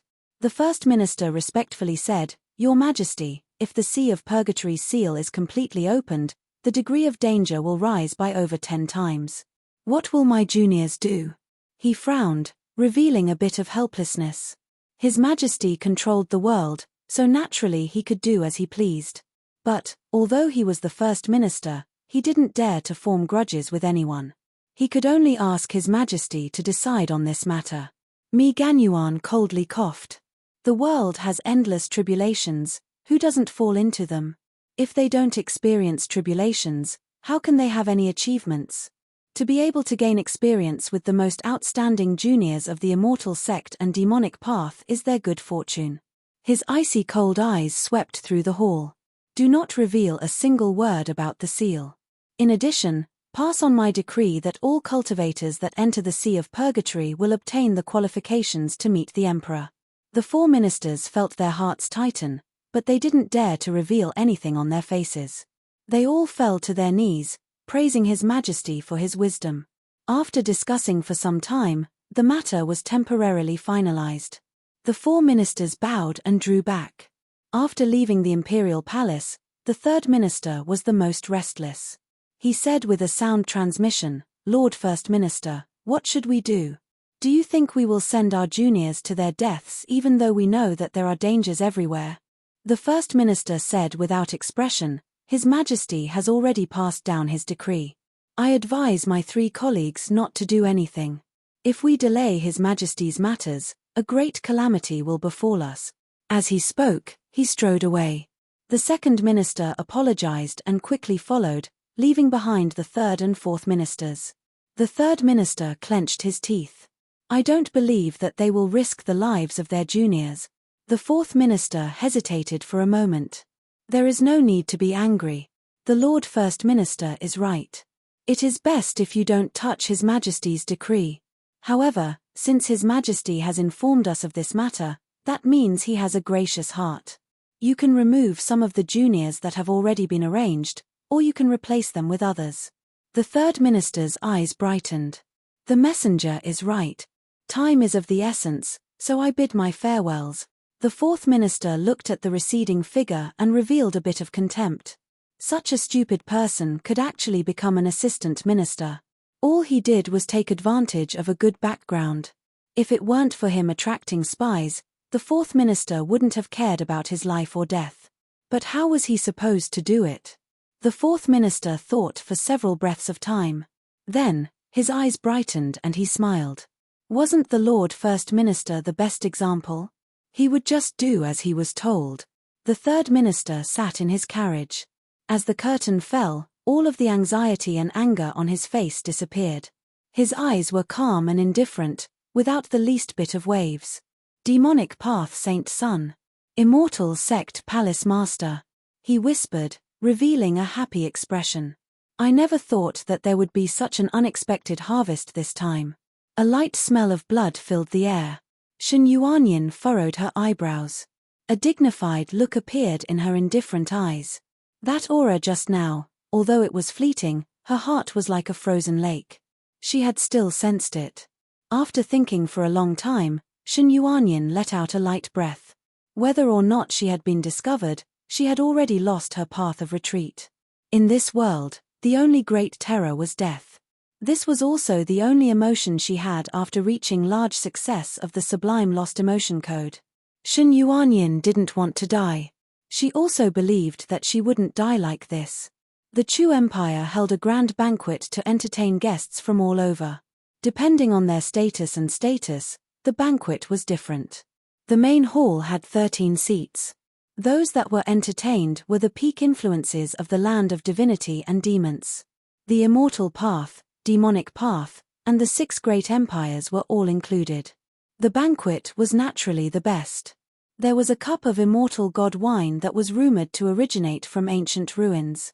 The wine contained a boundless world strength that could directly increase a cultivator's cultivation. Wu Ma Sijan originally had the qualifications to enjoy a cup of immortal god wine. He was filled with anticipation, but he never imagined that before the banquet began, he would be ordered to leave Ying capital to deal with the death of the great Chu imperial family's in-laws. Wu Ma Sijan knew much more about Elder Chen, who didn't reveal his emotions. Although he was unwilling, he still smiled and agreed. After he left the imperial palace, his face was so gloomy that it seemed as if it would drip water. The one he hated the most was naturally Elder Chen. But unless he wanted to seek death, he could only suppress his anger in his heart. Thus, his anger doubled and fell onto the several true demon guards that had provoked him. The evil flames of Wu Ma Sijan's anger burned. After leaving Ying capital, he headed straight for the capital region army camp. He vowed in his heart that he would make these bastards pay a painful price. After several years of seclusion, a holy sun had suddenly appeared, stealing away all of his glory. Wu Ma Sijan was already depressed. This diplomatic mission to the Great Chu involved another lucky chance for him, but before it even began, he had already suffered a loss. That cup of immortal god wine was his turning point to break through a small boundary. If everything went smoothly, his chances of success would increase by 20%. There was no need to say anything more. If it weren't for this, with Wu Ma Sijan's shrewdness, he wouldn't have been so angry. When they arrived at the army camp, the deputy envoy had been notified ahead of time and was already waiting outside. As he saw Wu Ma Sijan's pale complexion, his heart trembled. Although he was the deputy envoy and his status in the diplomatic mission was only inferior to Elder Chen in name, he was well aware that there were some people he absolutely could not provoke. Wu Ma Sijan was absolutely one of them. Chapter 569. The vice-envoy had been humiliated in front of everyone. He stiffened and nodded, but he wasn't happy at all. Instead, he sneered with a bit more anticipation. The several people in the courtyard clearly had extraordinary backgrounds. If they were to argue with Wu Ma Sijan, things would become lively. A group of people arrived in front of the courtyard. Just as the vice-envoy was about to send someone to knock on the door, Wu Ma Sijan sneered and kicked the courtyard door open. In the courtyard, Wei Jiao slowly stood up. He swept his eyes over the crowd, his icy cold eyes deep and serene. Wei Yi and the others walked out. Wu Ma Sijan was expressionless. Lord Vice-Envoy, have all the people living in this courtyard arrived? The Vice-Envoy shook his head. There are 2 more. Wu Ma Sijan sneered. I am here on the orders of Elder Chen to investigate this matter. Call everyone out. In the shadows, Wei Ding appeared. He was the smallest and thinnest of the 6 people. His light grey eyes didn't have the least bit of brilliance in them. There was still one person missing. Wu Ma Sijan was enraged. How insolent. He swept his eyes over Wei Jiao and the others, thinking in his heart. Since these people were part of the diplomatic mission, they definitely knew who he was. If they could remain so calm, it was clear they had something to rely on. But the more this was the case, the angrier Wu Ma Sijan became. In terms of background, cultivation, and methods, he stood at the top of the younger generation of the demonic path. Besides His Highness the Saint Sun, who could compare with him in the entire demonic path? Since you haven't come out, then you must be the one in charge. I am here on orders to investigate this matter. I want to see who dares to stop me. Wuma Sijan waved his hand. 2 cultivators behind him stepped forwards. Wei Jiao lifted his hand. Those who haven't come out are not feeling well and cannot be disturbed. If my lord wishes to ask anything, please look for us. How could Wuma Sijan be willing to listen? As his 2 subordinates saw Wei Jiao blocking the way, they sneered and thrust out their hands. They followed beside Wuma Sijan in preparation to assist him once they entered the Sea of Purgatory. These 2 people were quite strong. Although it seemed like a simple clap, the truth was that their strength was completely restrained. The moment they touched each other, they erupted with astonishing killing power. Bang a bang in a spark, 2 loud explosions sounded out at the same time. The ground beneath Wei Jiao's feet instantly shattered and everything below his ankles sank into the ground. The 2 cultivators who attacked were sent flying. Their bones cracked and their arms were twisted like fried dough twists. They landed heavily on the ground. They were in so much pain that their faces were pale, and their foreheads were covered in sweat. However, the 2 of them knew Wuma Sijan's temperament. Even if they were in great pain, they still endured it and did not let out a single groan. But now, when they looked at Wei Jiao, their eyes were filled with awe. When their attack landed on Wei Jiao's body, all of the power had been reflected back at them. This skill could be said to be astonishing. Wuma Sijan's expression changed slightly, and he immediately flew into a rage. He took a step forward, and his tyrannical cultivation erupted. In an instant, it was like a boulder falling into a still lake, stirring up raging waves. Wei Jiao's face was expressionless as he similarly took a step forward. The expected earth-shattering collision did not occur. It was as if a torrential rain had descended from the sky to extinguish a mountain fire. In the blink of an eye, all the auras were wiped out. This move was even more shocking. It was even more unbelievable than the strength he displayed when he was on par with Wuma Sijan. The vice-envoy's heart suddenly shrank.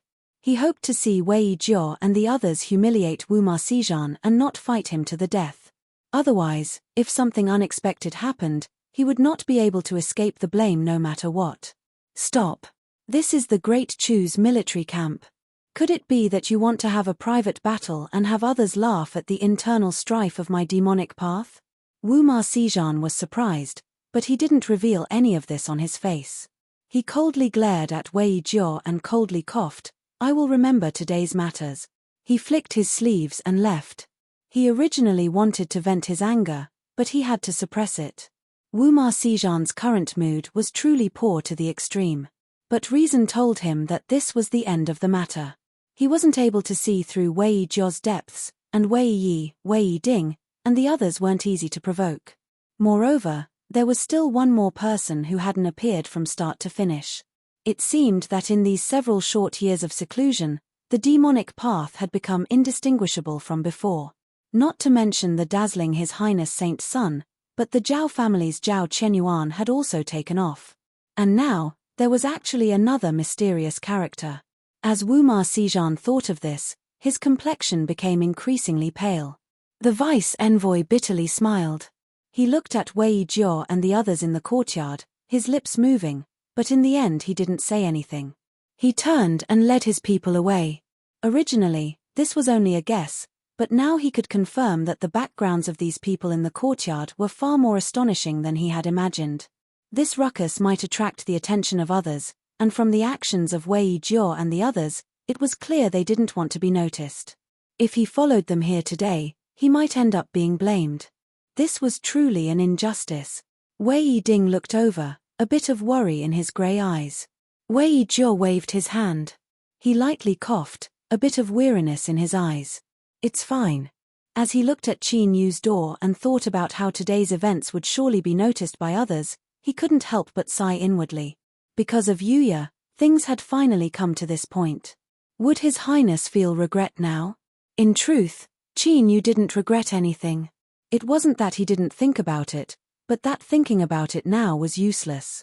It was just a waste of energy. The Chu Empire's 30-million-year celebration was held as scheduled. On this day, Ying Capital's Great Array Formation was completely opened. The phantoms of 9 dragons descended from the heavens, each one 1,000 miles large. They circled around the city and roared. Trillions of auspicious clouds gathered, sprinkling down a golden rain. Whether it was the grand ceremony or the scale, it was one of the highest in the world. Although the second-class guests of the several military camps in the capital weren't able to enter Ying Capital, they were still able to observe the grand and boundless momentum of the grand ceremony. Qin Yu stood in the courtyard, looking at Ying Capital that was covered in a dazzling divine light. His expression was calm. After the grand ceremony, the Sea of Purgatory would soon open. He hoped that everything would go smoothly. As the grand ceremony began, news spread throughout the Chu Empire. His Majesty the Emperor placed great importance on the opening of the Sea of Purgatory. As long as a cultivator entered the sea, they would obtain the qualifications to meet His Majesty. The great Chu Emperor was a character that stood high above the 9-layered heavens. Besides important ministers of the court, there were very few people that were able to see His Majesty's face. Moreover, His Majesty held him in such high regard. If there were some people who were hesitant before the opening of the Sea of Purgatory, now their eyes were shining with a sharp light. It was clear that this was a chance for them to make a name for themselves in front of His Majesty. If they could grasp this opportunity, they could soar to the heavens in the future. In particular, the 4 assistant ministers each chose their own outstanding juniors from their families. After this matter was confirmed, the spots to enter the Sea of Purgatory became even more precious. The entire Ying capital was stirred up. The cabinet chief and vice chief sat across from each other. The tea on the table was already cold, but the 2 of them didn't have any thoughts of drinking it. They glanced at each other and bitterly smiled. The 4 cabinet chiefs had revered statuses. If it weren't for those above interfering, no one would dare to inquire about their actions. It seemed that His Majesty the Emperor had already made up his mind. He didn't hesitate to use the lives of court ministers and noble juniors to trap the demonic path Saint Sun and Mirrormoon Palace Master into a desperate situation. His Majesty the Emperor's personality is becoming increasingly callous. The vice chief lightly sighed. As he thought of his 2nd son and 4th grandson on the list, he couldn't help but feel a bit sour in his heart. There was a bit more resentment in his voice. The cabinet chief frowned. He said in a low voice, "Dong Qing, be careful with your words. You and I come from humble backgrounds. The reason we have our current status is all because of His Majesty's grace. We cannot disappoint His grace." After a slight pause, he said, "The juniors of my family are born to be outstanding people and have also received His Majesty's grace. Not to mention that the Sea of Purgatory isn't without a chance of survival, even if we take their lives, so what?" As the vice chief finished speaking, he immediately regretted it. He stood up and bowed. "Thank you for Brother Yuanqing's reminder. I forgot my manners." The cabinet chief waved his hand and changed the topic. "I have always cared about my bloodkin, but I have miscalculated in this matter. In order to consider the overall situation, His Majesty won't say too much. But after the Sea of Purgatory, he won't be able to maintain his current status." The 3rd chief had always coveted the Sea of Purgatory, and the 2nd chief naturally knew this. But as he heard this, he didn't feel much joy. If Xiong Hanhai dared to secretly play tricks and leave behind the truly outstanding juniors of his family, this could be considered a form of courage. At the very least, he wouldn't dare to do such a thing. Even if he lost his position as a vice chief, he could still preserve the future of his family. As for what the gains and losses were, it was hard to say. After speaking a few more words, the 2nd chief bid his farewells. But when he appeared in front of others, he had to put on a calm and unperturbed appearance. Although those in high positions were bright and beautiful, they also had hidden pains that no one knew about. The cabinet chief drank a mouthful of cold tea. The sour taste penetrated his heart. He closed his eyes and gently sighed.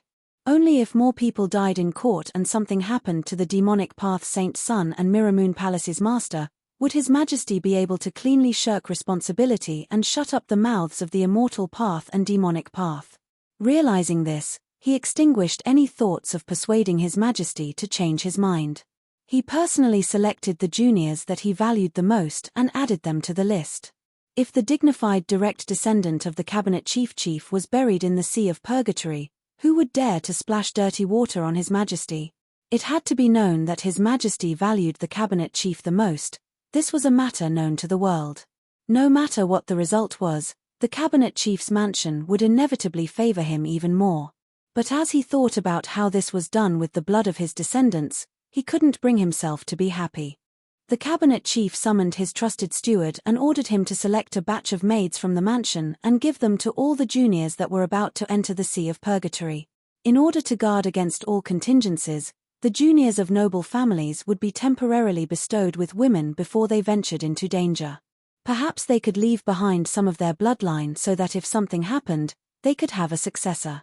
This matter wouldn't arouse any suspicions. After the steward received the order, he immediately began to make arrangements. The cabinet chief stood up. The weariness and bitterness in his eyes completely vanished, leaving behind only a light and tenacious expression. His face was filled with dignity once more. This was because he was the cabinet chief of Great Chu. "Your Highness, have you really decided to enter the sea of purgatory?" The man's voice was filled with worry. The woman remained calm.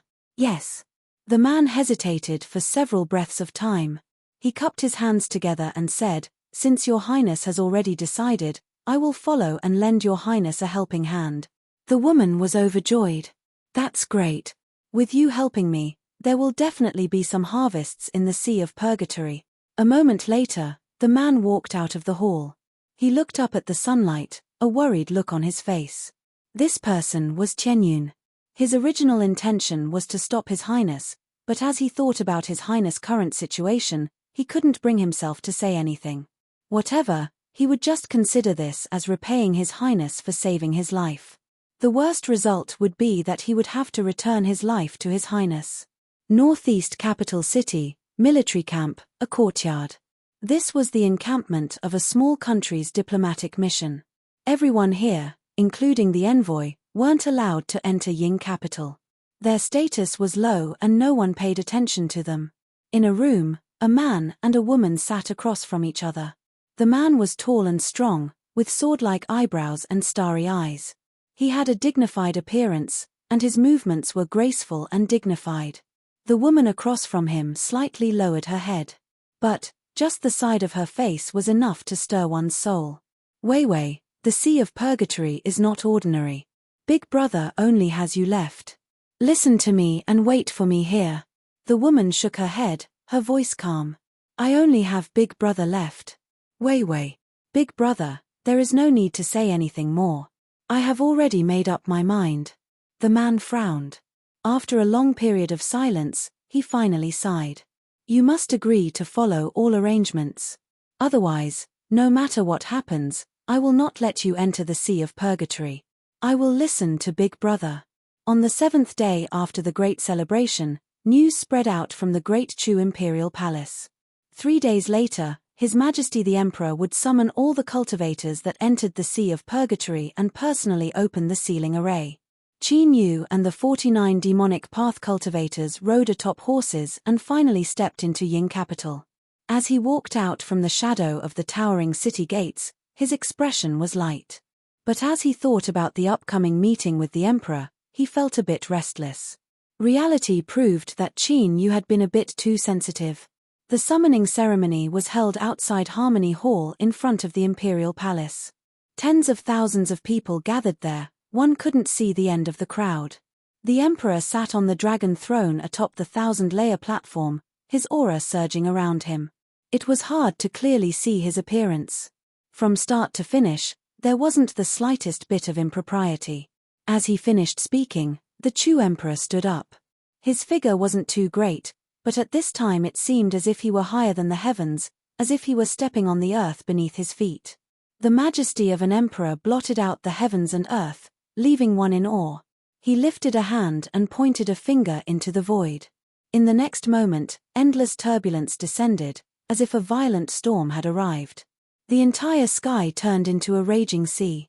Between the layers of waves, A grey entrance to the world appeared in front of everyone. Although the Sea of Purgatory was named after a sea, it wasn't a true sea. Only the word purgatory was worthy of its name. The moment the entrance opened, an invisible infernal energy surged outwards. Although it was imprisoned by Ying Capital's Great Array formation and couldn't recklessly spread out, it still caused the skies above the capital city to change color. In the blink of an eye, night fell. Chapter 570.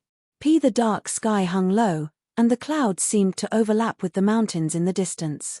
Some kind of vegetation that looked like withered branches grew on the black ground, and every branch of different thickness was covered with sharp thorns. Suddenly, 7 specks of light appeared in the quiet air and rapidly expanded outwards. When the light faded, a figure could be seen in each of the specks.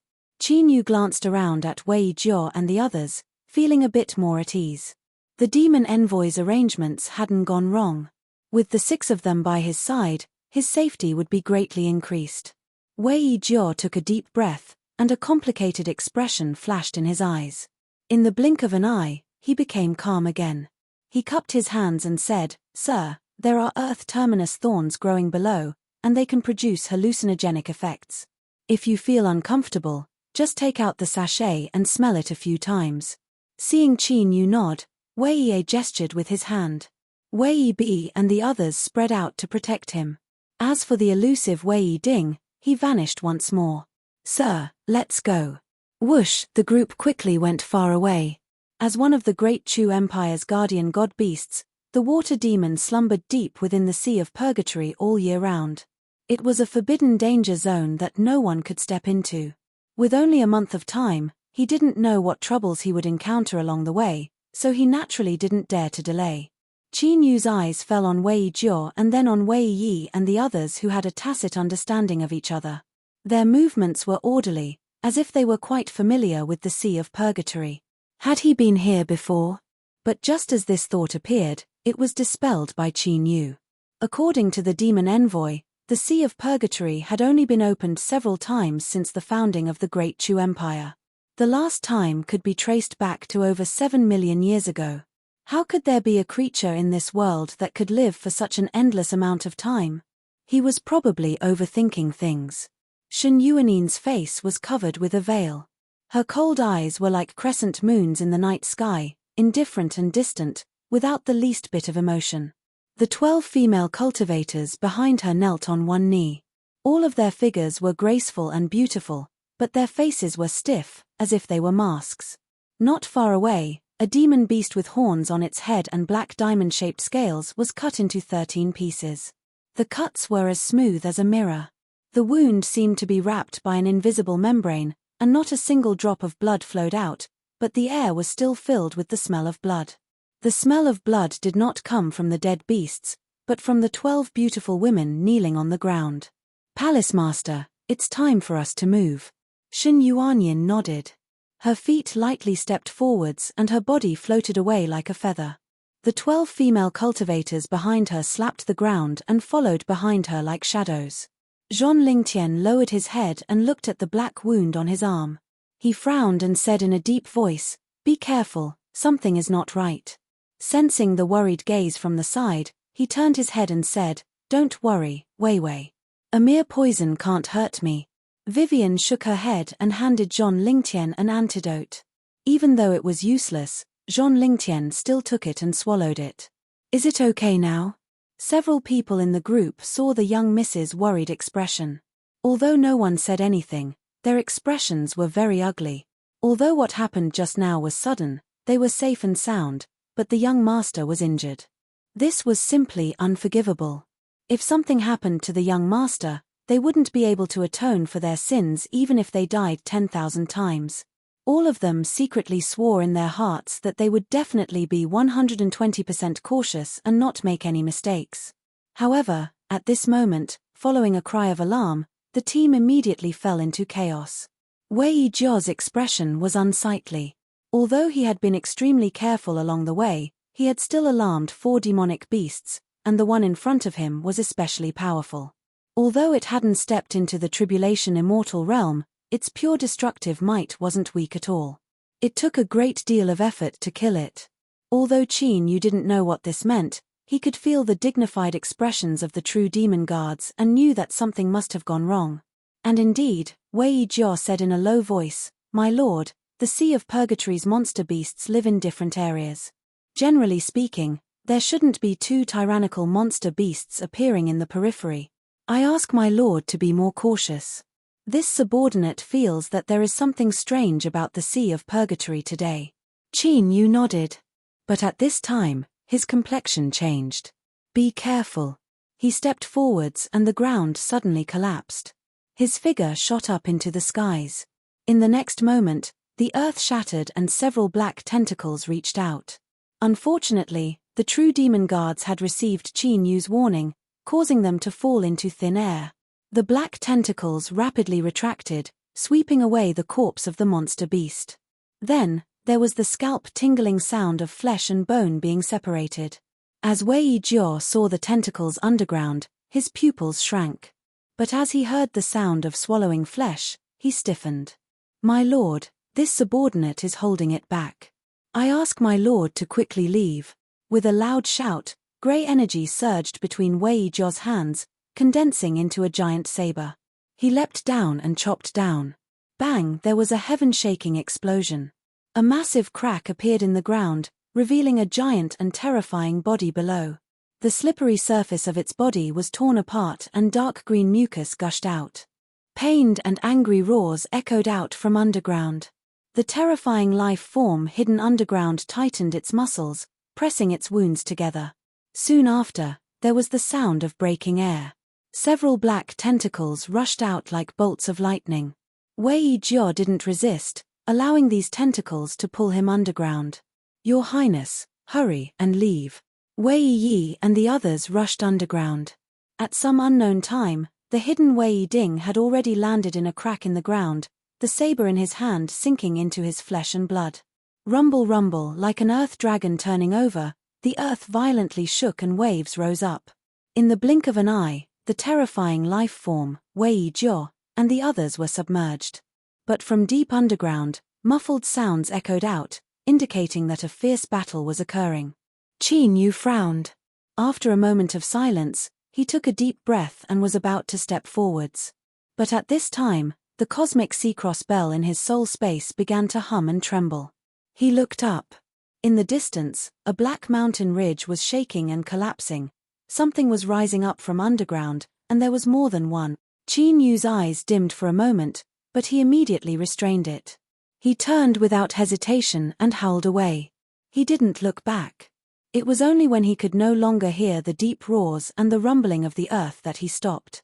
Looking back, he could see that the grey skies were filled with interweaving clouds and fog. They were like mountains that wanted to crush people to pieces.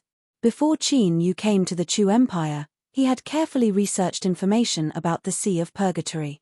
With his status as the Holy Palace's saint's son, he had access to nearly the highest levels of information, so he knew a great deal about the Sea of Purgatory. Wei Jiao and the others were tyrannical to the extreme, but not too long after entering the Sea of Purgatory, they had encountered a calamity. Although this place was dangerous, it absolutely couldn't reach today's degree. For a time, Qin Yu didn't think that it was because his and Shen Yuanin's identities had been exposed that the Chu Empire's great emperor wanted to kill them, leading to the current situation. As he thought about how Wei Jiao and the others had likely perished, Qin Yu felt a bit of bitterness in his chest. Although he hadn't known them for a long time, these people had wholeheartedly protected him. Even though they knew there was a slim chance of survival, they hadn't hesitated at all. However, these emotions tumbled for a moment before he suppressed them. Wei Jiao and the others had used their lives as the price to allow him to escape unscathed. Only by living on would he be able to repay them. Now, Qin Yu had two choices in front of him. One was to quickly retreat and leave the Sea of Purgatory. This place was strange and filled with great dangers. This was the best way to preserve his life. The second was to continue deeper. But as he thought about how the periphery was already so dangerous, who knew how terrifying the forbidden zone would be? This choice. But before Qin Yu could think this through, a deep roar sounded out from behind him. He turned around to see several people rapidly fleeing as well as a giant figure chasing after them. This was a half-rotten corpse. Beneath its tattered clothes was a large expanse of dark purple flesh and blood, and one could clearly see the bones within. It held a giant machete in its hand. The machete had been broken in half, and the cut was blood-red. Looking at it, one could see that the blood had already congealed. But the feeling it gave off was that it was still flowing and full of vitality. At this time, Qin Yu's first thought was that he didn't know what sort of life form could leave behind such blood. Then, from the depths of his heart, he began to tremble. Although they hadn't fought yet, he could tell just from its aura that this corpse was absolutely terrifying. "Fellow Day Oyster Head, save me!" Shouts sounded out from behind him. Qin Yu turned and ran. Even if he wanted to leave now, there was no way out. But soon, his complexion darkened. The several people behind him chased closely behind him, but the corpse was getting closer and closer. Ah! There was a pitiful scream. A woman was grabbed by the corpse, her face draining of blood. "Save me! Brother Thunder, save me!" Unfortunately, the several people in front didn't even turn around. They only cared about running for their lives. The corpse's hands suddenly tore the woman in half. As it ran, it took great bites. But there was a hole in the corpse's stomach, and the flesh and blood it swallowed fell into its stomach before falling out. When someone turned around and saw this, they were scared out of their wits. They screamed and ran even faster. Qin Yu suddenly turned around. He could clearly hear the flesh and bones in his legs creaking. But in the next moment, an even more ferocious strength burst forth. The power of an Emperor Step demon body was revealed at this moment. Lei Yifang stubbornly stared at Qin Yu. The demonic path's true demon guards all had powerful mortal bodies. If he could make them bleed, then his powerful and delicious blood energy would definitely draw this corpse away. His eyes turned cold. He lifted a hand and punched forwards. Qin Yu's complexion changed and an icy coldness appeared in his eyes. He flicked his sleeves, scattering the incoming strength. Then, he turned and coldly glared at Lei Yifang. He stepped forwards, propelling himself forwards. At the same time, the strength that he had smashed into the earth erupted after a short period of preparation. Lei Yifang and the others just happened to pass through this area. The sudden explosion submerged them, causing their speed to inevitably drop. Suddenly, a stone flew out, smashing into the chest of one of the men.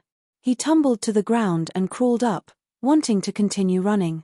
But at this time, a cold and hard palm had already grabbed onto his ankle. Ah! A desperate howl sounded out once more. Lei Yifang's face was covered in dust and he was in a distressed state. In that instant, he could clearly feel a bone-chilling aura wrapping around his body. In that moment of life or death, Lei Yifang had kicked the stone away to strike down Qisansheng. Only then was he able to avoid disaster. He had nearly fallen into the hands of the corpse. Lei Yifang was panic-stricken. He looked at Qin Yu's back, his eyes filled with even more hatred. That bastard! He had completely forgotten that he was the one who harbored evil intentions in the first place. Moreover, there were several people that had been chasing after Qin Yu, trying to divert the disaster onto him. After killing 2 people, the corpse's desire to hunt seemed to be satisfied. The roars of the corpse gradually quieted down and the cold yin aura that shrouded everyone dissipated. A moment later, Lei Yifang turned his head and saw that the corpse had already disappeared. He let out a long breath of relief, a look of joy on his face as he subconsciously slowed down. Looking forwards, Qin Yu's figure had already gone far away. All that remained was a black dot that vanished from sight after several breaths of time. Chapter 571. Ying Capital. The residence of the third assistant governor was grand and luxurious. In the depths of a garden, the Lord Assistant Governor sat in his study. His eyes were slightly closed, his complexion calm. After an unknown period of silence, he suddenly opened his eyes and looked out at the blooming flowers outside the window. A gentle breeze blew past and the petals swayed, sending forth bursts of fragrance that refreshed the heart. The Lord Assistant Governor took a deep breath and said in a soft voice, "It should begin." There was a faint smile on his lips, his heart incomparably relaxed. All these years of patience and caution had finally borne sweet fruit. Soon, the world would be thrown into turmoil. But the Lord Assistant Governor didn't feel any guilt, because this was the price they had to pay. Everyone in this world owes them a great debt. Sea of Purgatory. Under the dim skies, 2 men and 1 woman silently walked forwards. Their bodies were wrapped in a layer of blood-red light, dark and deep. Not too far away, on a rock, the monster beast lowered its head and tore at its flesh and blood. Looking at the clothes it wore when it was alive, as well as its scattered white limbs, it should have been a beautiful woman.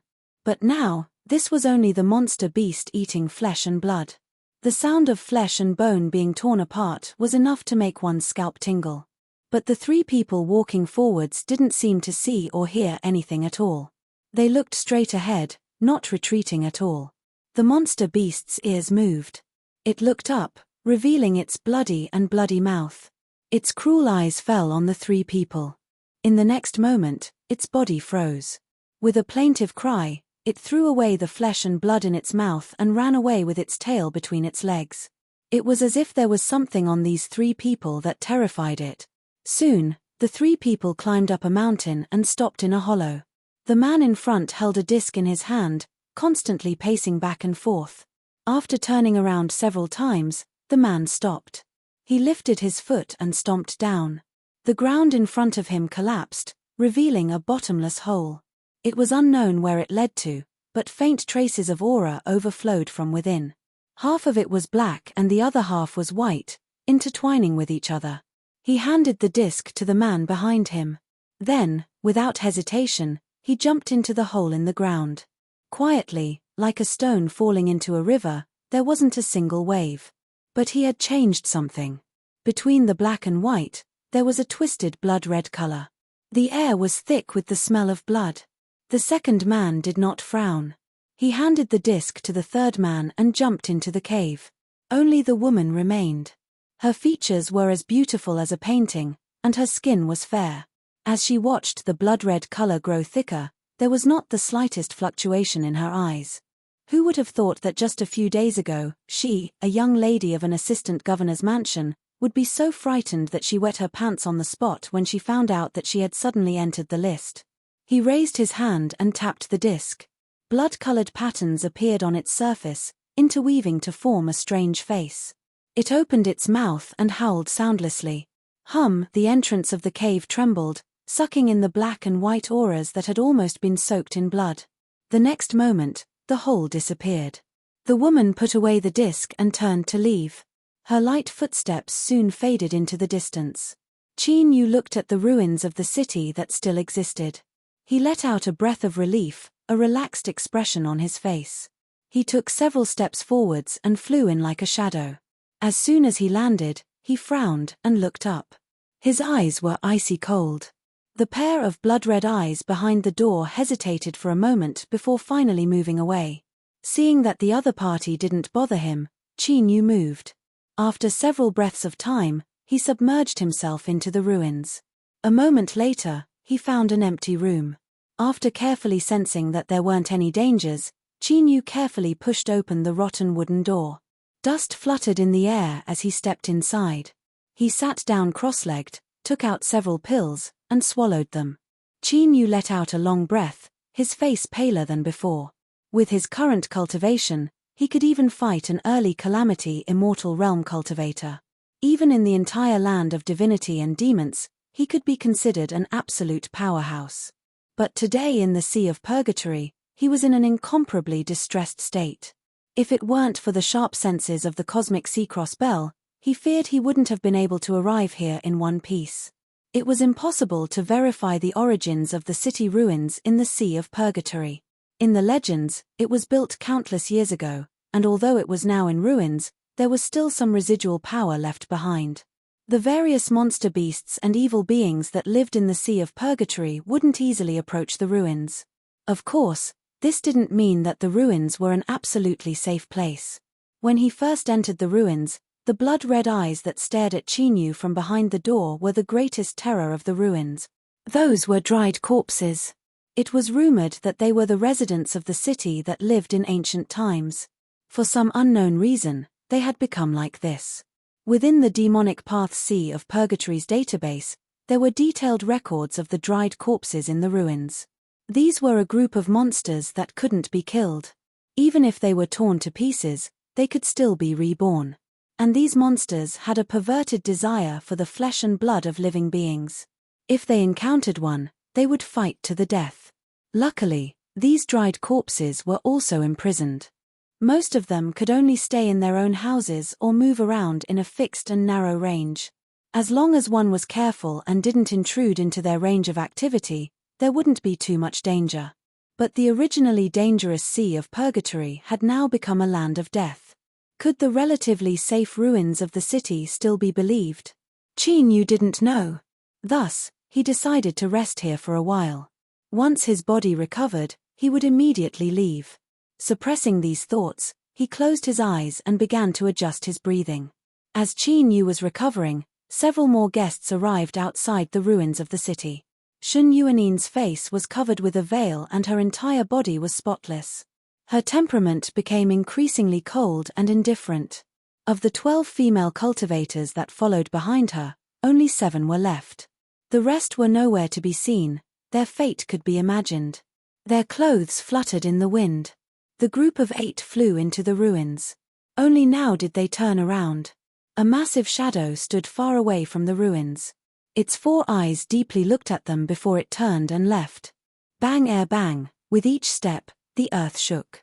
On the ruined, desolate, and deathly silent street, the doors of the houses on both sides emitted creaking sounds. Pairs of blood-red eyes appeared, staring at them through the cracks. Or, it was more accurate to say that the vast majority of eyes were focused on Shun Yuanyin. Her eyes were indifferent. As she swept over these greedy and cruel eyes, they were as cold as jade, without the least bit of fluctuation. Suddenly, there was a loud roar. The heavily decayed doors instantly shattered into countless pieces, wrapped in grey gas. They tore through the air, emitting shrill screeches. A purple and red figure followed closely behind. This was a tall and withered corpse. All of its flesh and blood had withered into a thin layer that clung to the surface of its bones. Its hair was as white as withered grass, wildly ruffling in the wind. It roared, revealing withered yellow teeth. In its deeply sunken eye sockets, 2 blood-red eyes were filled with greed and bloodthirst.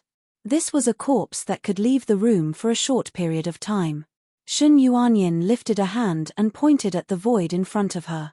There were no fluctuations of strength at all, as if she were a light breeze. It was as if firecrackers had been lit in the chest of the mummy that pounced at him as fast as lightning. By the time it fell to the ground, it was already a pile of purple and red flesh. Its mouth bit down on the ground, slowly wriggling forward. Shun Yuanyin turned and walked away. The female cultivators behind her silently followed. When they disappeared around the corner of the street, several wooden doors opened at the same time and several corpses rushed out, snatching away the pieces of flesh on the ground. The wriggling head was held in the arms of one of the corpses. The corpse returned to the room and bit down on the head, happily sucking it up. After several breaths of time, the street quieted down once more, restoring its original tranquility, and an empty room that could be temporarily set foot in appeared. On the other end of the street, Lei Fang gulped.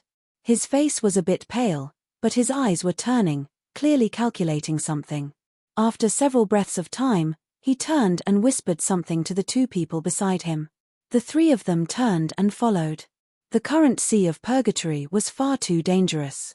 If they could grab onto a thigh, that would naturally be for the best. There was no day or night in the Sea of Purgatory. The grey skies and tumbling fog filled the skies all day, leaving one's mind feeling particularly depressed. Qin Yu opened his eyes and silently calculated. Another 2 days passed and he immediately frowned. In the blink of an eye, 6 days had passed. But, he still hadn't been able to enter the depths of the Sea of Purgatory. If things continued like this, he feared he wouldn't be able to find Shuiba before the time limit was up. As for whether or not he could miss the deadline, that was impossible. Otherwise, Ying City's Great Array Formation would close. Unless the outside world opened it on its own initiative, it would be impossible to leave. It had to be known that Ying City's Great Array Formation had been completed since the founding of the Great Chu Empire. After 30 million years of constant strengthening and improvement, even a calamity immortal would find it hard to shake it. And the next time it opened would be several million years from now. No matter who it was, if they stayed here then they would turn into dirt. He couldn't delay any longer.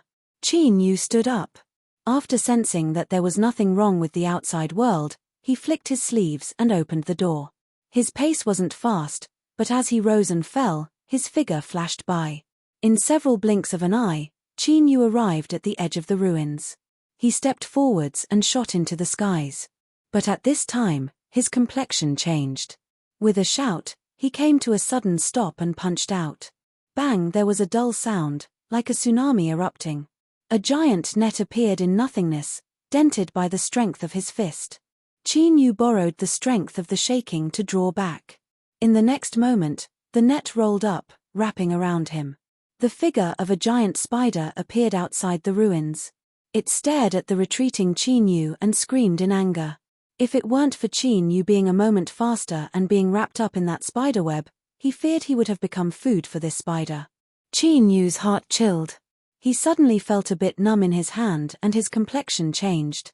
He looked down to see that a layer of flesh and blood had been corroded away. This bit of poison was instantly absorbed by his index finger. The flesh and blood around the wound wriggled and soon regenerated. Roar! The giant spider outside the city suddenly roared. Its compound eyes flashed with an ominous light. It stared at Qin Yu, its eyes filled with blazing heat and greed. Its giant limbs danced about, tearing open fissures in the ground. Qin Yu's heart sank. He found the reason. That spider web was stained with a portion of his flesh and blood. The powerful blood vitality of an emperor-level demon body was undoubtedly a fatal temptation to monster beasts. Roar! A deep and low roar sounded out. The giant spider seemed to feel danger, but before it could escape, a fist arrived and sent it flying away. A figure gradually became clear in the smoke and dust. He walked in front of the spiderweb, closed his eyes and took a deep breath, an intoxicated expression on his rotten face. Qin Yu's pupils shrank. This figure was the one he encountered not too long ago, the one with the terrifying aura. Perhaps it was because he had swallowed and absorbed some flesh and blood essence, but the state of his body's decay had improved. Black energy lingered around him. His soul suddenly throbbed. A terrifying feeling surged out from the depths of his heart, causing Qin Yu to stiffen. He fiercely looked up, his eyes colliding with the corpses. A deep and low voice sounded out in his mind, "My prey, you cannot escape." He had been targeted. However, the corpse was the same as the spider. It clearly dreaded the ruins. Its eyes blazed with heat, but it hesitated and didn't move forwards. Qin Yu calmed down a little. His thoughts raced, but before he could think of a plan to escape, a heaven-shaking explosion sounded out in the southeast direction of the city ruins. What followed was the excited howls of the corpses. In the blink of an eye, countless houses collapsed. With loud rumbling sounds, dust shot into the skies. Shen Yuanyin lifted a hand to wipe the corner of her mouth. Blood dyed the back of her pale fingers, making her look even more startling. There was a pool of blood on the ground. Cold air rose up from it, and there were even tiny pieces of ice mixed within. The hidden dangers within her body were becoming increasingly serious. Listening to the chaos outside, Shen Yuanyin furrowed her eyebrows. Then, she composed herself. She put on her veil and pushed open the door. She was once again the cold and venerated master of Nine Heaven Mirror Moon Palace, not weakened in the least. With a flick of her sleeves, several corpses that broke through the walls froze in midair, falling to the ground and breaking into countless pieces. "Let's go." Her blood was enough to drive these corpses crazy. They couldn't stay in the ruins any longer. Rumble, rumble, from all directions, the sounds of walls collapsing and houses collapsing constantly sounded out. It was unknown how many corpses were crazily rushing towards them with bloodshot eyes. Lei Yifang's face turned green. He thought he had found a powerful thigh, but who would have thought that in the blink of an eye, he would have to flee for his life. But now, he had no other choice. If he left these female immortal sect cultivators, he feared he would die even faster. Shen Yuanyin stepped forwards, still calm and composed. Her attacks were light and gentle, but wherever she went, there was no longer any life left behind. The sublime emotion forgetting code, forgetting one's 7 emotions and 6 desires, as well as compassion for all living beings in the world. When she attacked, there was no room for mercy. The roars of the corpses rapidly approached. The loud rumbling was enough to prove their astonishing numbers. Qin Yu's complexion immediately paled.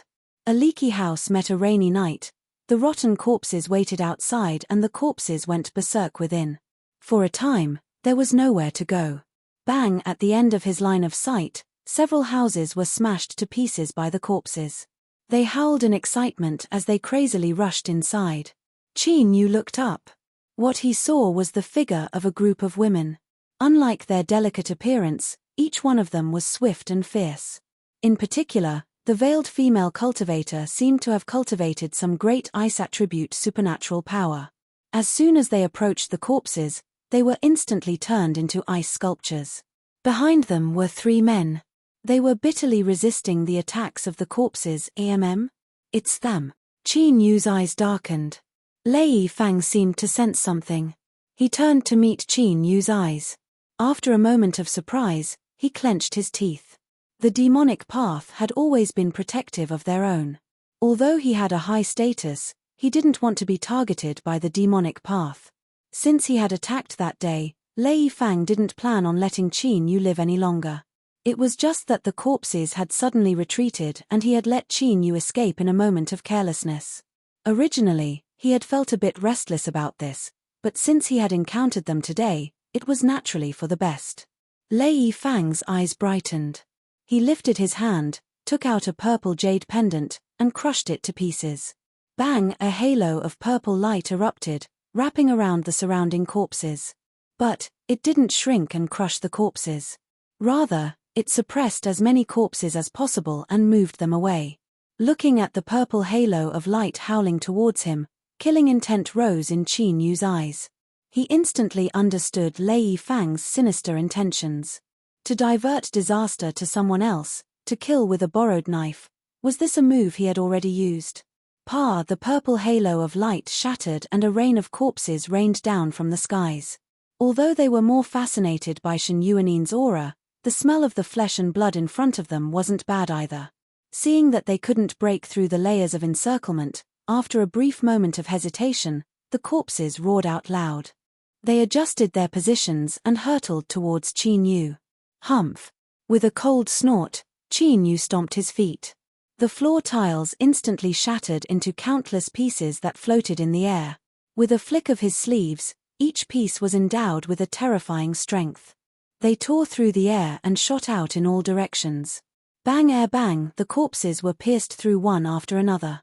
A formidable strength continued to act upon them, sending them flying away. In the blink of an eye, the area around Qin Yu had been cleared.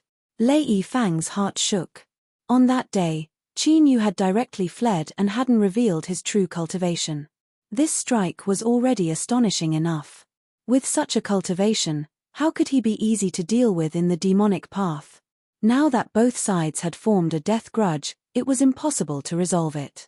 If he didn't die in the Sea of Purgatory, he feared there would be trouble in the future. Lei Fang's eyes turned. He loudly said, "Fellow fairies, that person is extremely strong. He might be able to share the pressure for us." Shen Yuanin's eyes were faint as she looked at Qin Yu. Although he wore black armor and she couldn't see his appearance, she didn't know why her heart trembled. But this trembling of his mind only lasted for a moment before it was suppressed by a powerful will. His indifferent eyes turned even colder. At this time, Shen Yuanyin suddenly felt that she loathed him. The 7 female cultivators at her side saw the palace master remain silent. They turned around and flew straight towards Qin Yu. Although they seemed to be smoothly slaughtering the corpses, their losses were extremely terrifying and they couldn't maintain this state for too long. Sharing the pressure was undoubtedly the best choice. As for whether or not doing this would place Qin Yu in danger, they didn't care at all.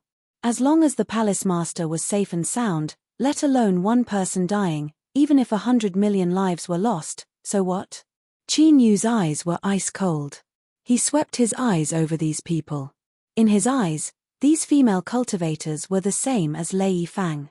Although he feared the corpses, Qin Yu didn't want to fall into a tide of corpses. Moreover, These people had ill intentions. Qin Yu's eyes became even colder. He took a step forwards and rushed out of the ruins of the city, speeding away in another direction. Roar! The corpses roared. The ground trembled with every step he took. Lei Yifang, who was filled with excitement as he rushed towards Qin Yu, suddenly shivered. His face paled and he screamed, "Don't go over there. That corpses are too terrifying." Shen Yuanyin stopped. It wasn't because of Lei Yifang's warning, but because she felt a tyrannical aura from that corpses that left her feeling dread. How terrifying. The corpses looked over and their eyes brightened. But after a moment of hesitation, they didn't stop. They continued running in the direction that Qin Yu had fled. This little girl's blood vitality was excellent, but comparatively speaking, he preferred the little fellow in front of him. That aura was really familiar, as if he had eaten it a long, long time ago. Chapter 572. Hum, its body trembled and the corpse instantly turned into black fog, vanishing where it stood. As Qin Yu ran away, his heart fiercely shrank. He stepped into the ground and forcefully came to a stop. Looking up, he could see black fog gushing out from thin air. It tumbled and collapsed inward, condensing into a figure. "Little thing, where do you think you're running to?" A deep voice sounded out in his mind. Qin Yu took a deep breath and continued to run away. When he first saw this corpse he had sensed how strong it was. Today it was even stronger, he couldn't fight it head-on. But before he ran too far, the black fog appeared once more. The corpse laughed, "Don't struggle anymore. Let me eat you up." Freak. Only an idiot wouldn't run. Qin Yu turned and ran without any hesitation. "Humph." The corpse sneered. In the next moment, a terrifying aura arrived. It was like a towering divine mountain that suppressed the world. Qin Yu roared out loud. He stepped forwards and his speed rose. In the next moment, the ground around him caved in, revealing a giant palm print. Your reactions are quite fast, but how many times can you dodge? A terrifying feeling appeared once more. Qin Yu dodged to the side. He could hear the creaking of his leg bones in his ears. The Emperor-level demon body was indeed formidable, but it still couldn't withstand the eruption of strength that surpassed its limits. "Undying, can you escape?" Qin Yu roared out in his heart. Undying's voice was calm. "This corpse has some supernatural ability that has locked onto your aura. Unless you block or stop this lock, no matter how far you run, you will be overtaken by it." There were some words that Undying didn't say. He could almost confirm that this corpse was a great figure when it was alive. He couldn't imagine just what it had experienced that could cause such an existence to fall to such a state. Qin Yu's heart sank. His thoughts raced and a sharp light flashed in his eyes. He had already made a decision. Divert the disaster to someone else? You aren't the only ones who know this move. Bang! The ground shook. Qin Yu drew backwards, avoiding another attack from the corpse as he raced towards the ruins of the city. Although the rampage of corpses was terrifying, he had to choose the lesser of two evils. Returning to the ruins would be extremely dangerous, but at least he had a chance to survive. The corpse clearly sensed Qin Yu's intentions. It suddenly roared, its voice like a sharp thorn that drilled into the depths of Qin Yu's mind. Qin Yu staggered and stuffily coughed. Beads of blood flowed out of his mouth and nose as he tumbled around in a distressed manner. Looking at the ground that had caved in by a hair's breadth, Qin Yu gulped. He wasn't in the mood to feel ashamed. Fortunately, he was not far from the ruins of the city. After dodging two more attacks, he could see its figure in the distance. But now, at the edge of the city ruins, there were countless dried corpses. They howled like purplish-red waves, constantly crashing against the city ruins. Even though the corpses were slaughtered in the blink of an eye, they were like moths flying into a flame, not knowing what fear was. Although he couldn't wait to see this group of people die without a grave, the current situation left him with no other choice. Bang! Exerting strength in his legs, he leaped up and landed heavily on the ground like a falling boulder. Countless pieces of mud and stone splattered everywhere, sending the surrounding dried corpses flying. He didn't care about his surroundings. He turned and looked outside the city. The giant corpse had already come to a stop and was staring right at him. It did not come over. Qin Yu's heart relaxed. He let out a long breath of relief. It was only then that he felt his legs ache and he was exhausted. Although it had only been a short moment, every breath of time just now had been spent on the edge of a blade. He had been on the edge of life and death. If he had made the slightest mistake, he would have become a piece of flesh and blood chewed up in the mouth of the corpse. The dried corpses would not give Qin Yu any time to rest. They howled and rushed up, taking the initiative to deliver the flesh and blood to their mouths. Moreover, the taste was quite good, so there was no reason for them to miss it. Qin Yu took a deep breath. With a thought, he vanished from sight. In the next moment, his figure appeared in the Nine-Realm Holy Land's Saint Sun token space. Looking up, he could clearly see what was happening outside. Although the dried corpses had retained a portion of their consciousness, they clearly didn't have the ability to sense the Saint Sun token. In addition, Shen Yuanin's aura was constantly releasing temptation. After losing their target, they only hesitated for a moment before turning and rushing back inside. Qin Yu sat down cross-legged. He took out a pill and swallowed it, revolving his cultivation to refine it. As Lei Fang saw Qin Yu return, he was stunned. Was this boy an idiot? He actually ran back to die. But in the blink of an eye, he saw the corpses guarding outside the city. His entire body froze. Bastard! These dried corpses were already terrifying enough, but they had actually brought back an even more terrifying fellow. The city ruins had a powerful imprisoning ability towards the dried corpses. They couldn't leave as they pleased, so as long as they could rush out of the ruins they could escape. It was because of this that when the group reached the edge of the ruins, they were greeted by the dried corpses, all of them desperately trying to stop them. Just as they were about to kill their way out of the encirclement, Qin Yu actually came up with such a trick. Once they left the ruins, they feared they would be greeted by the terrifying attacks of the corpses. Looking over, because Qin Yu had suddenly disappeared, the corpse was clearly enraged. It roared and black energy tumbled around its body. Seeing this, Lei Fang nearly fainted. He couldn't resign himself to death, he absolutely couldn't. These women from the immortal sect might still have a chance to live, but his hands and feet were weak. Where would he find a chance to escape? That corpse had chased Qin Yu away, and now it was chasing him back. It was clear that its true target was him. As long as he could force Qin Yu out, the crisis of the corpse could be resolved. Yes, that was it. Lei Fang screamed, "Senior apprentice sisters, that person has wild ambitions. He wants to kill us all. We cannot let him go." Qin Yu brought the corpse back and concealed his tracks. Hearing Lei Fang's words, the eyes of the 7 female cultivators turned icy cold. Shen Yuanyin frowned. She lifted a hand and pointed at the void. Her finger seemed light, but it was like a falling mountain falling into a great lake. In that instant, great waves surged out, sweeping out in all directions. Within the Saint Sun token, Qin Yu's complexion changed. He looked at the veiled female cultivator, his eyes cold. In the next moment, the space he was in seemed to synchronize with the outside world. Ripples spread out. Although they were weak and didn't have much killing power, they were enough to force him away. Shuai Qin Yu's figure appeared where he was. Before he could do anything, a pleasant but icy voice sounded out in his ears. "The target of the dried corpses is me and the target of the corpse is you. If we join forces, we might have a chance to survive. Otherwise, we will all die here." Qin Yu had no expression. "How can I believe you? If you believe me, then you will live. If you don't believe me, then you will die." Direct enough. He punched out at the dried corpses. As he looked at the corpses waiting outside the ruins, Qin Yu's eyes darkened. "All right, I agree. Both of them were smart people. There was no need to speak too much." After exchanging a few words, they understood what the other needed to do. Shen Yuanyin lifted a hand and pointed. Wherever her fingertip went, space came to a standstill. The dried corpses wrapped within were directly sealed in ice. Bang! Qin Yu's feet fell. His figure was as fast as lightning as he moved through the stopped space. The frozen corpses shattered one after another. Lei Fang's eyes widened, his mind still in a daze.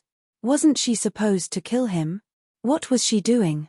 Roar! Several dried corpses roared as they rushed forwards. Shen Yuanyin didn't even turn around. She only lightly looked at him. Qin Yu sighed inwardly. He lifted a hand and pressed it down. Space violently shook. The tumbling strength forced the several dried corpses back, but it didn't cause any powerful damage to them. The cycle repeated itself.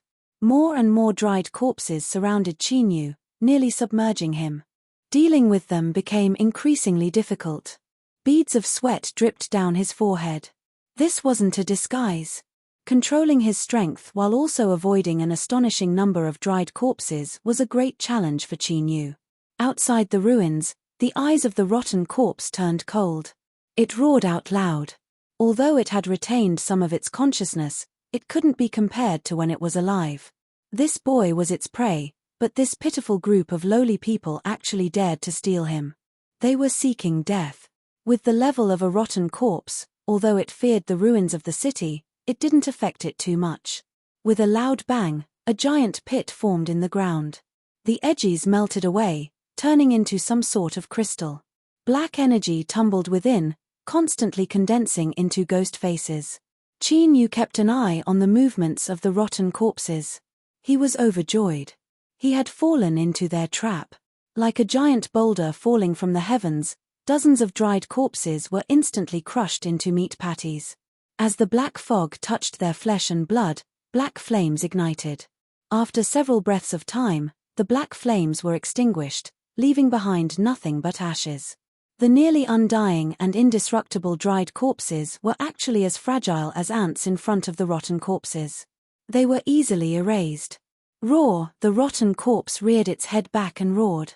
A cruel and vicious aura shot into the skies. Even the bloodshot corpses couldn't help but feel fear. They roared and drew back. Without needing a reminder, Shen Yuanyin stepped forwards. She lifted her hand and spread her fingers. Beneath the dim light, she looked like a pure white snow lotus blooming. Catcher, on the ground, ice lotuses appeared. They were layered upon each other, their branches and leaves distinct. It seemed as if a gust of wind would cause the flowers to sway. In the next moment, all of the ice lotuses bloomed together. The fragrance of flowers filled the air. The rotten corpse's angry and cruel eyes revealed a trace of confusion. The scene in front of him caused fragmented memories to appear in his mind. All of them were fragmented images that he couldn't clearly see. He tried to grasp them, but all he did was make the fragments dissipate even faster. Anger surged from the bottom of his heart. He glared at Shen Yuanyin and lifted his hand, ready to strike out. But just as he lifted his arm, the rotten corpse froze. Frost appeared on his fingertips and rapidly spread upwards. In the blink of an eye, his entire arm was frozen over. The ice didn't stop there. It continued to climb up his body. A terrifying chill that could extinguish all life penetrated straight into his soul. The rotten corpse's life state had already undergone a mutation. Whether it was his mortal body or soul, he didn't feel much pain. But as he looked at the ice covering his body, the anger in his chest burned even hotter. The stabbing pain in his head caused him to roar out in anger. Bang! All of the ice on the rotten corpse's body instantly shattered. A terrifying aura continued to spread outwards. The ice lotuses that bloomed on the ground violently trembled, covered in cracks. Every crack was like a terrifying mark left behind by a saber, a spear, a sword, or a halberd. All that was beautiful was destroyed, leaving behind only despair and slaughter. Shen Yuanyin took a step back. On the veil covering her face, a mass of blood red appeared and rapidly spread outwards. Her aura suddenly weakened. As Qin Yu saw this scene, he was slightly startled. His impression of her changed a little bit. Not to mention anything else, she was at least professional enough. Even though she knew it was fake, she still worked so hard. He could clearly feel that these injuries were real, and they were very heavy. The sublime lost emotion code, attack with full strength, without holding anything back. Qin Yu didn't know this, so he was naturally shaken. Even he, the one who set up the trap, was startled. The dried corpses that had gone mad from Shen Yuanin's provocation fell directly into her trap. The eyes of the dried corpses that had been frightened away by the rotten corpse turned even redder. They cried out like wild dogs trying to protect their food. This damned thing wanted to steal their food. Unforgivable. This was absolutely unforgivable. After breaking through Shen Yuanin's imprisonment, the rotten corpse's ferocious nature erupted. It roared as it strode forwards. But as it took a single step, it was drowned out by the raging corpses that rushed at it from all directions. No matter what you are, if you dare to touch our food, then don't think you'll have a good ending. The plan went surprisingly smoothly. Most of the corpses surrounding Qin Yu dispersed, making it much easier to deal with them. It was all because that woman was ruthless enough. Qin Yu sighed inwardly. As he looked over, his face froze. Shen Yuanin's hand hung down. Dark red beads of blood flowed down her fingertips and dripped onto the ground. The impact just now hadn't caused any visible wounds. Then, this blood, at this time, Shen Yuanyin lifted a hand. Without expression, she cut open the wound on her palm once more. Blood flowed out even more freely. She looked up, her eyes indifferent. Qin Yu's face stiffened. After several breaths of silence, he silently cut open his palm. In the air, the tempting smell of blood became increasingly rich. The raging rotten corpses, stimulated by the blood, became increasingly violent. Corpses were sent flying backwards. Very few of them had intact limbs. While they were still in the air, they were wrapped up in black flames and burned to ashes. Perhaps at other times, the threat of death could scare these corpses away. But Shen Yuanin's blood caused them to forget all scruples. The hope of survival was right in front of them. For this, they could disregard everything. Quietly, Shen Yuanyin, Qin Yu, and the others escaped from the vortex of slaughter. He confirmed with Undying that his aura was still locked onto. Looking at the rotten corpses that were slaughtering to their heart's content, Qin Yu gnashed his teeth in hatred. This bastard, just how much did he want to eat him? Even at this time, he still hadn't let go. As he was thinking of how to escape, Shen Yuanin's cold voice sounded out, "All of you leave first." The 7 female cultivators shook their heads without hesitation. Lei Yifang and the other two's happy expressions froze, their mouths filled with bitterness. Shen Yuanyin frowned. This is an order. There was no need to explain at all. It was simple and crude. The 7 female cultivators didn't dare to speak again. They bowed and carefully moved away. Because their 2 main targets hadn't moved, even if the corpses discovered this, they still didn't stop them. As Lei Yifang and the other 2 were about to leave, Qin Yu's eyes flashed. The 3 of them cannot leave. If it weren't for Shen Yuanyin waiting for an explanation, Lei Yifang would have cursed out loud. "Brat, do you want to blow me up?" Qin Yu lightly said, "Whether they are rotten corpses or dried corpses, they aren't without intelligence. If too many people leave, it will arouse suspicion and our plan won't work. So, just in case, these 3 must follow us." Although these words seemed forced, Shen Yuanyin didn't argue. She lightly said, "All right." Although these 3 people had some relationship with the immortal sect, they didn't enter her eyes at all. Shen Yuanyin didn't care whether they lived or died. Or, it was more accurate to say that she didn't even care about the 7 female cultivators from the immortal sect. This was because she would have a use for them in the future, so she would protect them. Qin Yu glanced at Lei Yifang and the other 2. As he saw their hateful gazes, he sneered inwardly. Holding grudges didn't need to be taught. He no longer cared about his surroundings. Qin Yu's eyes drooped as he waited for news from Undying. As long as the lock disappeared, he could immediately leave. Suddenly, the earth beneath their feet trembled. Qin Yu and Shen Yuanyin reacted at nearly the same time. They shot into the skies. Lei Yifang and the other 2 were a moment too slow.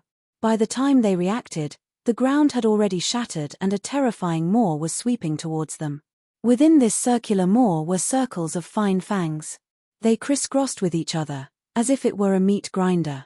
A powerful swallowing strength spread out, sucking in all the dirt and stone. Lei Yifang felt a chill run down his spine. He suddenly kicked out. The cultivator behind him miserably cried out and tumbled to the ground, falling into the giant maw. Borrowing the strength of this kick, Lei Yifang was able to temporarily escape the swallowing strength.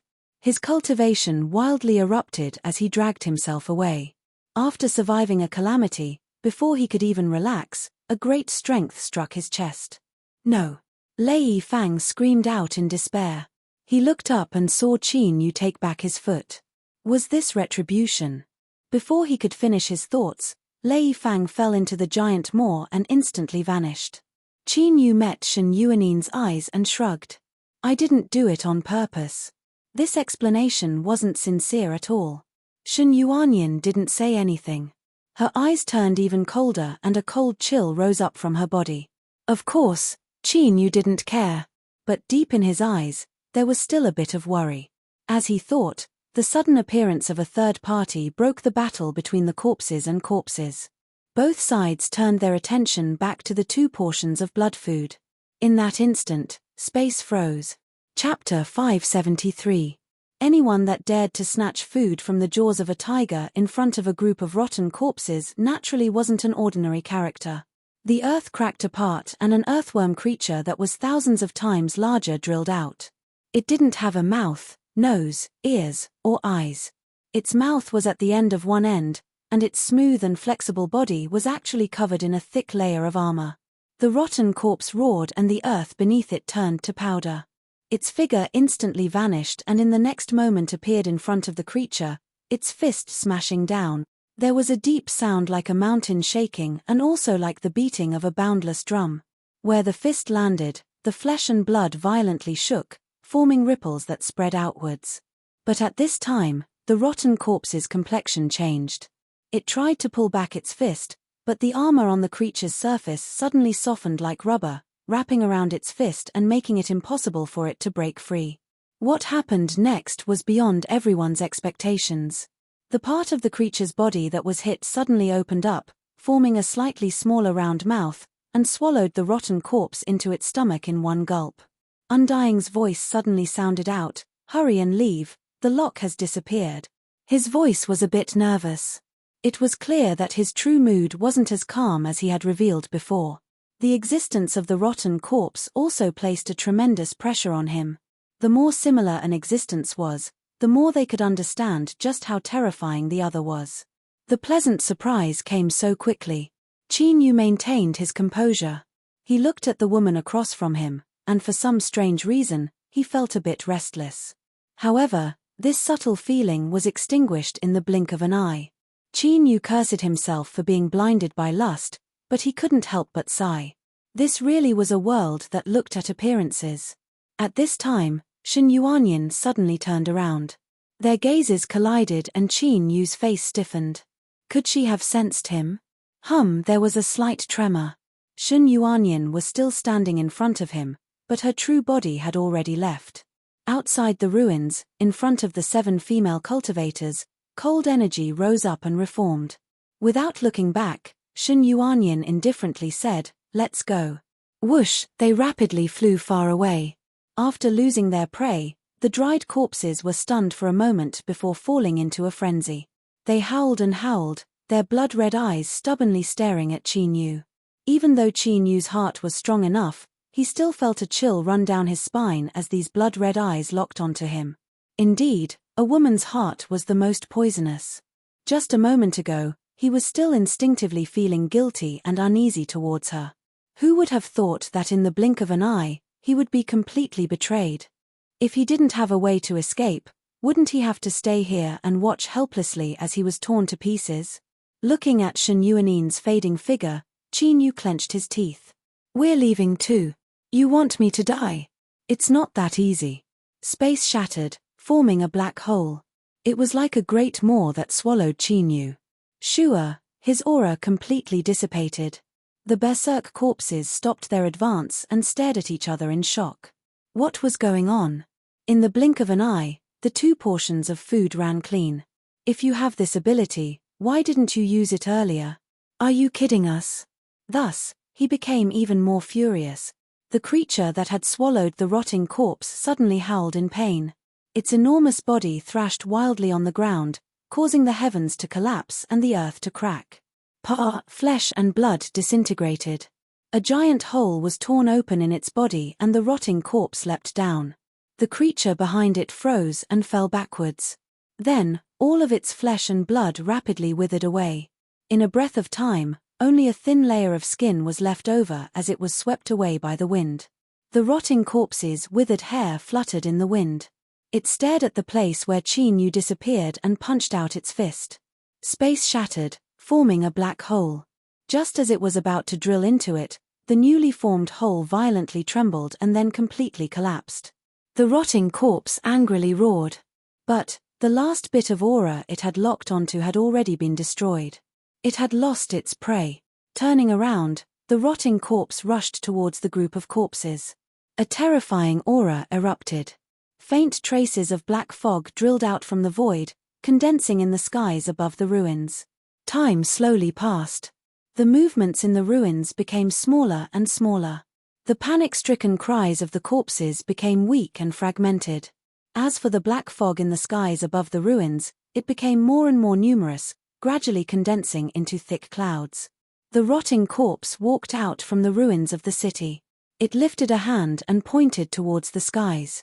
The thick black fog emitted a loud explosion and black rain began to fall down. Although they were raindrops, as they fell into the ruins they directly turned into flames. The black flames leapt and wildly spread, burning everything to ashes. Ah! Cries of pain, despair, and fear echoed out from the ruins. These were the corpses that were reforming. Their nearly undying and indestructible bodies were like oiled straws in front of the black flames. They had bitterly waited for endless years, withstanding endless torment. But in the end, they didn't manage to wait until the day they were revived. Like this, ashes to ashes, dust to dust, turning into ashes between the heavens and earth, without a single trace left behind. When the black fog scattered and the black flames were extinguished, the ruins of the city had disappeared. All that was left behind was a massive pit in the ground. The edges of the pit had melted into crystals and black energy surged within. From time to time, pained faces would appear. They faced the grey skies, their mouths opening and closing as if they were roaring and questioning something. The rotting corpse stood at the edge of the pit. Its gaze fell into the distance, incomparably deep, as if it could pierce through the boundaries of space and time. Little thing, no matter where you flee to, I will find you. The withered branches of earth demon thistles absorbed infernal energy to grow. They were incomparably hard and the sharp thorns that covered the branches contained a potent poison. They could also release an invisible infernal heart that bewildered the mind. In addition, earth demon thistles were vegetation that grew in groups. Once they wove together, even the powerful monster beasts and evil beings of the Sea of Purgatory wouldn't be willing to enter. This thistle forest in front of them stretched out as far as the eye could see. It had grown for at least tens of thousands of years or even longer. Occasionally, in the gaps between the thistles, one could see some pale white skeletons. These were the remains of powerful life forms that had mistakenly entered here many years ago. This was because the weaker ones had already been cleanly absorbed and fused with the black earth. At this time, in the skies above this thistle forest that could be called a forbidden zone, space suddenly shattered and a figure flew out. The black-robed, black-haired man was Qin Yu. His sharp eyes swept around. He didn't find any dangers, but as he looked at the thistle forest that stretched out as far as the eye could see, he revealed a happy expression. The potent poison and terrifying infernal heart had no effect on him. Rather, they were a natural barrier. Thus, to others, this thistle forest could be called a dangerous place, but to Qin Yu, it was actually the best place to rest. He flicked his sleeves and wiped away the thistles, completely disregarding the poisonous gas that was released when the branches were broken. Then, he sat down and took out some pills. When that little girl attacked him just now, she had broken his recovery. Even now, his leg bones were aching and the damage to his body was still ongoing. He swallowed the pills into his stomach. As he felt a warm feeling rapidly spreading through his chest, Qin Yu smiled. With his status as the demonic path saint's son, he naturally obtained the best supply of pills. After these demonic path pills were purified by the little blue lamp, their efficacy had become even more amazing. In at most a day, he would be able to restore himself to his peak condition. Without warning, Qin Yu's eyes shot open. His heart raced and beads of sweat dripped down his forehead. In that moment, he felt as if he had been locked onto by a vicious beast in the darkness. He could even smell the stench of its sharp teeth. When he sensed again, everything had calmed down. But Qin Yu knew that he wouldn't have such a feeling for no reason. It seemed to represent some sort of omen, rotten corpse. A thought jumped out in Qin Yu's mind. Perhaps in the future, he would meet this person again. His face was cloudy and uncertain. After a long time, he took a deep breath and suppressed his tumbling thoughts. Qin Yu was expressionless. His eyes were like a calm lake, icy cold.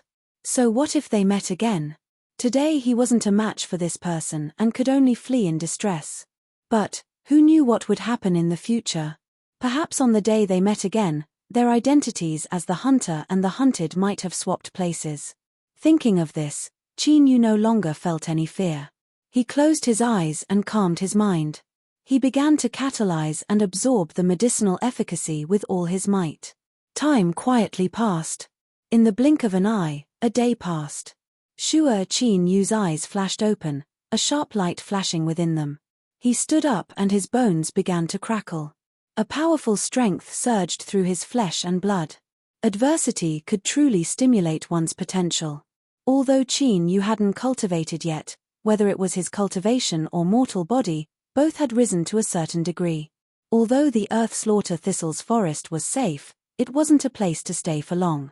After being chased by the rotten corpse, Qin Yu's desire to become stronger had risen. As for the Sea of Purgatory's water demon, he had to obtain it.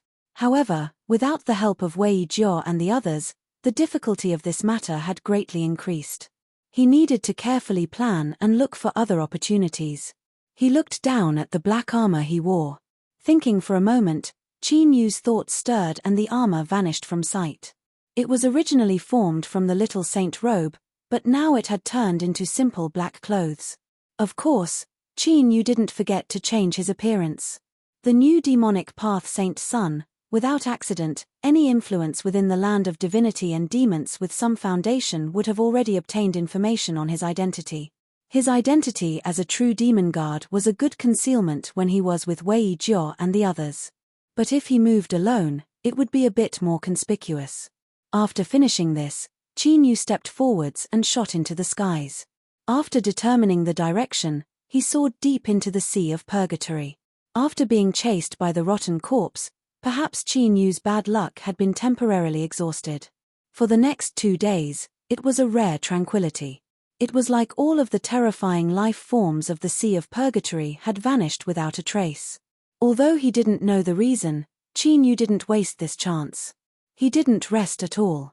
For 2 days, he rushed forwards at full speed, passing through a vast region. During this time, he encountered several waves of cultivators. Luckily, because of the cosmic Sea-Cross bell, Qin Yu discovered them early on and avoided them without revealing his tracks. The so-called depths of the Sea of Purgatory didn't have a clear division. Because the life forms within were terrifyingly strong, it was called a forbidden land. Qin Yu carefully looked over the map and determined that he had arrived at the edge of the forbidden land. After a moment, he would be able to enter. However, that water demon was extremely tyrannical and lived in the depths of the forbidden land. He estimated that he would need at least 2 or 3 more days to reach it. Suddenly, his entire body felt cold and gloomy, as if he had entered a world of ice and snow. Qin Yu came to a sudden stop. When he turned around, all he could see was a vast expanse of grey. He couldn't see the path he came from at all. His complexion sank, but he didn't panic. These 2 days of tranquility hadn't made him forget that he was in the extremely dangerous Sea of Purgatory. It seemed that he had used up all of his good luck. He bitterly smiled. After a moment of hesitation, Qin Yu flicked his sleeves and a half-buried stone howled out from the ground, crashing into the endless grey fog. In an instant, the stone submerged into the fog. Without any further movement, it vanished from sight. Qin Yu frowned. As he was thinking, he heard the sound of breaking air. Several cultivators were rapidly flying towards him. "Fellow Daoist, do not touch the fog," the person in the lead cried out. Qin Yu turned and looked at them. Sure, the group of 4 landed on the ground. As they saw Qin Yu was unharmed, they all revealed relaxed expressions. The cultivator in the lead was a middle-aged man with white sideburns. He didn't approach, instead standing several steps away. "Greetings, fellow Daoist. We are the same as you, cultivators that have been trapped here." Qin Yu swept his eyes over these people, not speaking for a moment. The person smiled. "I understand. It's normal for fellow Daoist to have some scruples. Let me explain to fellow Daoist first. The fog behind you is called the Yellow Springs." "Yellow Springs?" Undying's voice sounded out, his tone especially dignified. After several breaths of time, he said, "These people aren't wrong. This is indeed the Yellow Springs." In the next moment, information about this fog appeared in Qin Yu's mind. The Yellow Springs fog was also known as the fog of disorientation. Any object that touched it, whether it was a living being or not, would be instantly sucked in. As for where these objects went, no one knew. This was because up until now, no living being that was sucked into the fog had ever returned alive. It was because of this that this fog was named the Yellow Springs. Entering it was the same as stepping into the Yellow Springs, all life would be extinguished. Sensing Qin Yu's dignified expression, the middle-aged cultivator said, "It seems fellow Daoist is experienced and knowledgeable enough to know just how fierce the Yellow Springs fog is. Then, there is no need for me to explain any further." His expression was solemn. "We arrived here earlier than fellow Daoist and have already investigated how this place was formed. I wonder if fellow Daoist would be willing to return to the camp with us so that we can discuss how to escape." Qin Yu couldn't refuse this proposal. He nodded. "If so, then I'll have to trouble you all." The several people revealed smiles. "Fellow Daoist will soon understand. Only by joining forces will we have a chance of survival. Helping you is the same as helping ourselves, so there is no need to have scruples." As they spoke, the several people led the way. Qin Yu kept a distance behind them. The middle-aged cultivator and the others weren't dissatisfied with Qin Yu's cautiousness. If they were in his shoes, they would have done the same. The journey was silent. Luckily, the camp wasn't too far away and they soon arrived. Although it was called a camp, it was actually just a series of simple stone houses. Seeing the several people return, everyone in the camp came out to welcome them. Sweeping his eyes over them, there were around a dozen people, none of them weak. Qin Yu wasn't surprised by this. Those that had the courage to smoothly arrive at the edge of the Forbidden Land definitely weren't ordinary people. But, what he didn't expect was that the leader of this clearly hastily built group was actually a beautiful young woman.